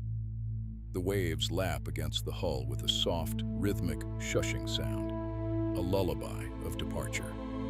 The sail is unfurled, and it blossoms against the pale sky, catching the morning wind with a deep, satisfying. The ship begins to move, gliding silently away from the haunted shore. Other ships follow, a great fleet of returning victors, their painted eyes staring forward, away from the past. The coastline of Troy, with its blackened ruins, grows smaller and smaller, until it is just a faint gray line between the sea and the sky. And then it is gone. You are at sea now, cradled in the gentle, rocking motion of the ship as it cuts through the calm, blue waters of the Aegean. The sun climbs higher, warming the deck. The only sounds are the creak of the mast, the whisper of the wind in the sail, and the steady, hypnotic splash and pull of the oars when the wind dies down. Days pass like this, in a slow and peaceful rhythm. The world is reduced to 3 simple things: the endless blue of the water below, the endless blue of the sky above, and the steady, forward motion of the ship, carrying you home.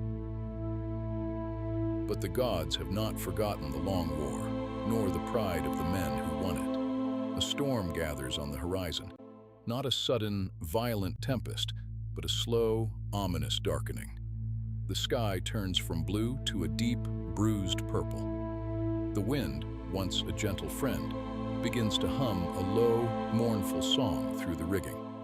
The sea, once calm, begins to swell and heave in long, deep breaths. The sailors move with quiet efficiency, lowering the great sail, securing the rigging, their faces turned to the darkening sky. The storm that comes is not a clash of thunder and lightning, but a great, relentless wind. A wind sent by the gods to scatter the fleet, to erase the path home. For 9 days and 9 nights, the ship is driven by this gale. Time loses its meaning. There is no sun, no moon, no stars, only the churning gray-green water and the deep, ceaseless moan of the wind. Allow yourself to feel this deep, hypnotic motion. The ship rises on the back of a colossal wave, hanging for a moment in the misty air, and then slides down, down, down into the deep trough, a valley of water, before beginning its slow ascent once more. Up and down, up and down. a relentless, rocking cradle, pushing you deeper and deeper into a state of rest. There is nothing to do but surrender to the motion, to the deep, humming sound of the wind, to the feeling of being utterly lost, adrift in a world without landmarks, without time. The memory of Troy fades.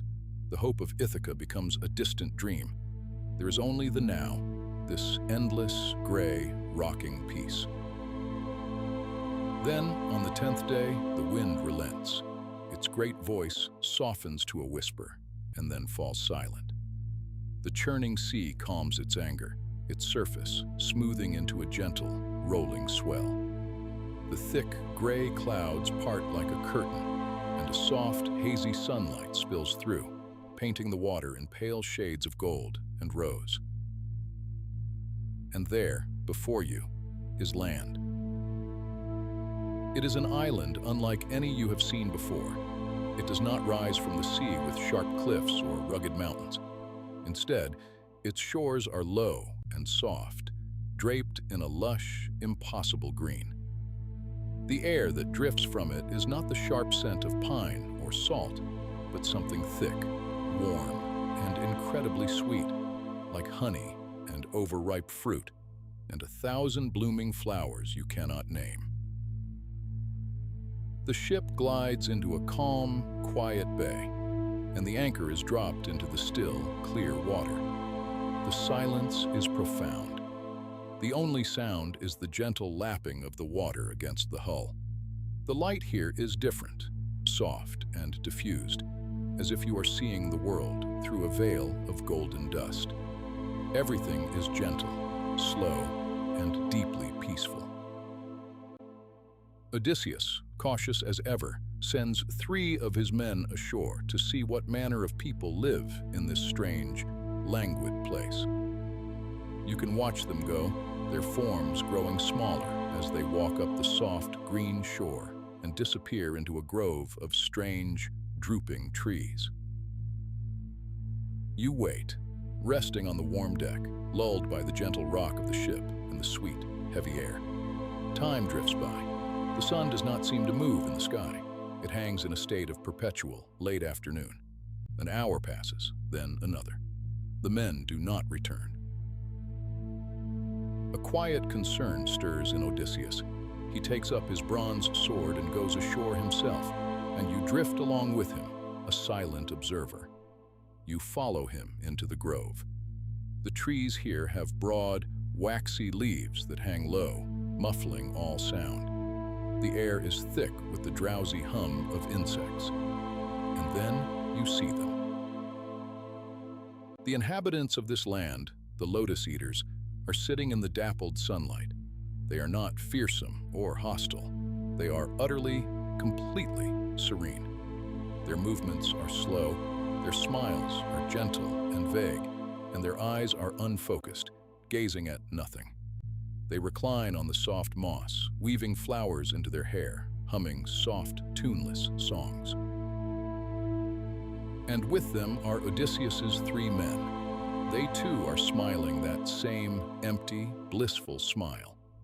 In their hands, they each hold a flower-like fruit, the lotus, with petals of soft gold and a center that glows with a faint, honeyed light. As you watch, one of the lotus eaters offers a fruit to Odysseus's men, and they take it without hesitation. They eat, and a look of profound, untroubled peace settles over their features. One of them sees Odysseus. He beckons, his movements slow and graceful. He offers a piece of the glowing fruit. "Stay with us," he murmurs, his voice soft as a sigh. "There is no past here, no future, only this, only peace. Why would you ever leave?" Odysseus understands the terrible danger of this place.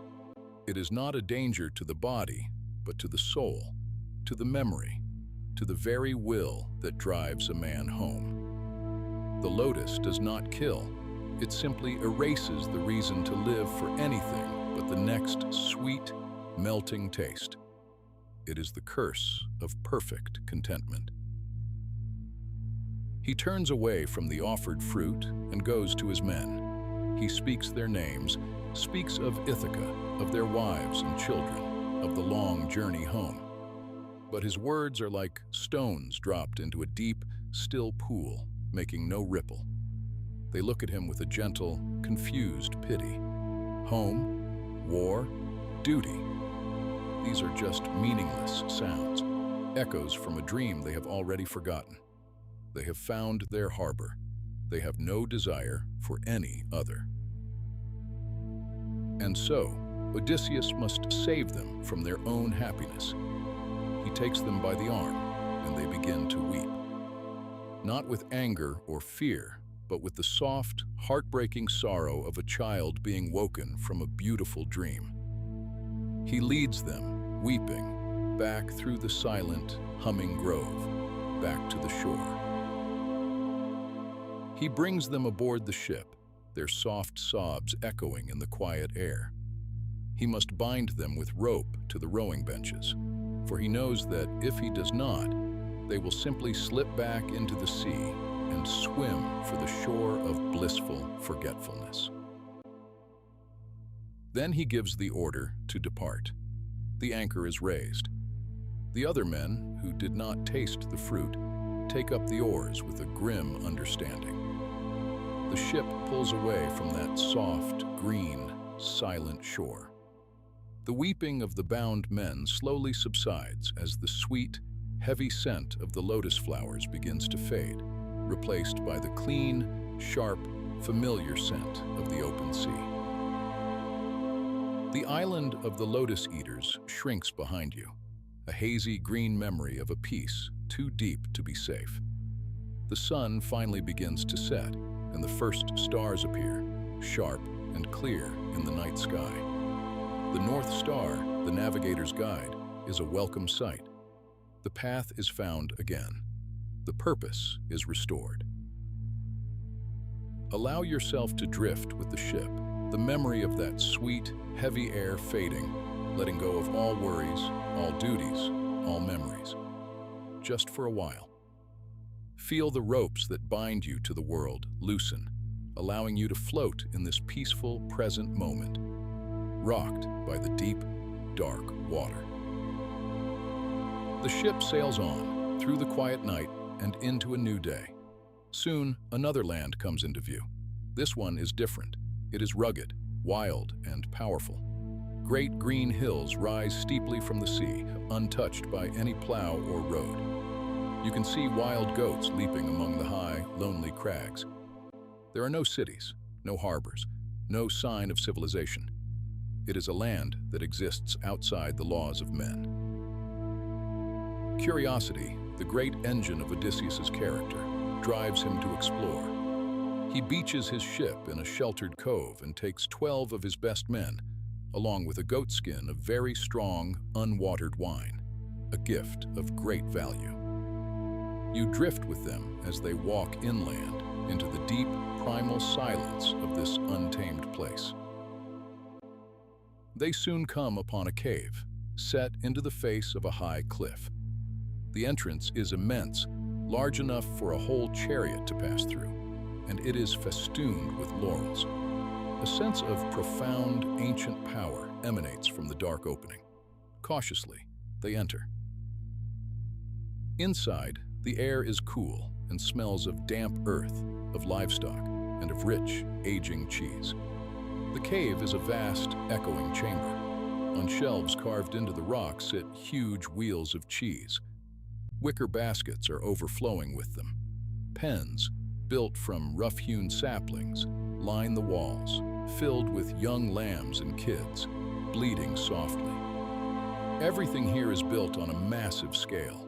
The milking pails are as large as bathtubs. The shepherd's staff leaning against the wall is as tall as the mast of a ship. The owner is not home. Odysseus's men urge him to take some cheese and lambs and leave quickly. But Odysseus refuses. He wants to see what manner of being lives in such a place, to receive the traditional guest gift. So they light a small fire, and they wait. As evening falls, a great shadow darkens the entrance of the cave. The ground begins to tremble with heavy, rhythmic footfalls. A sound like a landslide echoes from outside as a huge pile of dry wood is thrown to the ground. Then, the creature enters, stooping to fit his immense frame through the opening.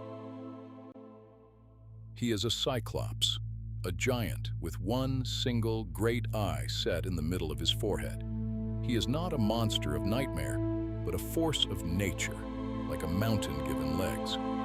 His skin is rough as bark, his muscles like boulders.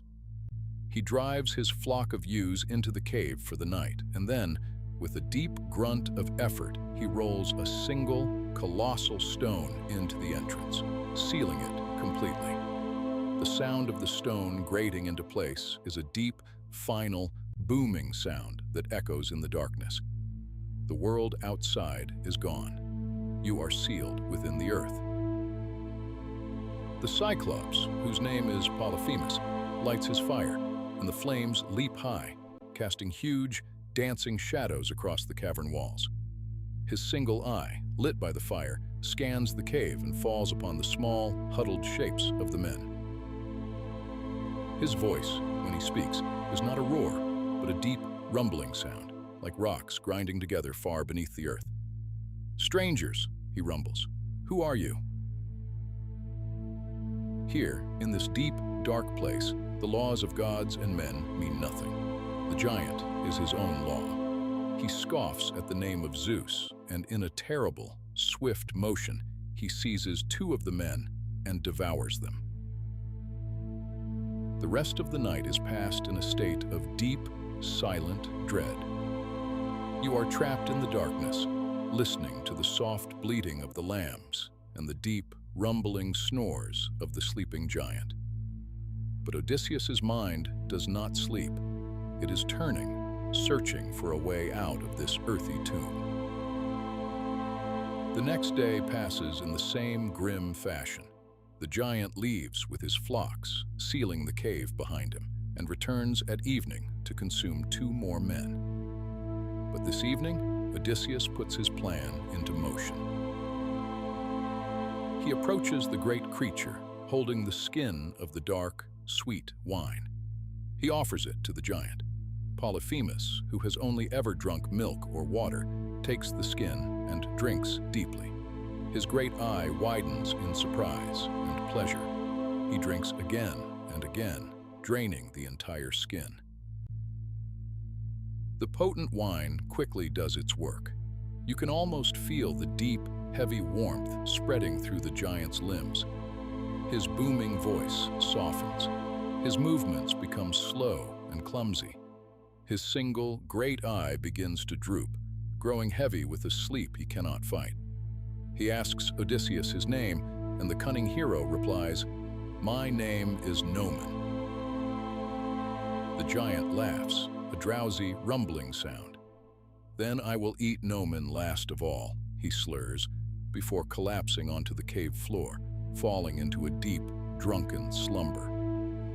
His snores are like the sound of distant thunder, rolling and echoing through the vast chamber. Now is the time. Odysseus and his remaining men take the giant's great olive wood staff. They have spent the day sharpening its point, and now they harden it in the embers of the fire until it glows a fearsome red. They lift the great timber together. They aim for the single, sleeping eye, and they drive it home. There is no scream. There is only a deep, earth-shaking groan, a sound of profound agony that seems to come from the rock itself.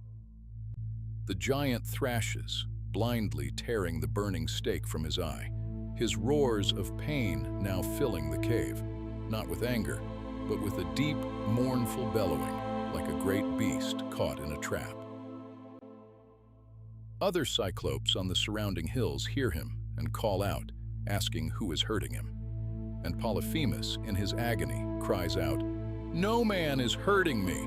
No man is killing me!"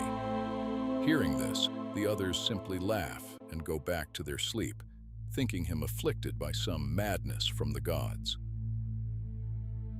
The giant is blind now, but the way out is still blocked by the immense stone. He sits by the entrance, fumbling in the darkness, his great hands sweeping the air, determined that no one will escape. But Odysseus has one last stratagem. The cave is filled with great, thick-fleeced rams. During the night, Odysseus lashes his men to the undersides of these great beasts, tying them in groups of 3. He himself chooses the largest, finest ram and clings tightly to the thick, oily wool of its belly. As dawn approaches, the blind giant, following his routine, rolls back the stone to let his flocks out to pasture. He stands at the entrance, running his hands over the back of each sheep as it passes, to ensure no man is riding on top. Feel the deep, quiet tension of this moment. Feel yourself hidden beneath the warm, breathing bulk of the ram. You feel the slow, steady steps of the animal as it walks towards the light. You hold your breath as you pass beneath the giant's fumbling, searching hands. His fingers brush the thick wool of the ram's back, just inches above you. And then, you are through. You are out of the cave. You are in the cool, fresh morning air. One by one, the men untie themselves and hurry silently to the ship. They drive the best of the flock before them, and once aboard, they push off from the shore, rowing with all their might. When they are a safe distance away, Odysseus, in a moment of prideful folly, cannot resist calling back to the shore, to the blind, stumbling giant silhouetted against the mouth of his dark cave. He taunts him, revealing his true name. "If any man asks who put out your eye," he shouts, "tell them it was Odysseus, sacker of cities, from Ithaca." Enraged, Polyphemus tears off the top of a mountain and hurls it into the sea. It lands just in front of the ship, and the resulting wave is immense. But do not feel fear. Feel this great, deep surge of water, not as a threat, but as a powerful push. A great, deep, rolling motion that lifts the ship high and then drives it far, far out to sea, away from the wild land.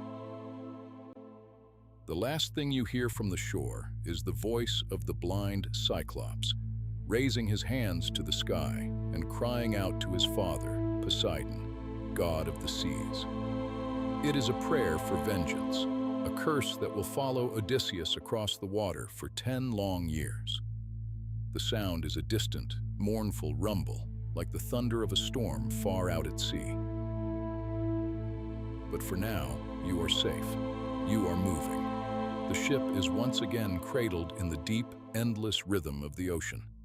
The journey is far from over. The sea, once just a path, is now a place of great and unknown challenge. But you are moving forward. Let the rhythmic splash of the oars and the gentle, constant rocking of the ship carry you now. Let go of the shore. Let go of the land. Surrender to the deep, dark, peaceful water, to the endless motion of the journey as it carries you further and further away into the vast, silent, and restorative ocean of deep sleep. The distant, angry shouts of the blinded Cyclops have long since faded, dissolved into the vast and patient whisper of the sea. The great wave that thrust your ship into the open water has softened into a gentle, rhythmic swell, a deep and steady breath that rocks you in its endless cradle. You are safe now, far from the jagged coast and the shadow of the monster's cave. There is only the deep, resonant blue of the water below and the pale, endless blue of the sky above.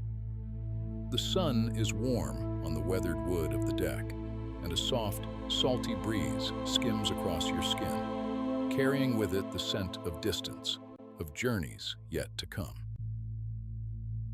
The curse of Polyphemus, a seed of darkness planted in the heart of the sea god, is a problem for another time, a worry for a waking mind. Here, in the gentle rhythm of the waves, It is only a fading echo, a story that has already been told. All that matters now is the gentle lift and fall of the hull, the soft creak of the mast, the whisper of the sail as it catches the breath of the wind. Each sound is a part of a lullaby sung by the ocean itself, a song of boundless peace, inviting you to let go, to drift, to sink into a sleep as deep and as untroubled as the sea itself. After many days of this peaceful, aimless drifting, a new island appears on the horizon. But this is no ordinary island of rock and soil. It seems to float upon the water, a perfect circle of land shimmering in the sunlight, surrounded by a sheer wall of unbreakable, gleaming bronze. As you draw closer, you feel no threat, only a profound sense of peace and perfect order. This is Aeolia, the home of Aeolus, the keeper of the winds, a mortal man loved by the immortal gods. You sail through a single, narrow gap in the bronze wall, and the chaotic winds of the open sea fall silent.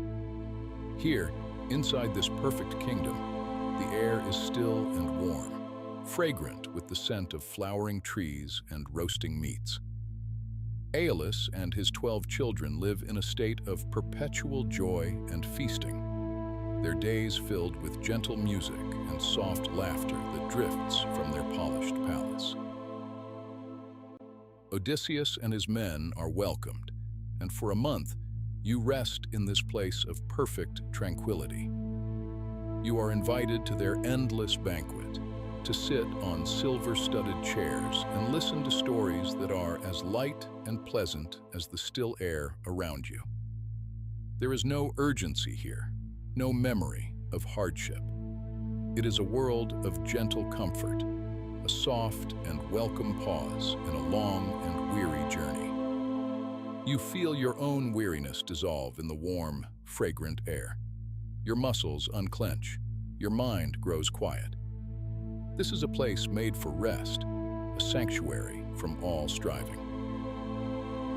When the time comes to leave, Aeolus offers Odysseus a final, wondrous gift. He captures all the contrary, stormy winds, the blustering gales, the sudden squalls, the chaotic tempests, and binds them tightly within a supple bag made from the hide of an ox, secured with a gleaming silver cord. He leaves only the gentle west wind, Zephyrus, free to blow softly at your backs, to push your ship swiftly and smoothly all the way home to the shores of Ithaca. Odysseus places the bag carefully beneath the deck, a secret treasure, a promise of a journey's end. And for 9 days and 9 nights, the promise holds true. Zephyrus breathes a steady, gentle sigh, pushing the ship over the smooth, dark water. The journey is so easy, so effortless, it feels like a dream. The coast of Ithaca, your final destination, is so close you can see the faint glow of campfires on the shore, a soft and welcoming light in the deepening twilight. But as Odysseus, exhausted from his long vigil at the helm, finally succumbs to a deep and heavy sleep, his men begin to whisper. They look at the tightly bound ox-hide bag, and their hearts fill with a foolish, restless greed. They imagine it is filled with gold and silver, a treasure Aeolus has given to their captain alone. Their movements are quiet, their whispers soft, so as not to wake their sleeping leader, but their actions unravel the perfect peace. They gently, carefully untie the gleaming silver cord. There is no great explosion, no violent storm. Instead, there is a deep, mournful sigh, a long, sad exhalation as all the bound winds rush out in a single, sorrowful gust.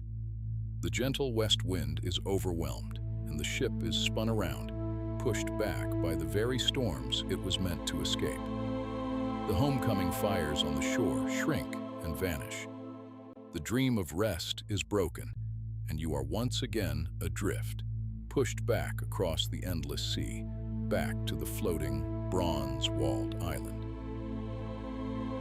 When you return, the face of Aeolus is filled not with anger, but with a deep and solemn sadness.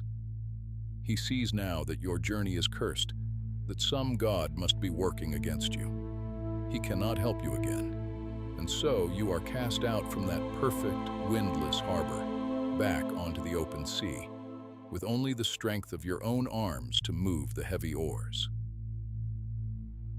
The work is slow and rhythmic. The oars dip into the water, pull, and lift. A steady, repetitive motion. Dip, pull, lift. The sound is a steady, percussive heartbeat against the gentle wash of the waves. It is a sound of effort, but also of perseverance. For 6 days, the rowing is constant, a moving meditation that lulls you deeper and deeper into a state of rest, until on the 7th day, a new land appears. From the deck of your ship, you see a coastline of towering, sheer cliffs and a narrow, quiet harbor. The other 11 ships of your fleet sail confidently into the sheltered cove, tying up close together in the calm, clear water. But a sense of unease keeps Odysseus's ship outside, moored to a rock at the very edge of the cliffs.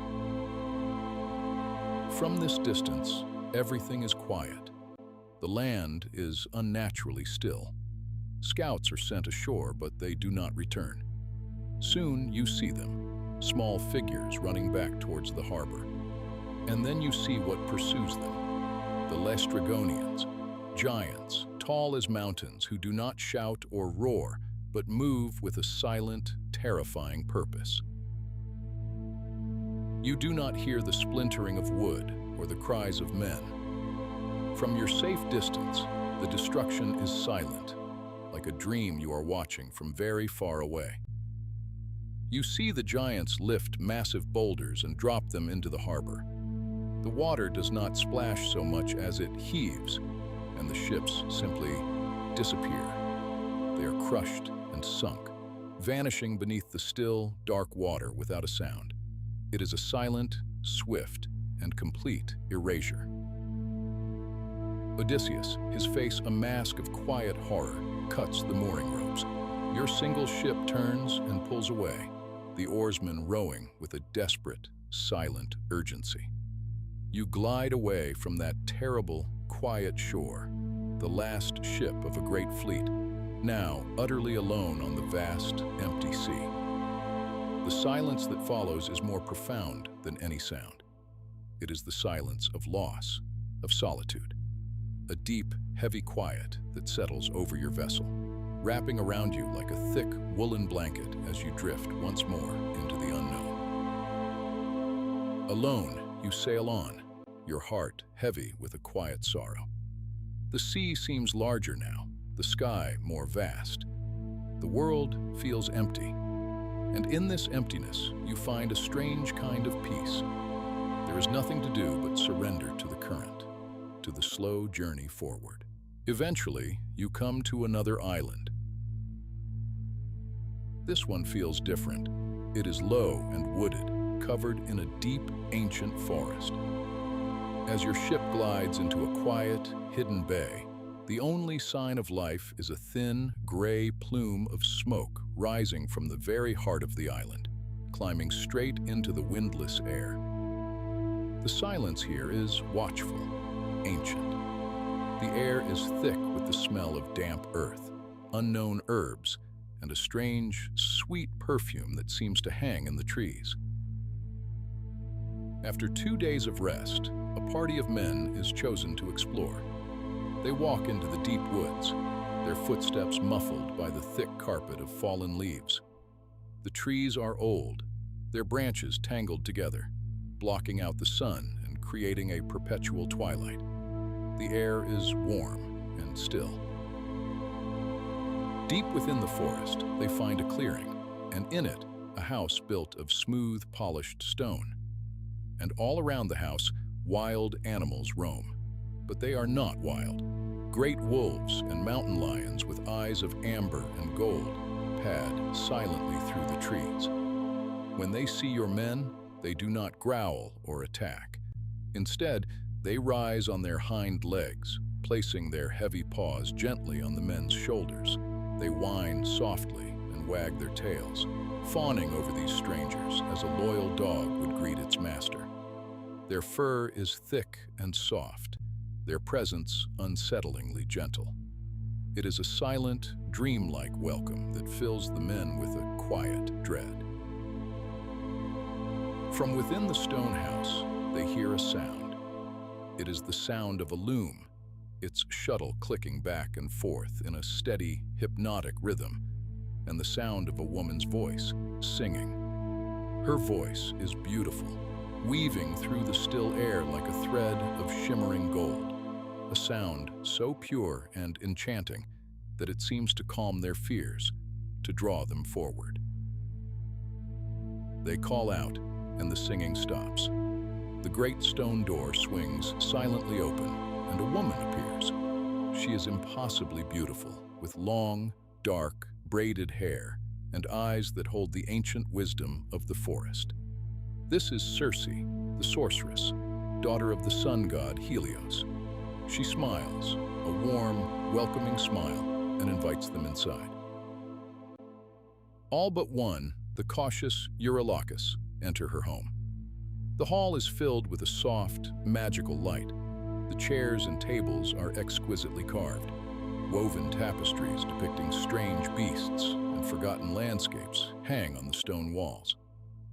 Circe offers them a drink, a concoction of cheese, barley, and rich, golden honey mixed with sweet Pramnian wine. It is delicious, and the weary men drink it down eagerly. As they drink, a deep, pleasant languor steals over them. Their thoughts grow slow and heavy, their worries dissolving like mist. They feel a profound sense of peace, a desire to simply rest, to let go of all the burdens of being a man. And as this feeling deepens, the change begins. It is not a painful or frightening transformation. It is a gentle release. Their bodies soften and shift. Their hands and feet become cloven hooves. Their skin grows thick and bristly. Their voices, when they try to speak, are no longer human, but are soft, contented grunts. They have been turned into pigs. But in their minds, they still feel themselves to be men. They look at each other with human eyes, full of confusion and a quiet, helpless sorrow. Circe herds them gently with a wand, herding them out of her beautiful home and into a clean, warm sty, where she throws them acorns and fresh chestnuts. And soon, even the memory of their human selves begins to fade, replaced by the simple, thoughtless comfort of the warm straw, the good food, the absence of fear and regret. It is a deep, dreamless sleep of the soul.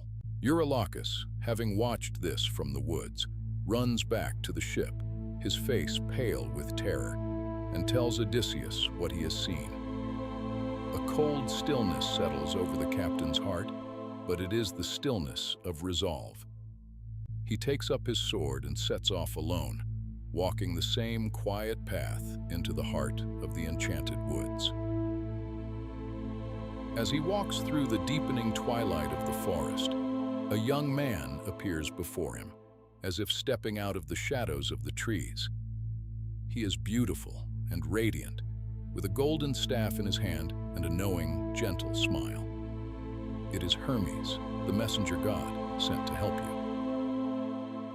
His voice is a soft whisper, a secret shared between you and the divine. She will offer you a potion, he says, to make you forget your home. But I will give you a charm to protect you. He reaches down and pulls a plant from the dark earth. The gods call it moly, he whispers. The root is as black as night, but the flower is a pure, milky white. It feels cool and alive in your hand. Hold this, and her magic will not touch you. When she strikes you with her wand, you must draw your sword as if you mean to kill her. She will be afraid, and she will swear a great oath not to harm you. Odysseus takes the herb its strange, divine power flowing into him, and continues on his way. He reaches the stone house, hears the same enchanting song, and is welcomed by the same beautiful, smiling sorceress.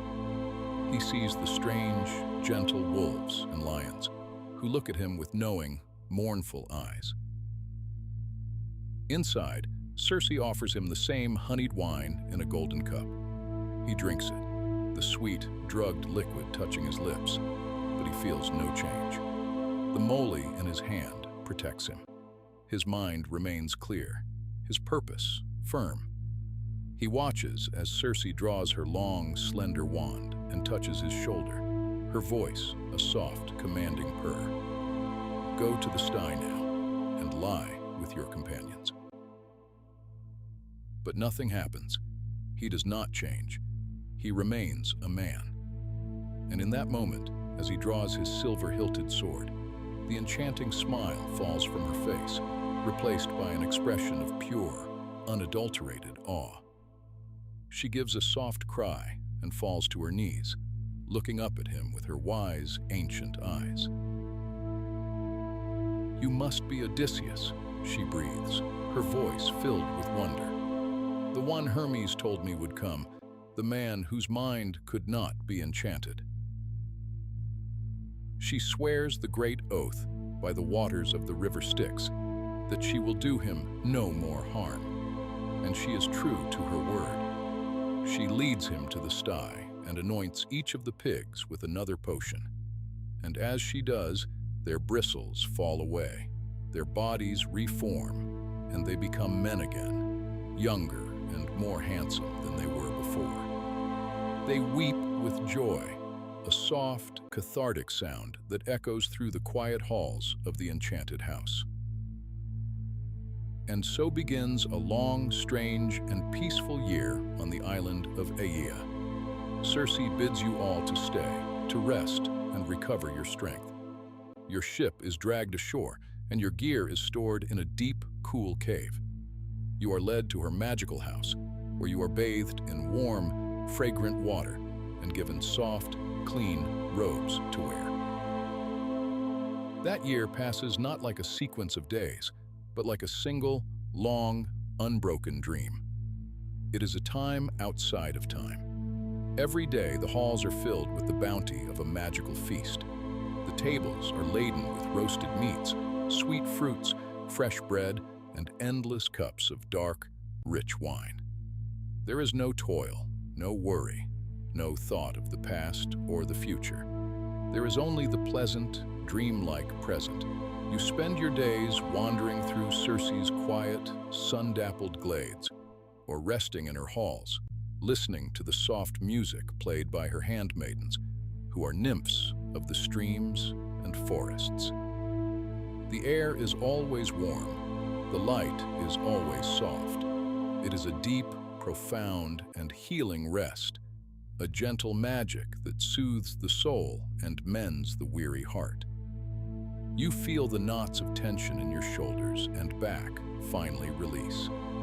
You feel the weight of your long journey lift, and you are content to simply be, to exist in this perfect, endless moment of peace. But even the most pleasant dream must end. As a full year turns, the men grow restless, their hearts finally beginning to remember the homes and families they left behind. They remind Odysseus of his purpose, and he goes to the sorceress to ask for her leave to depart. She does not argue. Her ancient eyes are full of a deep, knowing sadness. She knows that the world of mortals is one of striving and journeys, not of timeless rest. But she warns him that his most difficult trials are yet to come. Before he can sail for Ithaca, he must first journey to the land of the dead, to the house of Hades, to hear a prophecy from the soul of the blind prophet, Tiresias. And she tells him of the dangers he will face upon his return to the world of the living. The first, she says, is the island of the sirens. They enchant all who sail near them, she says, her voice a low, serious whisper. Anyone who hears their song will be drawn to their island and will never leave. Their shore is littered with the white bones of men who have withered away while listening. Her instructions are clear and calm. You must take beeswax, she says, and soften it, and plug the ears of all your men, so they hear nothing. But if you wish to hear the song for yourself, then you must have them bind you to the mast, hand and foot, so tightly that you cannot break free. And you must order them that no matter how much you beg or command them to release you, they must only bind you tighter. Following her careful instructions, you set sail once more.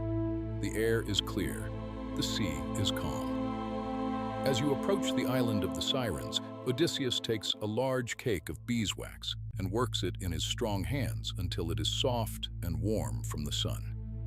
He goes to each man and carefully, gently, plugs his ears, sealing them off from the world of sound. Now they can hear only the muffled thump of their own blood, a quiet, internal rhythm. For himself, he chooses to listen. His men tie him to the great, sturdy mast at the center of the ship. They pull the ropes tight, binding his wrists, his waist, his ankles, until he is held fast, secure, and unmoving. He gives them the signal to row on. The ship glides forward into an eerie quiet. The island appears, a beautiful green meadow sloping down to a rocky shore. But as you draw closer, you see that the green of the grass is dotted with the stark, bleached white of human bones. And then, the song begins. It does not come as a sound, but as a feeling, a beautiful ache in the heart. It is a voice that is not one voice, but many, woven together into a perfect, irresistible harmony. It is a whisper on the wind, a melody that seems to come from inside your own mind. The song is not about love or glory. It is about you. It sings of your weariness, of your long and difficult journey. It promises an end to all your striving. The voices sing, soft as silk, sweet as honey. The song is the most beautiful lullaby you have ever heard. It is a promise of the deepest, most profound sleep. Odysseus's heart swells with an unbearable longing. He has never wanted anything more than to turn the ship, to go to that shore, to lie down in that green meadow and listen to that perfect song until the end of time. He struggles against his bonds, his eyes pleading with his men, his mouth forming the words to be set free. But they cannot hear him. They see his struggle, and remembering his orders, they only pull his ropes tighter, securing him more firmly to the mast. The ship continues its steady, rhythmic path. It draws level with the island, and for a moment, the song is all-consuming, a universe of perfect, peaceful sound. And then, just as slowly, the ship glides past. The song begins to fade. The beautiful, irresistible pull lessens. The melody thins, becoming once more just a whisper on the wind, and then silence. A deep, profound silence settles over the sea. The ship has passed. The danger is over. The men take the wax from their ears. They untie their captain. Odysseus stands, trembling slightly, the echo of that perfect, deadly lullaby still ringing in his soul. He looks out at the endless, empty blue of the sea ahead. The journey is far from over, but for now, there is only the deep, quiet peace of survival. There is only the gentle rocking of the ship, the soft creak of the wood, and the vast, patient silence of the open water, cradling you as you drift away from the world of sound into a sleep that is deep and silent and safe. The memory of the siren song has long since faded from your mind. The last echoes of that terrible, beautiful music have been carried away on the wind, dissolved into the endless blue of the sea. The trembling in Odysseus's limbs has ceased. The frantic beating of his heart has slowed, and the ship that carried him past that bone-white shore has also vanished. A vessel of memory, now lost to the deep currents of time. For time has passed. So much time that it has lost its shape, its edges smoothed away like a stone tumbled in the surf. Days and nights bleed one into the other, measured only by the rising and setting of a sun that always shines on the same perfect shore, and a moon that always illuminates the same tranquil sea. You are now on the island of Ogygia, the navel of the sea, a place outside the flow of the mortal world. And here, in this haven of dreamlike perfection, Odysseus has been a prisoner of beauty for 7 long years. Feel the air around you. It is soft and warm, carrying the scent of ancient cedar wood and time burning in a distant hearth. The sound that fills this air is not the creak of rigging or the crash of waves against a hull, but the gentle, rhythmic music of a loom and the otherworldly voice of the nymph Calypso, singing as she weaves. Her cave is a cool, deep grotto, veiled by a thick curtain of grapevines, heavy with dark, sweet fruit. 4 springs of clear, cold water emerge from the earth, their streams branching out to nourish lush meadows of soft violet and wild parsley. The woods surrounding the cave are a sanctuary of alder and black poplar and sweet-smelling cypress, where long-winged falcons and solemn owls make their nests. It is a place of perfect, unchanging life, a paradise untouched by sorrow or struggle or age. And yet, every day, Odysseus walks away from this perfect grotto, away from the goddess's enchanting song. He makes his way down to the shore, to the very edge of the island, and sits upon a rock that has been worn smooth by his vigil. You can sit there with him now, on that sun-warmed stone. Before you, the vast, empty sea stretches to the horizon, a shimmering expanse of sapphire and gold. The waves here do not crash, but sigh upon the sand, a gentle, hypnotic rhythm of advance and retreat. Advance and retreat. The sound is a constant, soothing whisper, a lullaby that speaks of eternity. Odysseus does not look at the beauty around him. His eyes are fixed on the horizon, searching for a shape that never appears, a smudge of smoke, the silhouette of a sail. He is a man hollowed out by longing. The 7 years have not erased the memory of his home, but have instead distilled it into a single, pure, and constant ache. He remembers the rugged, rocky shores of Ithaca, so different from this lush paradise. He remembers the scent of wood smoke from his own hearth, the sound of his wife Penelope's loom, the face of a son he barely knew. These memories are his only true companions. Here, with the gentle sea breeze on his face, he lets them wash over him. The sun warms his skin, but there is a chill deep within him that this perfect island cannot touch. His eyes, which have seen wonders and horrors, are red-rimmed and weary, not from lack of sleep, but from the unshed tears of a homesickness so profound it has become a part of his very being. Calypso loves him. She has offered him everything a mortal could desire. She has offered him immortality itself, to live with her forever in this ageless paradise, to be a god at her side. But his heart is a compass that points only one way, home. And so he sits, day after day, letting his life wear away against the shore of this beautiful prison, his spirit slowly eroding with the endless, gentle waves. Rest here in this timeless moment. Feel the profound stillness of the island, the deep peace of a place where nothing ever changes. Allow the rhythmic sigh of the waves to deepen your own breath, in and out. The sun is a warm blanket on your shoulders. The air is sweet with the scent of salt and flowers. There is nothing to do, nowhere to go. There is only the endless, patient sea and the quiet, persistent dream of home. But even in this place outside of time, the threads of fate are still being woven on high Olympus. The gods have not forgotten the long-suffering Odysseus. The goddess Athena, his constant protector, has pleaded his case before Zeus, her voice a quiet but insistent melody in the golden halls. And the king of the gods has finally relented. And so, a change comes to Ogygia. It arrives not as a storm, but as a subtle shift in the light, a shimmer in the air, like heat rising from the sand.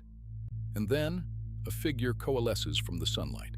Hermes, the messenger of the gods, his winged sandals hovering just above the ground, his staff, the caduceus, held loosely in his hand. He brings no thunder, no grand pronouncement. He is a silent, graceful presence, his arrival causing no more stir than a falling leaf.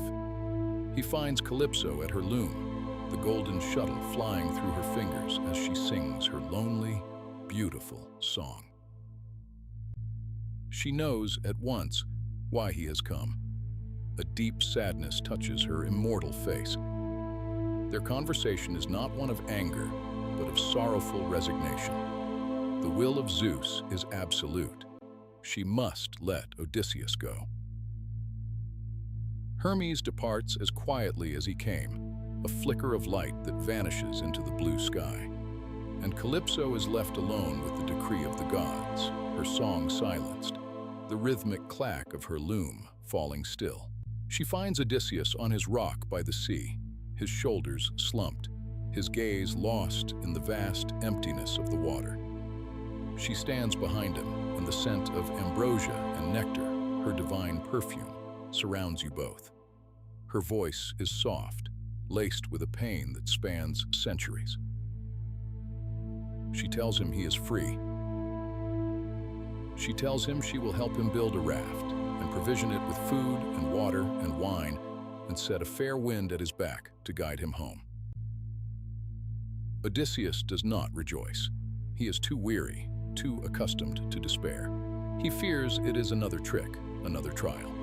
But he looks into her ancient, sorrowful eyes and sees the truth there.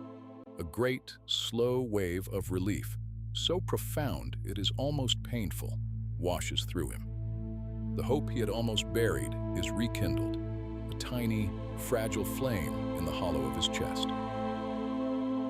The next 4 days are filled with a new sound, the sound of purpose.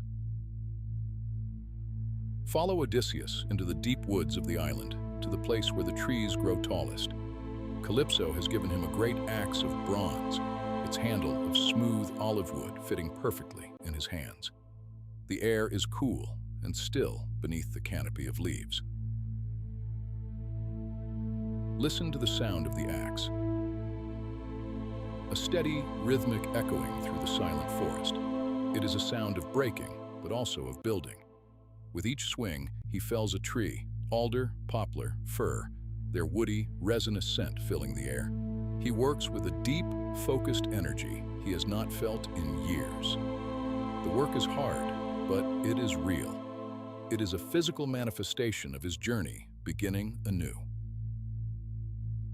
He strips the bark from 20 tall trees, his hands remembering the old skills. He shapes them with the axe, his movements sure and practiced. He drills holes and joins the logs with pegs, laying the foundation of his vessel. He builds a deck and a mast and a steering oar to guide it. The work is a meditation, the sharp scent of cut wood, the strain in his muscles, the satisfaction of seeing the raft take shape under his own power. It is an anchor to the real world, a bridge away from the dreamlike timelessness of Ogygia. Calypso, her heart heavy, brings him fine, shimmering cloth for a sail. She watches him work, a silent, graceful figure at the edge of the woods. On the 5th day, the raft is finished. It rests upon the sand, a sturdy, hopeful vessel. Calypso leads him back to her cave one last time. She bathes him in warm, scented water and dresses him in fine, clean robes. She provisions the raft with skins of dark wine and cool water and sacks of grain and jars of preserved meats. They stand together on the beach as the sun begins to set, casting long, soft shadows on the sand. The perfect sky is painted in hues of rose and violet. She does not ask him to stay again. She only asks why. Why would he choose a mortal wife, a life of struggle and old age and death, over her and immortality? And Odysseus, his voice quiet and full of a gentle wisdom earned through suffering, tells her that for all her beauty and grace, for all the perfection of her island, his heart longs for the journey home. It is not just Penelope he misses, but the entire tapestry of his life, with all its imperfections, its sorrows, and its joys. Calypso understands. She summons a gentle, steady wind to fill his sail, a warm and favorable breeze that smells of the open sea. He climbs aboard his raft, pushes off from the shore, and the journey begins. Turn and watch the island of Ogygia recede. See it grow smaller and smaller until it is just a green jewel on the horizon, and then nothing at all. You are on the open sea once more. The raft moves steadily over the dark, wine-colored water. For 17 days, the voyage is peaceful. The sky is clear. The stars are a brilliant map above you. Odysseus sleeps little, his hand always on the steering oar, his eyes on the constellations that guide him. The only sounds are the gentle creak of the wooden mast, the soft flap of the sail, and the constant, rhythmic shushing of the water against the logs of the raft. It is a deeply peaceful, hypnotic state, rocking gently, endlessly on the breast of the deep. The water is a vast, dark mirror, reflecting the silent, wheeling stars. Allow this gentle motion to soothe you, to carry you deeper into rest. The journey is long, but it is steady. Each quiet wave carries you closer to home. But the sea is the domain of Poseidon, and the Earthshaker has not forgotten his grudge against the man who blinded his son. From the distant mountains of the Selimi, he spies the small raft. A dark rage fills him. He gathers the clouds, stirs the sea with his trident, and unleashes the fury of the winds. The world transforms. The sky turns a dark, bruised purple. The sea, once calm, rises up in monstrous, churning peaks. The gentle breeze becomes a howling gale that rips and tears at the sail. Do not be afraid. This is not a storm to be feared, but a force to be surrendered to. Imagine it as a great, deep, cleansing power. A wave, larger than all the others, lifts the raft high, high into the air, holds it there for a moment against the dark sky, and then shatters it into splinters. Odysseus is thrown into the churning chaos. He is pulled down, deep into the cold, dark water. The weight of the fine robes Calypso gave him drags him deeper. The world is a roaring, tumbling confusion of black water and white foam. Let go of everything. Feel the immense, overwhelming power of the ocean. It is a release from struggle, a deep, final surrender. But his fate is not to die here. A figure rises from the waves beside him, Ino, a sea nymph with slender ankles who was once a mortal woman. She takes pity on him. She gives him her shimmering, immortal veil and tells him to tie it around his waist. It will protect him. It will keep him from drowning. She tells him to abandon the last remnants of his raft and swim for the distant shore. Then she dives back into the waves, a flash of white like a seagull. Odysseus does as she commands. He ties the veil around him and commits himself to the sea. For 2 days and 2 nights, he is adrift, tossed by the relentless waves. He is no longer fighting the storm, but has become a part of it, a single, weary piece of flotsam in the vast, indifferent ocean. And then, on the dawn of the 3rd day, the winds fall silent. The sea grows calm, and as a great, rolling swell lifts him up, he sees it. Land.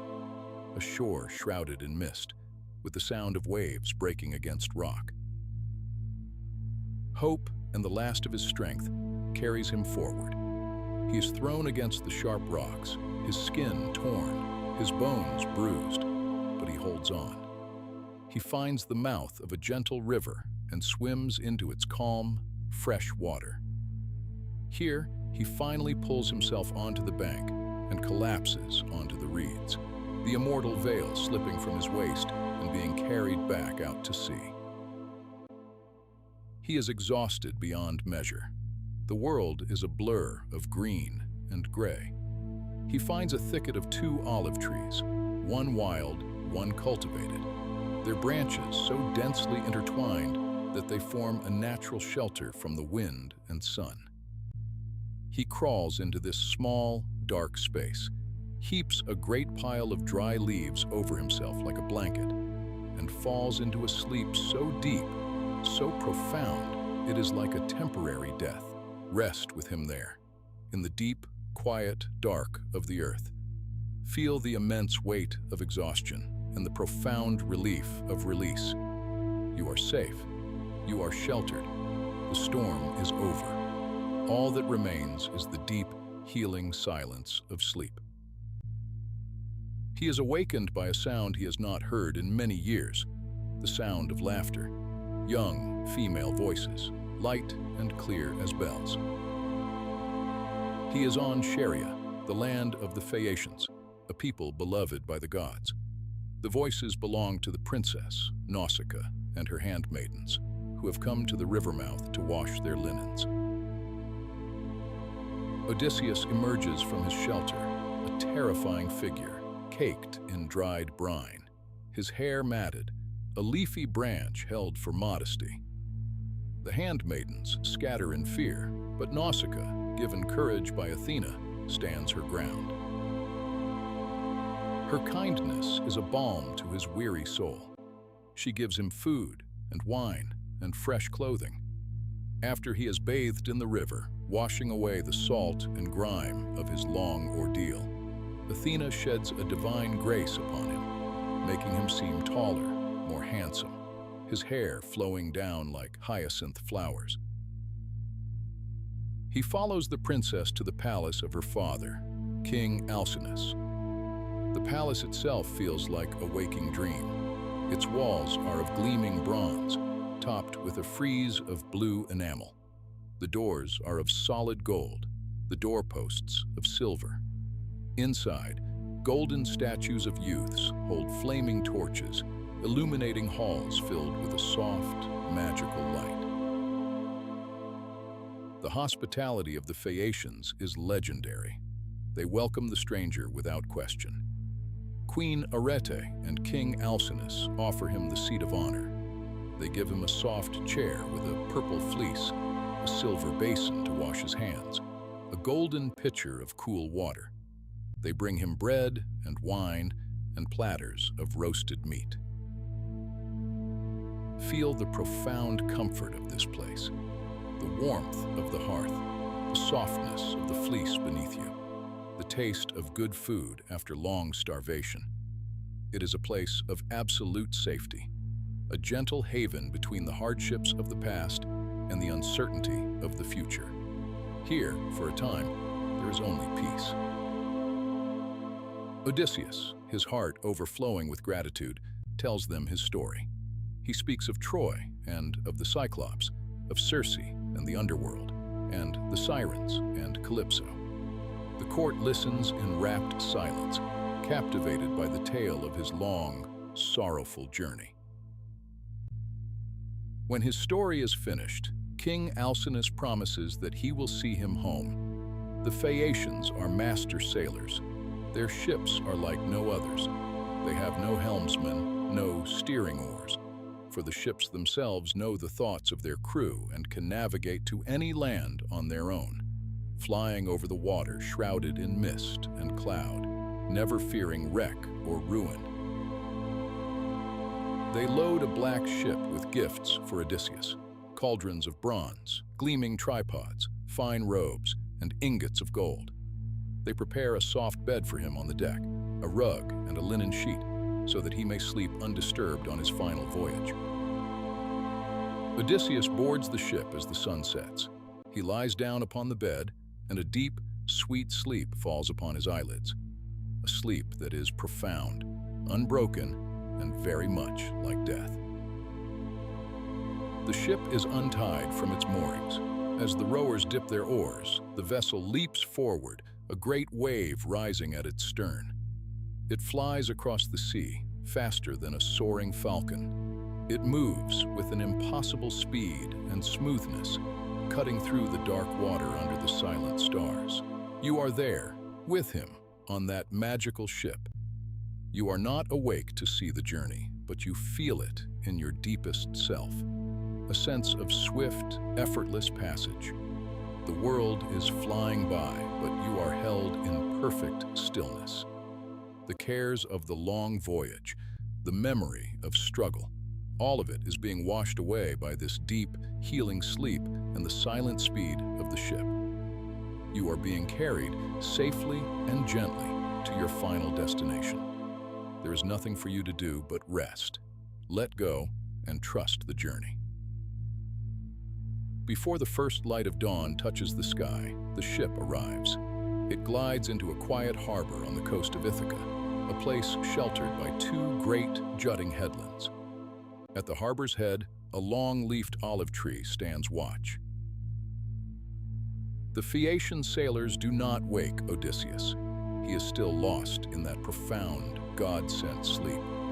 They lift him gently, bed and all, and place him on the sand at the foot of the olive tree. They set his treasure beside him, the gifts of bronze and gold, and then they turn their magical ship and depart, vanishing back into the morning haze. And so, after 20 long years, Odysseus is home.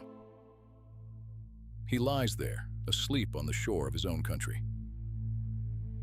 When he finally awakens, the world is shrouded in a thick mist, a magical veil spread by the goddess Athena, so that he would not recognize his home at once, so she could reveal it to him slowly, gently.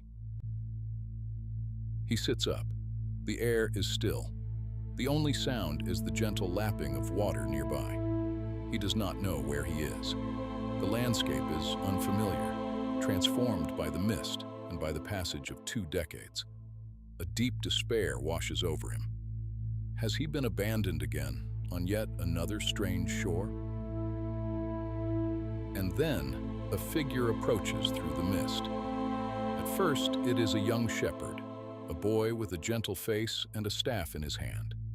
But as the figure draws closer, the mist swirls and the shepherd transforms, revealing the tall, gray-eyed goddess Athena. She smiles, a fond, knowing smile. She tells him where he is. She points through a break in the mist, and he sees the familiar shape of a mountain, the curve of a bay he has known since birth. The realization dawns, not like a lightning strike, but like the slow, gentle rising of the sun. The mist in his mind begins to clear. This is the soil of his homeland beneath his hands. This is the air of his home in his lungs. This is the sound of his own sea whispering on the shore. He is home. A wave of peace, so deep and so vast it seems to hold all the 20 years of his suffering, washes over him. It is a quiet, profound stillness. The end of the storm. The end of the wandering. The journey is over.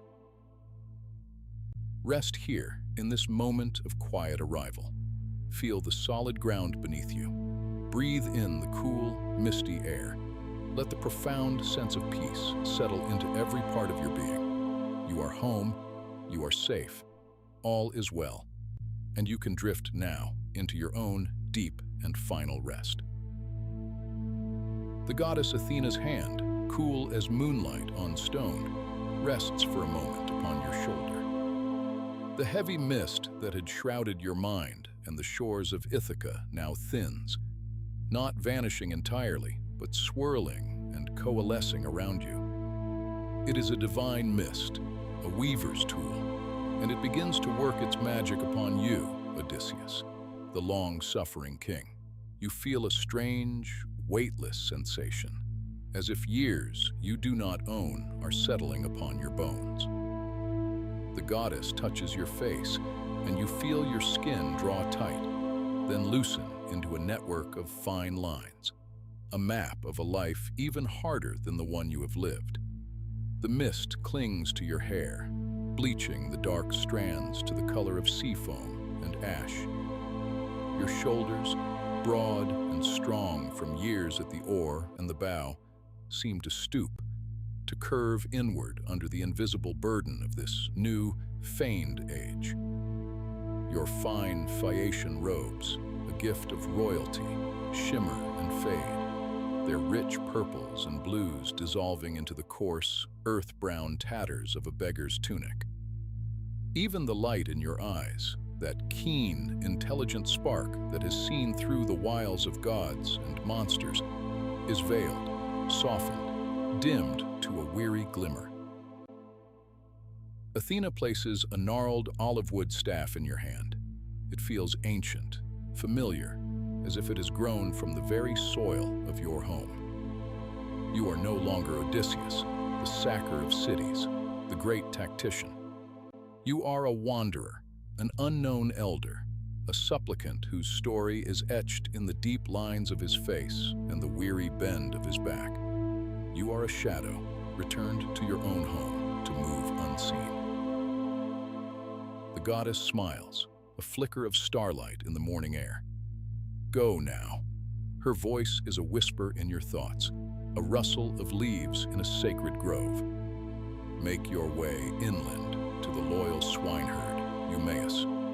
He has kept faith with you and your house, even as others have fed on it like vultures. Rest there.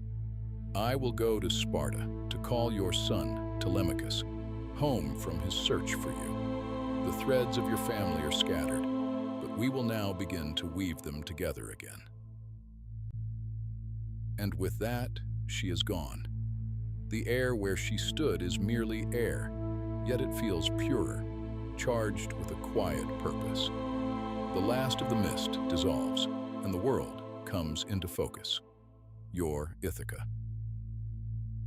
You stand on a winding path, and every stone, every twist of root is a silent word from a language you have not spoken in 20 years. The air is thick with the scent of wild thyme and oregano crushed underfoot, the dry, warm perfume of sun-baked earth, and the distant, ever-present salt of the sea.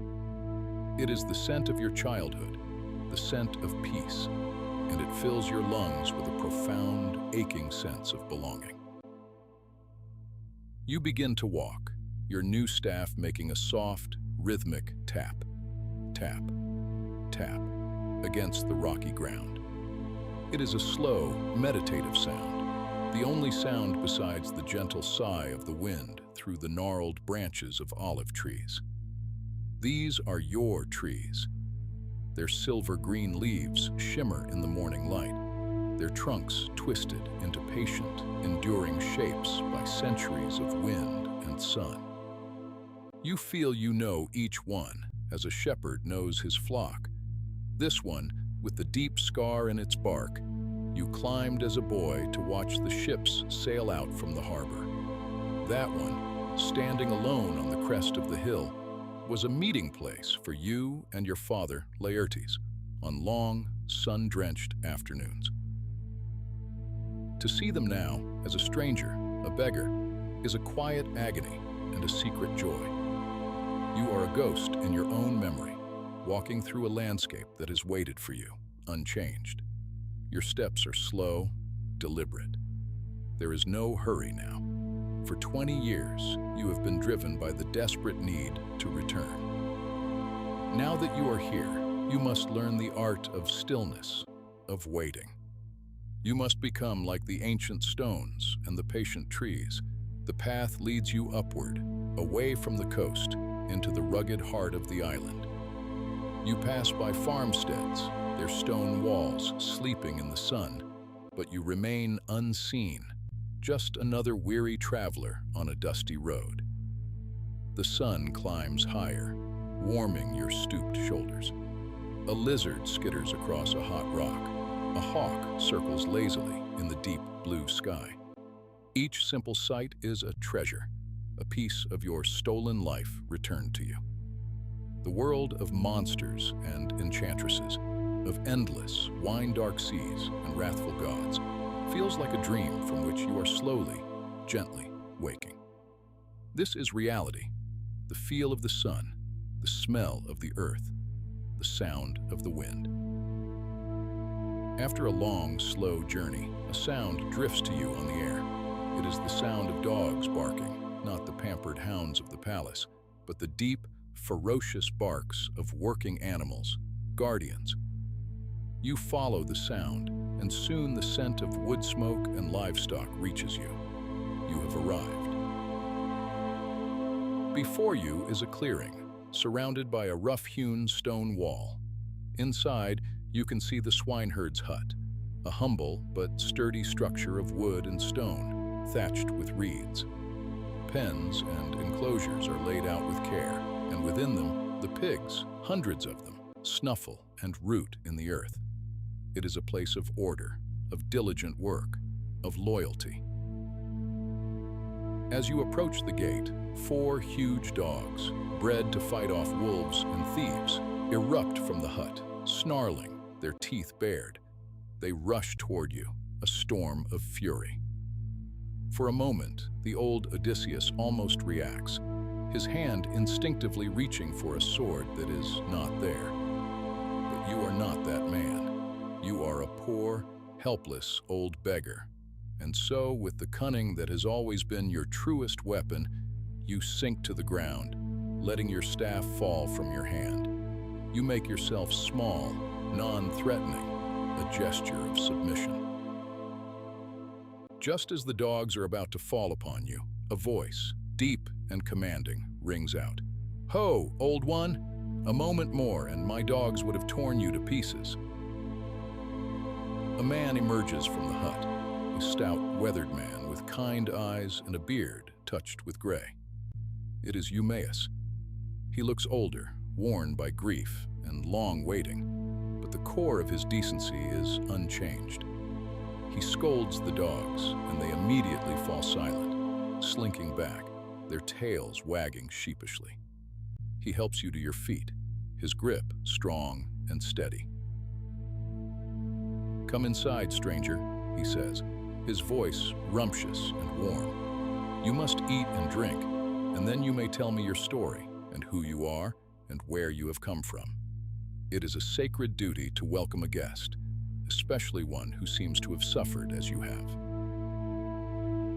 He leads you into the simple, one-room hut. The air inside is warm and smells of smoke and roasted meat. A fire crackles merrily in a central hearth, its light dancing on the wooden walls. Animal skins are laid out for comfort, and the furniture is simple, carved by hand. It is a space of profound peace, an island of loyalty in a kingdom consumed by greed. Eumaeus offers you the best seat, a pile of soft fleeces near the fire. He bustles about, his movements efficient and full of a simple, generous grace. He brings you wine in a wooden cup, dark and sweet, and sets about preparing a meal for you, his unexpected guest. He chooses 2 young pigs, and soon the sound of his work is a comforting rhythm in the quiet hut. As he prepares the food, he speaks, his voice a low murmur, filled with a deep and abiding sorrow.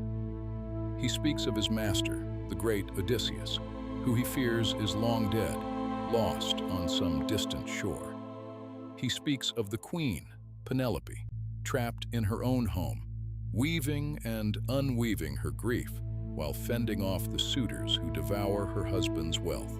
They are arrogant, wicked men, Eumaeus says, his voice hardening as he turns the spit over the fire.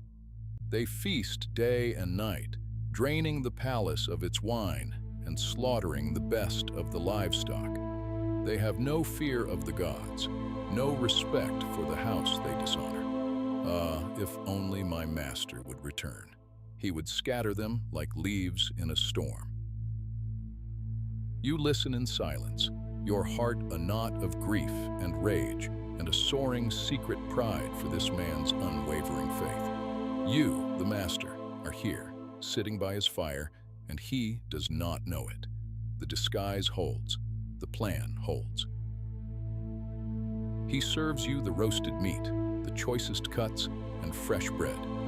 You eat slowly, savoring the simple, honest food.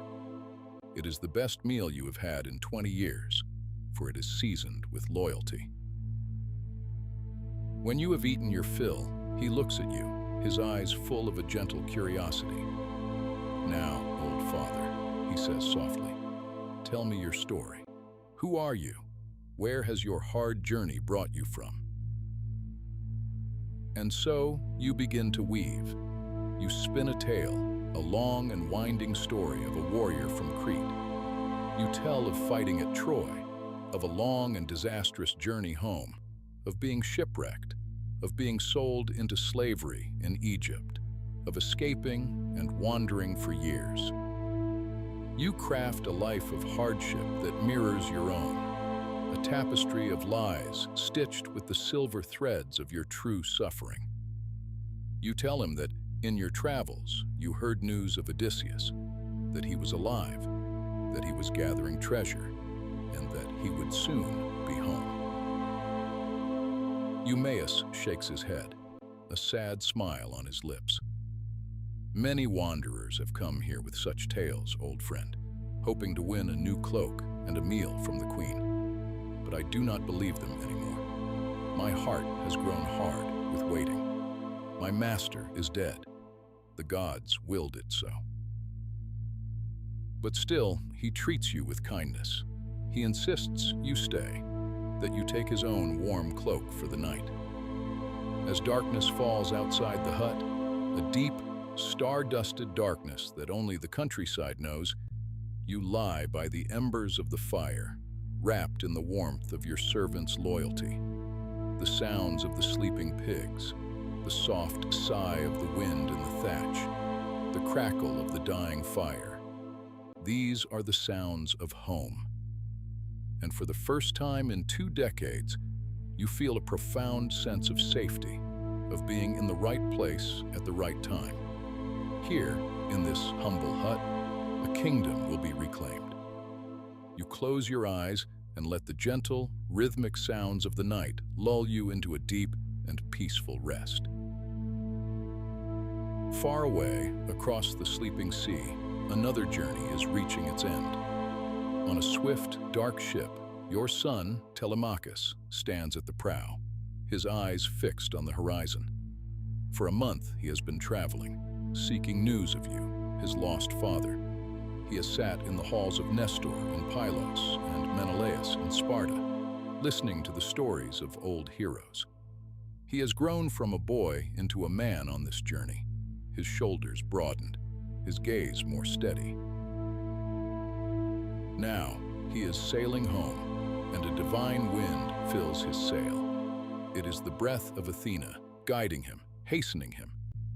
She had come to him in a dream in Sparta, a vision of his mother's face, urging him to return to Ithaca at once, warning him that the suitors were plotting to ambush and kill him on his return. She told him how to avoid their trap, to sail not to the main harbor but to a secluded bay, and to go first to the hut of the loyal swineherd.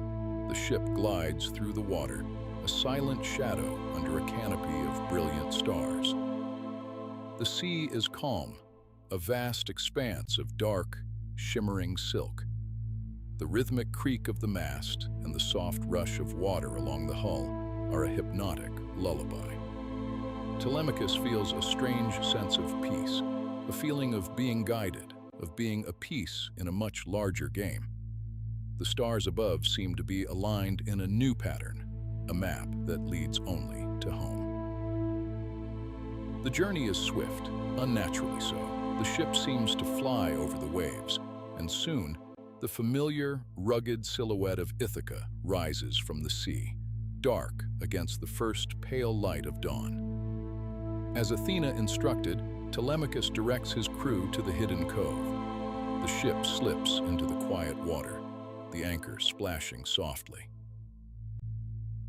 He gives his men instructions to take the ship to the main port while he goes inland. He steps ashore, his feet touching the soil of his homeland. He, too, feels the quiet magic of the place, the sense of belonging that is woven into the very air. He is no longer the boy who left, uncertain and afraid. He is the son of Odysseus, and he has come home to stand for his house.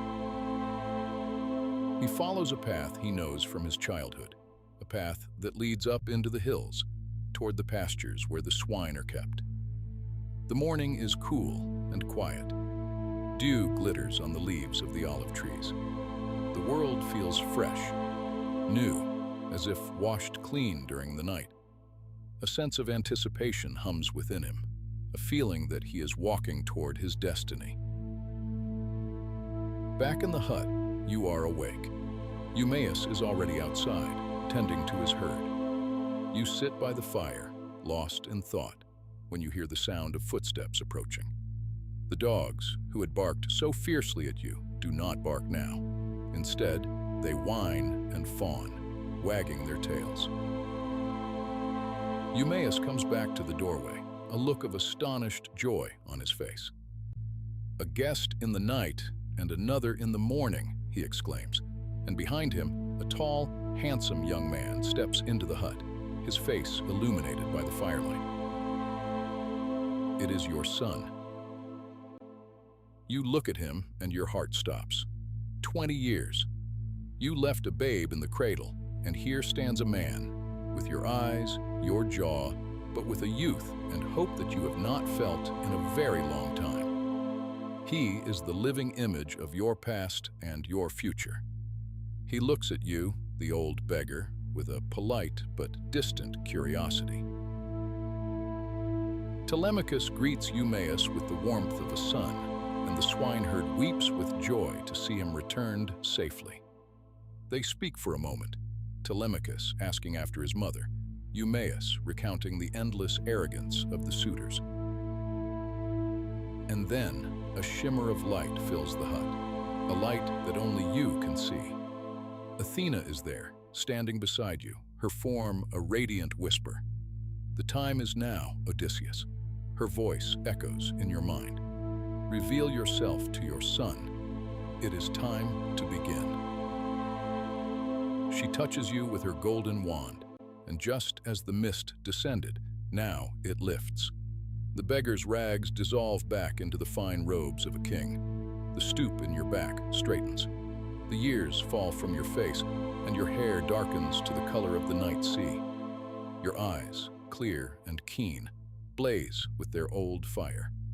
You are transformed. Telemachus stares, his mouth falling open. He shrinks back in awe and terror, thinking you are a god. "You are not the man who was here a moment ago," he whispers, his voice trembling. "You must be one of the immortals from Olympus." You look at your son, and for the first time in 20 years, the iron control you have kept over your heart finally breaks. Tears well in your eyes and stream down your face. "No," you say, and your voice is thick with emotion, the true voice he has never heard. "I am no god. I am your father. I am Odysseus, for whom you have mourned, for whom you have searched, and I am home." The recognition dawns slowly in Telemachus's eyes, a sun rising after a long, dark night. Disbelief wars with a desperate, burgeoning hope. He looks at your face, at the scar on your brow, at the eyes he sees every day in his own reflection. And he knows. He lets out a cry, a sound of pure, unadulterated joy and sorrow, and throws his arms around you. Father and son, reunited after 2 decades of sea and silence. You hold him tightly, the boy you left, the man who has returned, and you both weep freely in the quiet, fire-lit hut. The tears are not of sadness, but of release, a flood that washes away 20 years of pain and longing. The sounds of the world outside, the wind, the snuffling of the pigs, the distant sea, all fade away. There is only this small, sacred space, this circle of firelight, this profound and perfect silence of a family made whole again. Here, in the humble hut of a loyal servant, a king has been reunited with his heir. Here, a plan begins to form, whispered in the warm, safe air. A plan of justice, of reclamation, of homecoming. Rest now. Let the image of this quiet, powerful reunion fill your mind. Feel the warmth of the fire, the profound peace of a long journey's end. Father and son, together at last, stand in the quiet dawn. The threads are being woven together. The story is drawing to its close. Drift into the deep, restorative peace that this moment brings. Sleep now, cradled in the safety of this long-awaited return. Sleep deeply. The small, rustic hut is filled with a profound and heavy silence. The fire, once a cheerful, crackling heart in the center of the room, has now surrendered to the night, collapsing into a soft, breathing bed of embers. Their gentle, rhythmic glow paints the rough-hewn walls in shifting shades of orange and deep, velvety red. Outside, the world is still.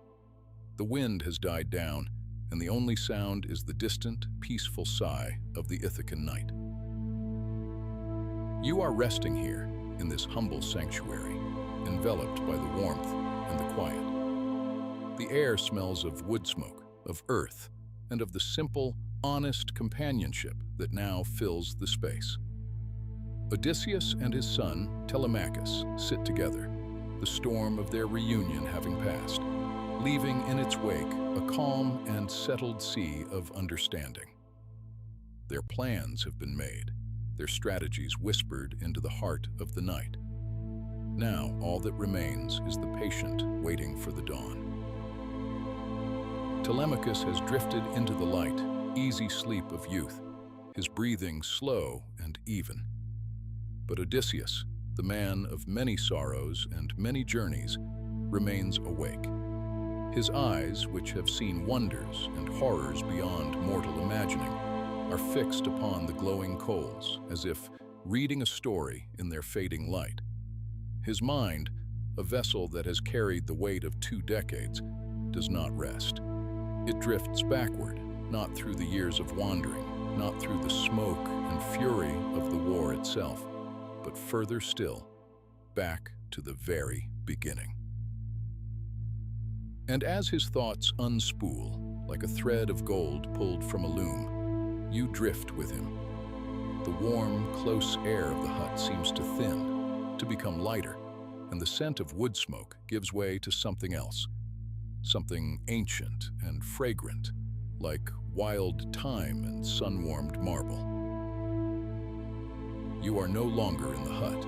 You find yourself standing on a mountain peak, bathed in a light so pure and golden it feels like liquid honey. This is Mount Pelion, a place where the heavens and the earth meet in celebration. The air is alive with the sound of a distant lyre, its notes so perfect they seem to be the source of the light itself. All around you, divine beings move with an impossible grace. The Olympians are here, their laughter like the chiming of celestial bells, their forms radiating a soft, internal luminescence. This is the wedding of Peleus, a mortal king favored by the gods, and Thetis, a a silver-footed goddess of the sea. It is a moment of perfect harmony, a union of two worlds, and the cosmos itself seems to hold its breath in approval. Nectar, shimmering and sweet, is poured from golden ewers, and the food of the gods, ambrosia, is served on platters of polished silver. The muses sing of the creation of the world, their voices weaving tapestries of sound that you can almost see shimmering in the golden air. The fates themselves are here, for once spinning threads not of sorrow, but of glory for the child who will be born of this union, the great Achilles. There is a deep, profound peace here, a sense of rightness, of a world in perfect, blissful balance. You feel it settle over you, a warm and heavy blanket of tranquility, and you let your own senses drift on the gentle currents of music and light. Every god and goddess, every nymph and nature spirit has been invited to this glorious celebration. Every one but one. A subtle change occurs, so small you can barely perceive it. A single note in the muse's song seems to fall flat. A flicker of shadow passes at the edge of your vision. The golden light seems to dim, just for a moment, as if a small cloud has passed before the sun. You turn, and you see her. Standing at the very edge of the celebration, uninvited and unwelcome, is Eris, the goddess of discord. She is not loud or monstrous. She is quiet, wreathed in shadows, her eyes holding the stillness of a gathering storm. She does not speak. She does not need to. With a movement as graceful and silent as a falling leaf, she reaches into the folds of her dark robes and produces an object. It is an apple, a perfect sphere of solid gold, so bright it seems to have captured the light of the sun itself. It glows with a soft, irresistible light. Eris does not throw it. She does not cause a scene. She simply rolls it with a delicate and deliberate motion across the marble floor. It glides silently, a tiny golden comet coming to rest in the very center of the divine banquet, near the feet of the three greatest goddesses. And as it lies there, gleaming in the torchlight, you can almost make out the single, exquisitely carved word upon its perfect surface, a word whispered on the air, a seed of vanity planted in the garden of peace. To the fairest. A hush falls. The music of the lyre falters. The muses' song dies in their throats. The laughter ceases. The word hangs in the air, a question that has no safe answer. Three pairs of divine eyes fix upon the golden fruit. Hera, queen of the heavens, her gaze filled with regal authority. Athena, the warrior goddess, her gray eyes sharp with intellect and pride. And Aphrodite, goddess of love, a soft, knowing smile playing on her perfect lips. The perfect harmony is broken. A single golden apple has poisoned paradise, and the long, slow, terrible chain of consequence has just begun. The scene dissolves around you, the golden light of the wedding feast fading like a dream upon waking. The air grows cooler, fresher, filled now with the scent of pine needles and damp earth. You are on another mountain, a place not of divine celebration, but of mortal solitude. This is Mount Ida, a rugged and beautiful peak overlooking the plains of Troy. The sun is warm on your skin. The air is filled with the drowsy, rhythmic hum of cicadas and the distant, gentle bleating of a flock of sheep. You are resting in the shade of a tall, ancient pine tree, feeling the profound peace of this pastoral world. Below you, a young man is sitting on a rock, carving a small wooden bird with a simple knife. He is handsome, with dark curls and a thoughtful expression, but there is no sign of a crown or a palace. He is dressed in the simple tunic of a shepherd. This is Paris, a prince of Troy, raised in exile and unaware of his royal blood. He knows only the rhythm of the seasons, the movement of his flock, and the quiet beauty of his mountain home. His peace, like the peace of the wedding, is about to be broken. A sudden light, brighter than the afternoon sun, spills through the trees. The cicadas fall silent. The sheep stop their grazing, their heads raised in alarm. Paris looks up, his hand shielding his eyes. And you see them. The three goddesses descending from the heavens, their divine radiance transforming the simple clearing into a sacred space. With them is Hermes, the messenger god, who explains the task that has fallen to this simple shepherd. Zeus himself has decreed that Paris, known for his fairness, must be the one to judge. He must award the golden apple. He must decide who is the fairest. The goddesses approach, their feet making no sound on the soft grass. They are no longer rivals at a feast, but petitioners before a mortal judge. One by one, they make their case, their voices not loud, but soft, intimate whispers that seem to bypass the ears and speak directly to the soul. First is Hera, majestic and proud. She does not speak of beauty, but of power. Her voice is like the low roll of distant thunder, promising dominion. As she speaks, a vision forms in the air before Paris. You can see it too. Vast kingdoms, sprawling cities of marble and gold, armies stretching to the horizon, all bowing before a single throne. He would be king of all Asia, an emperor of the world. The vision is intoxicating, a promise of absolute power, of a name that would echo through eternity. The air around you feels heavy, charged with the weight of empire. Then, the vision of power fades, and Athena steps forward. Her gray eyes are clear and piercing, filled with a light that is not of the sun, but of pure intellect. She does not promise lands or armies. She promises wisdom and glory in battle. Her voice is like the clear, sharp ring of steel on steel. A new vision forms. You see Paris clad in gleaming bronze armor, his strategy flawless, his spear unerring. You see him leading the Trojan armies to victory after victory, his name sung not as a ruler, but as the wisest and most unconquerable warrior who ever lived. The vision is one of honor, of skill, of a glory earned not through birthright, but through brilliance. The air feels sharp, clear, filled with the clean scent of victory. The image of the warrior dissolves, and finally, Aphrodite steps forward. She wears no crown, carries no spear. She is wreathed in a soft, rosy light, and the air around her suddenly smells of myrtle and blooming roses. She does not speak of power or of wisdom. Her voice is a melody, a gentle murmur like the sigh of a lover, and it speaks only of love. She does not offer a vision of armies or battles.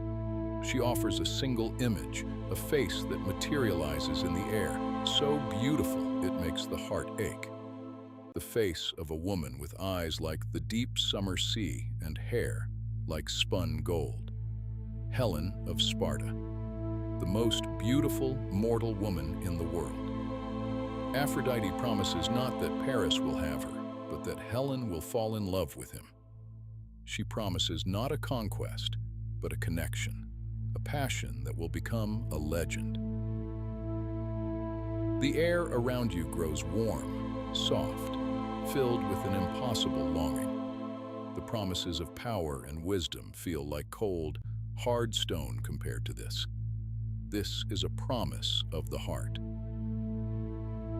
You watch the young prince, his face rapt, his eyes fixed on the vision of Helen. The world of empires, the world of battlefields, all of it falls away.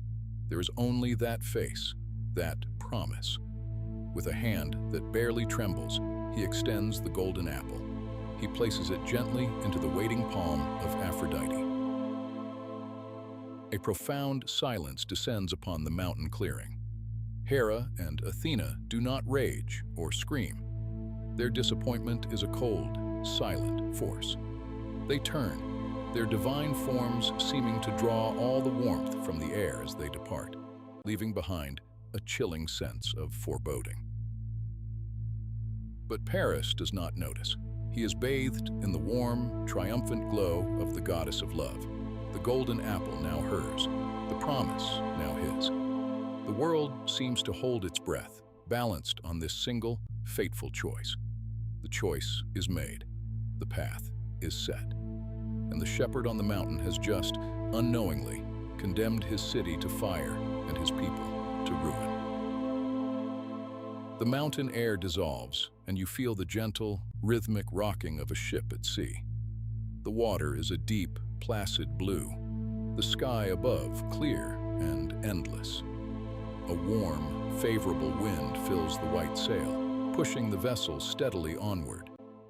This is the journey of Paris, now restored to his place as a prince of Troy, sailing to Sparta to claim the prize Aphrodite promised him. The journey is deceptively peaceful, the sea offering no hint of the storm that is to come. You find yourself standing within the great hall of King Menelaus of Sparta. It is a place of austere wealth, of polished bronze and dark wood, of order and strength. Paris is welcomed as an honored guest, and for many days there is feasting and hospitality. The laws of sacred guest friendship are observed with all due respect. And then you see her. Helen. She enters the hall, and a hush falls over the boisterous warriors. It is not just her beauty, though it is a thing of legend. It is more than that. It is an aura, a quality of light that seems to surround her. She moves with a grace that is not entirely mortal, a gift from her father, Zeus. Her presence is a strange and powerful thing, a source of wonder and a cause for deep, unspoken unease. Her beauty is a treasure that all men desire to possess, and therefore a treasure that can never truly be safe and can never bring peace. You watch as Paris and Helen look at one another, and you feel the invisible, irresistible power of Aphrodite at work. It is not a spell of brute force, but a gentle, insidious persuasion, a flowering of a love that feels destined, inevitable, and utterly heedless of consequence. The scene shifts again. It is night. The moon is a silver sliver in the sky. You are on the shores of Sparta, hidden in the shadows. A ship waits in the dark water, its sail furled, its oarsmen ready. You see two figures move silently across the sand, Paris, and with him, Helen. She looks back once at the sleeping palace that was her home, her kingdom. There is no struggle, no sign of force. She goes with him, a willing participant in a fate woven by the gods. The ship slips away from the shore, a dark shape on the moonlit water, carrying the face that would launch 1,000 ships, and the man who chose her over all the power and wisdom in the world. The silence they leave behind is heavy, expectant, like the deep calm before a hurricane. And then the storm breaks. You are no longer on the quiet shore. You feel a tremor run through the very air, the vibration of a kingdom's outrage. You hear the furious cry of a king betrayed, Menelaus, his honor stolen along with his wife. You hear the answering call of his brother, Agamemnon, the high king of Mycenae, his voice a summons to war. An ancient oath, sworn long ago by all of Helen's suitors to defend her marriage, is now called due. The world of men begins to move. The final scene forms around you, vast and overwhelming. You are standing on the beach at Aulis, a great curving bay where the Greek fleet has gathered. But this is no fleet of a few dozen ships. As far as you can see, in every direction, the black hulls of warships choke the harbor. Their masts stand against the gray sky like a vast, dead forest. 1,000 ships. From every kingdom, every island, every corner of the Achaean world, the heroes have answered the call. You hear the low, constant murmur of 100,000 men. You hear the creak of timber and rope, the clang of bronze on bronze as armor is checked and rechecked. You smell the salt of the sea, the smoke of countless campfires, the nervous sweat of an army waiting. The wind sighs through the rigging, a low, mournful sound. There is no cheering here, no lust for battle. There is only a slow, somber, inexorable sense of duty and of doom. This is the gathering storm, a storm born of a goddess's vanity, a golden apple, and a shepherd's choice. A storm that will rage for 10 long years and wash away an entire age of heroes in blood and fire. You watch the endless tide of men and ships, a force of nature that can no longer be stopped, and you feel the immense, tragic weight of it all settle upon the world. The image of the 1,000 ships, the sound of the wind in their sails, begins to fade. The gray light of the beach at Aulis dissolves, the vast, murmuring army receding into memory. The chill of the sea air is replaced by a familiar warmth. The light returns, but it is not the light of the sun. It is the soft, deep red glow of dying embers. You are back in the swineherd's hut, in the deep, peaceful quiet of the Ithacan night. The memory has passed. Odysseus has not moved. He still stares into the last remnants of the fire, but the distant, haunted look is gone from his eyes. His gaze is clear now, focused. The memory of the war's beginning has not brought him sorrow, but resolve. He has seen one world end in fire because of a broken home. He will not allow his own to suffer the same fate. The great storm of the past has finally, truly settled. All that remains is this last, quiet task, the reclamation of his life, his wife, his son, his home. A faint hint of gray begins to soften the darkness outside the small window. The dawn is coming. A profound peace fills the small room, a peace born of purpose and of the long overdue end of a journey. This peace settles over you, a soft and comforting weight, quieting your mind, soothing your spirit, and inviting you now to drift away into the deep, silent, and restorative stillness of your own well-earned rest. The fire in the small stone hut has fallen to a soft and breathing bed of embers.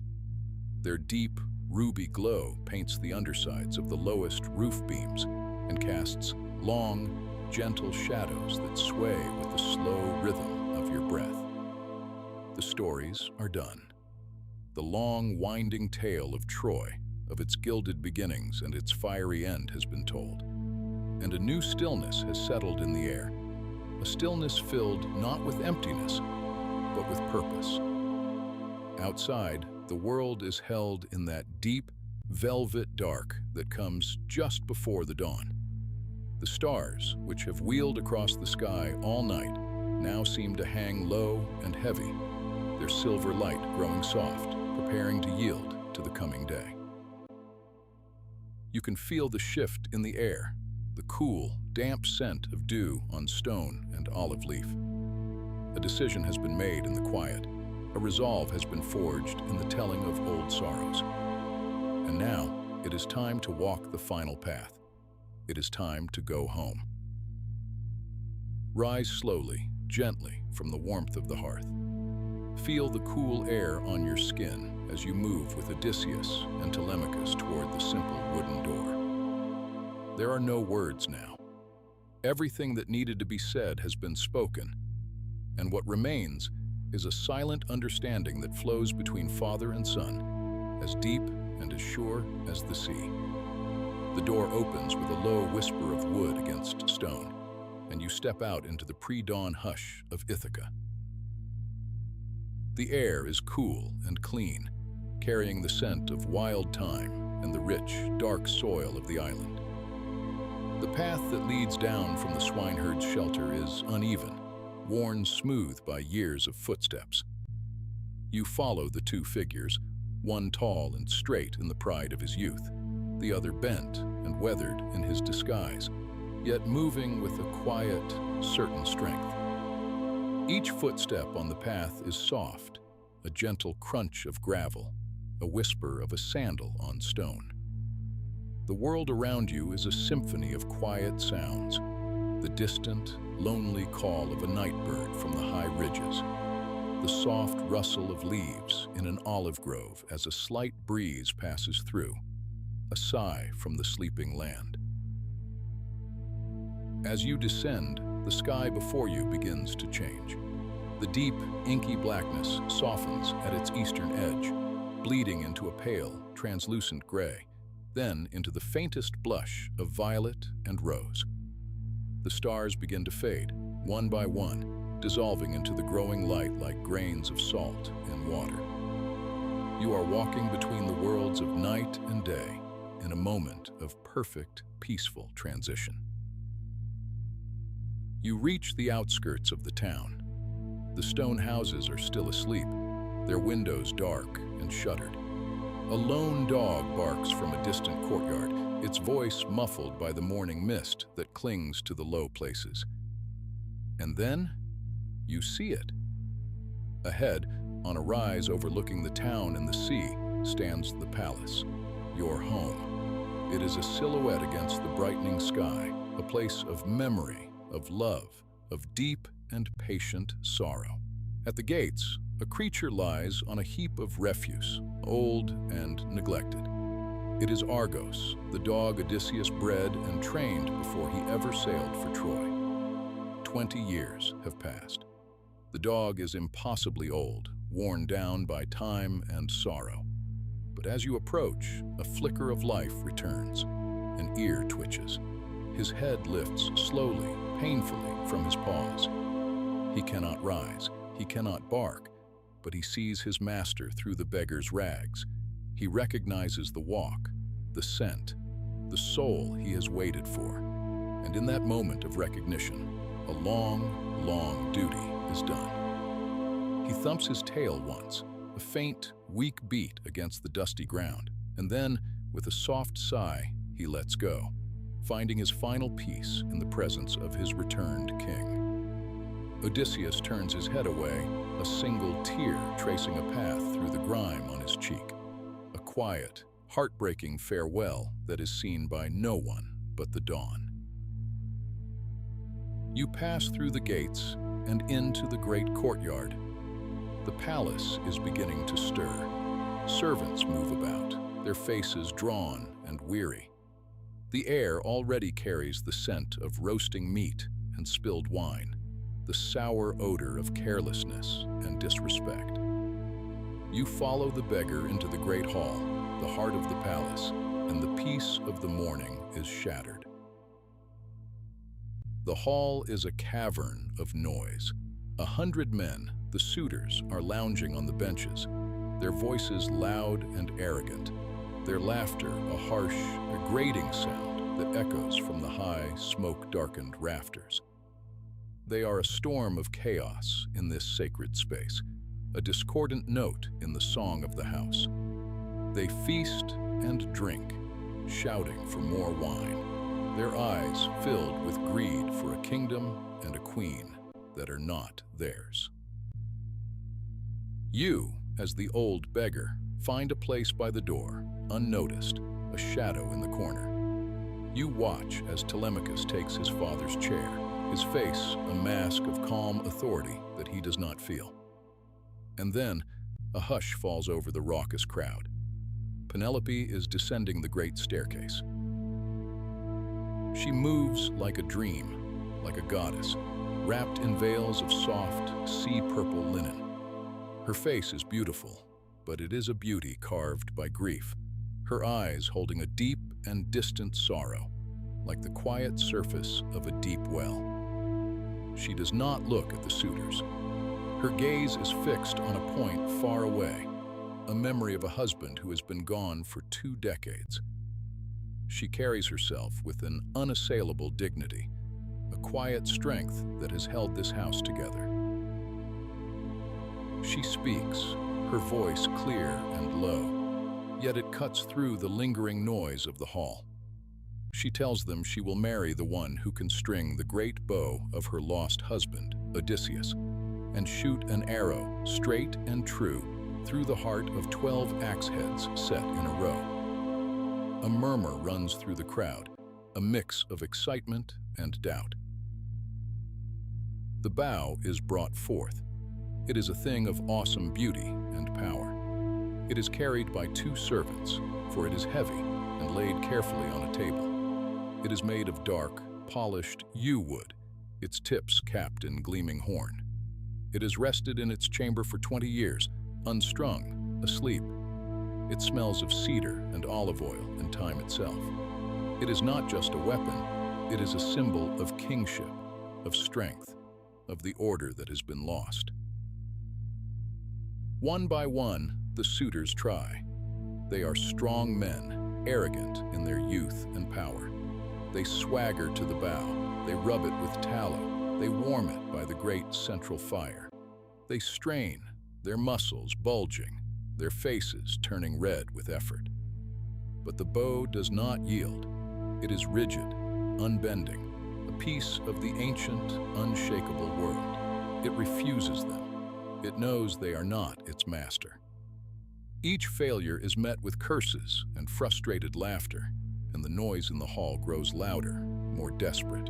Finally, when all have tried and all have failed, a quiet voice speaks from the shadows by the door. It is the old beggar asking for a turn. The hall erupts in mockery and cruel laughter. But Telemachus, with newfound command, silences them. He grants the old man his request. Slowly, you rise and walk to the center of the hall. All eyes are on you.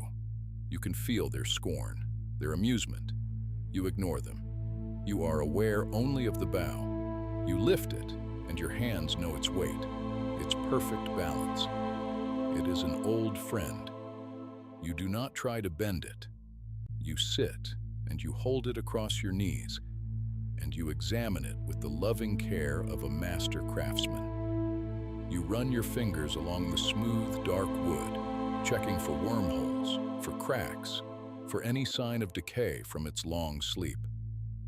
You pluck the bowstring which lies beside it, listening to the hum, testing its strength. The suitors watch, their laughter dying in their throats, replaced by a strange, uncertain silence. They see not a beggar, but a man who knows his art.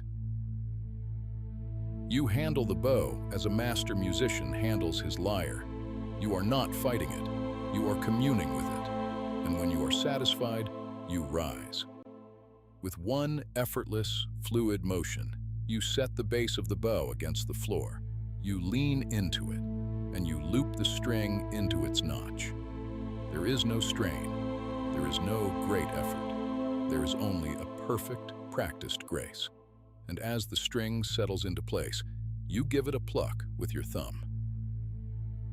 It sings. A single, pure, clear note rings through the great hall. It is as sharp and as sweet as the song of a swallow in the high summer air.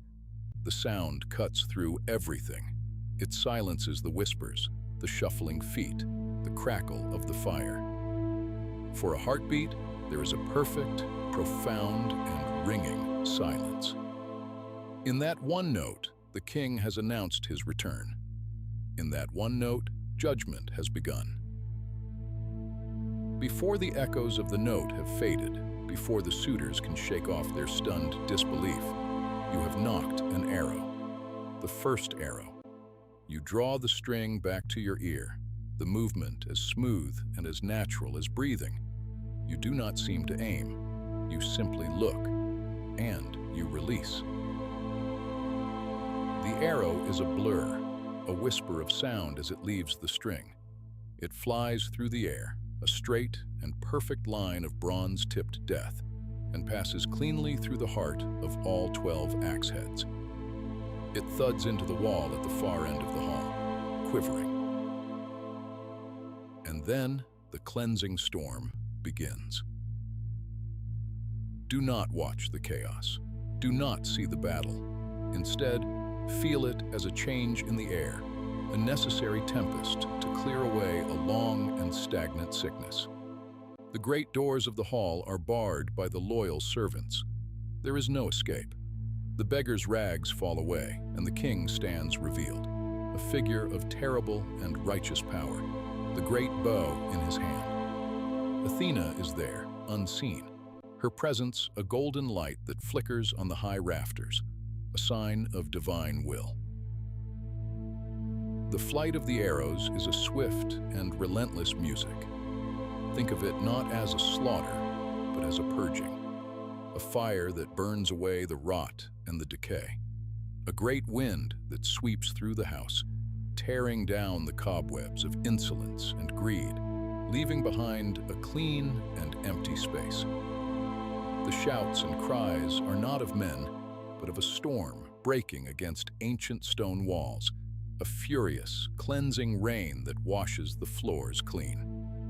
Listen as the thunder of the storm slowly fades, as the echoes die away, as the last frantic movements cease. And then there is a new silence, a deep, profound, and utter stillness. The air is thick with the scent of dust and something metallic and sharp, like a lightning strike. But underneath, there is a cleanness. The dust begins to settle in the shafts of light slanting down from the high windows.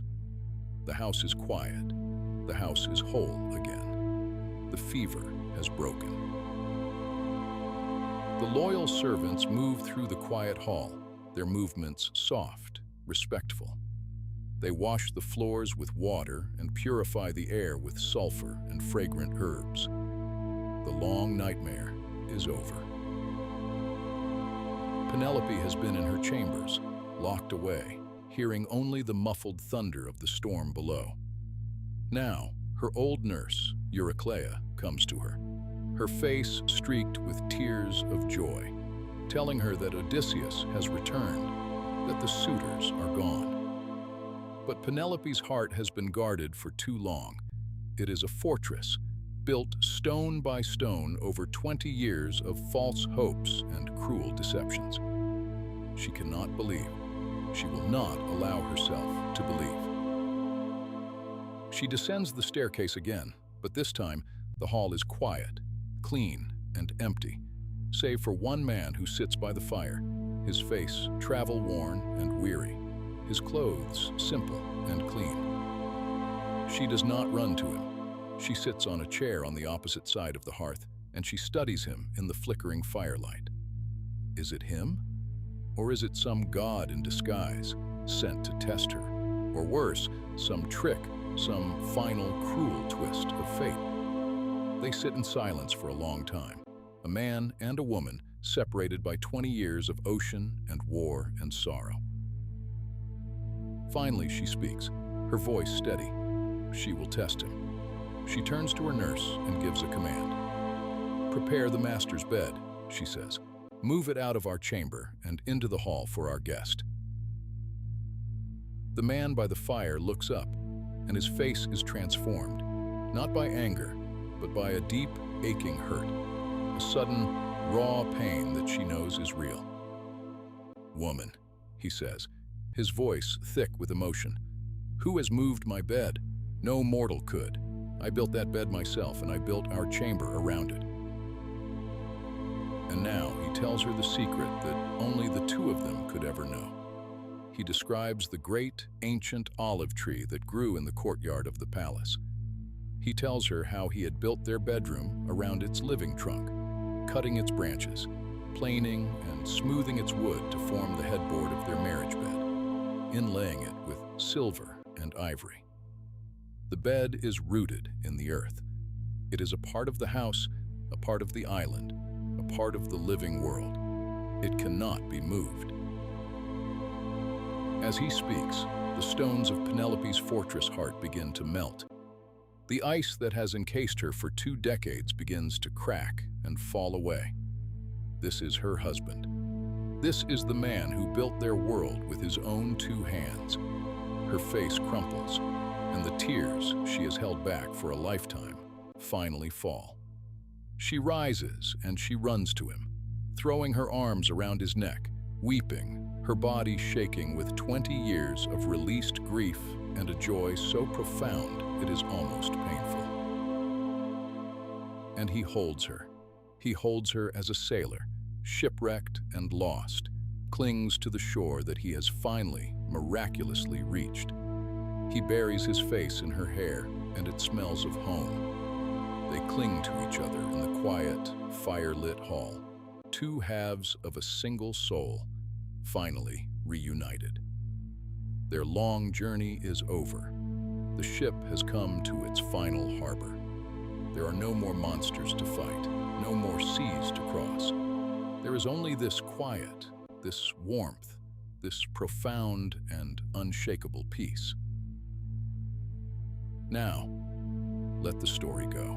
Let the image of the king and queen in their quiet hall soften and fade. Pull your awareness back, gently, slowly. See the palace on its hill, now a place of peace, a single warm light glowing in one of its high windows. See the island of Ithaca, sleeping under a canopy of soft, silent stars. The whole world is at rest. The waves are whispering against the shore, a slow and steady and rhythmic shushing sound, in and out, a sound as old as the world itself. Listen to that sound. Let it be the rhythm of your own breathing. Look up one last time into the deep, clear night sky. See the heroes, their stories told, their labors done. They are no longer men of flesh and blood, but constellations of distant, peaceful light. There is Perseus, with the head of the Gorgon. There is Heracles, resting from his trials. There is the great ship Argo, sailing on a sea of stars. Their struggles are over. Their tragedies have become poetry. Their age has passed into myth, like a beautiful, fading dream.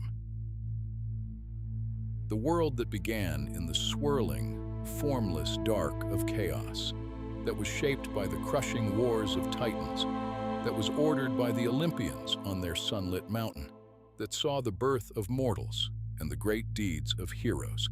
That world has now found its quiet center. The great epic is over. The loom is still. The final thread is woven. And all that is left is this deep and profound and endless silence. The silence at the end of the story. The peace that follows the long journey home. There is nowhere else to go. Nothing else to do. It is time to rest. Let the last embers of the story fade into the darkness. Let the voices of gods and heroes become whispers on the wind, and allow yourself to drift, to float into a deep and peaceful and dreamless sleep. Rest now. Your journey is done. Rest.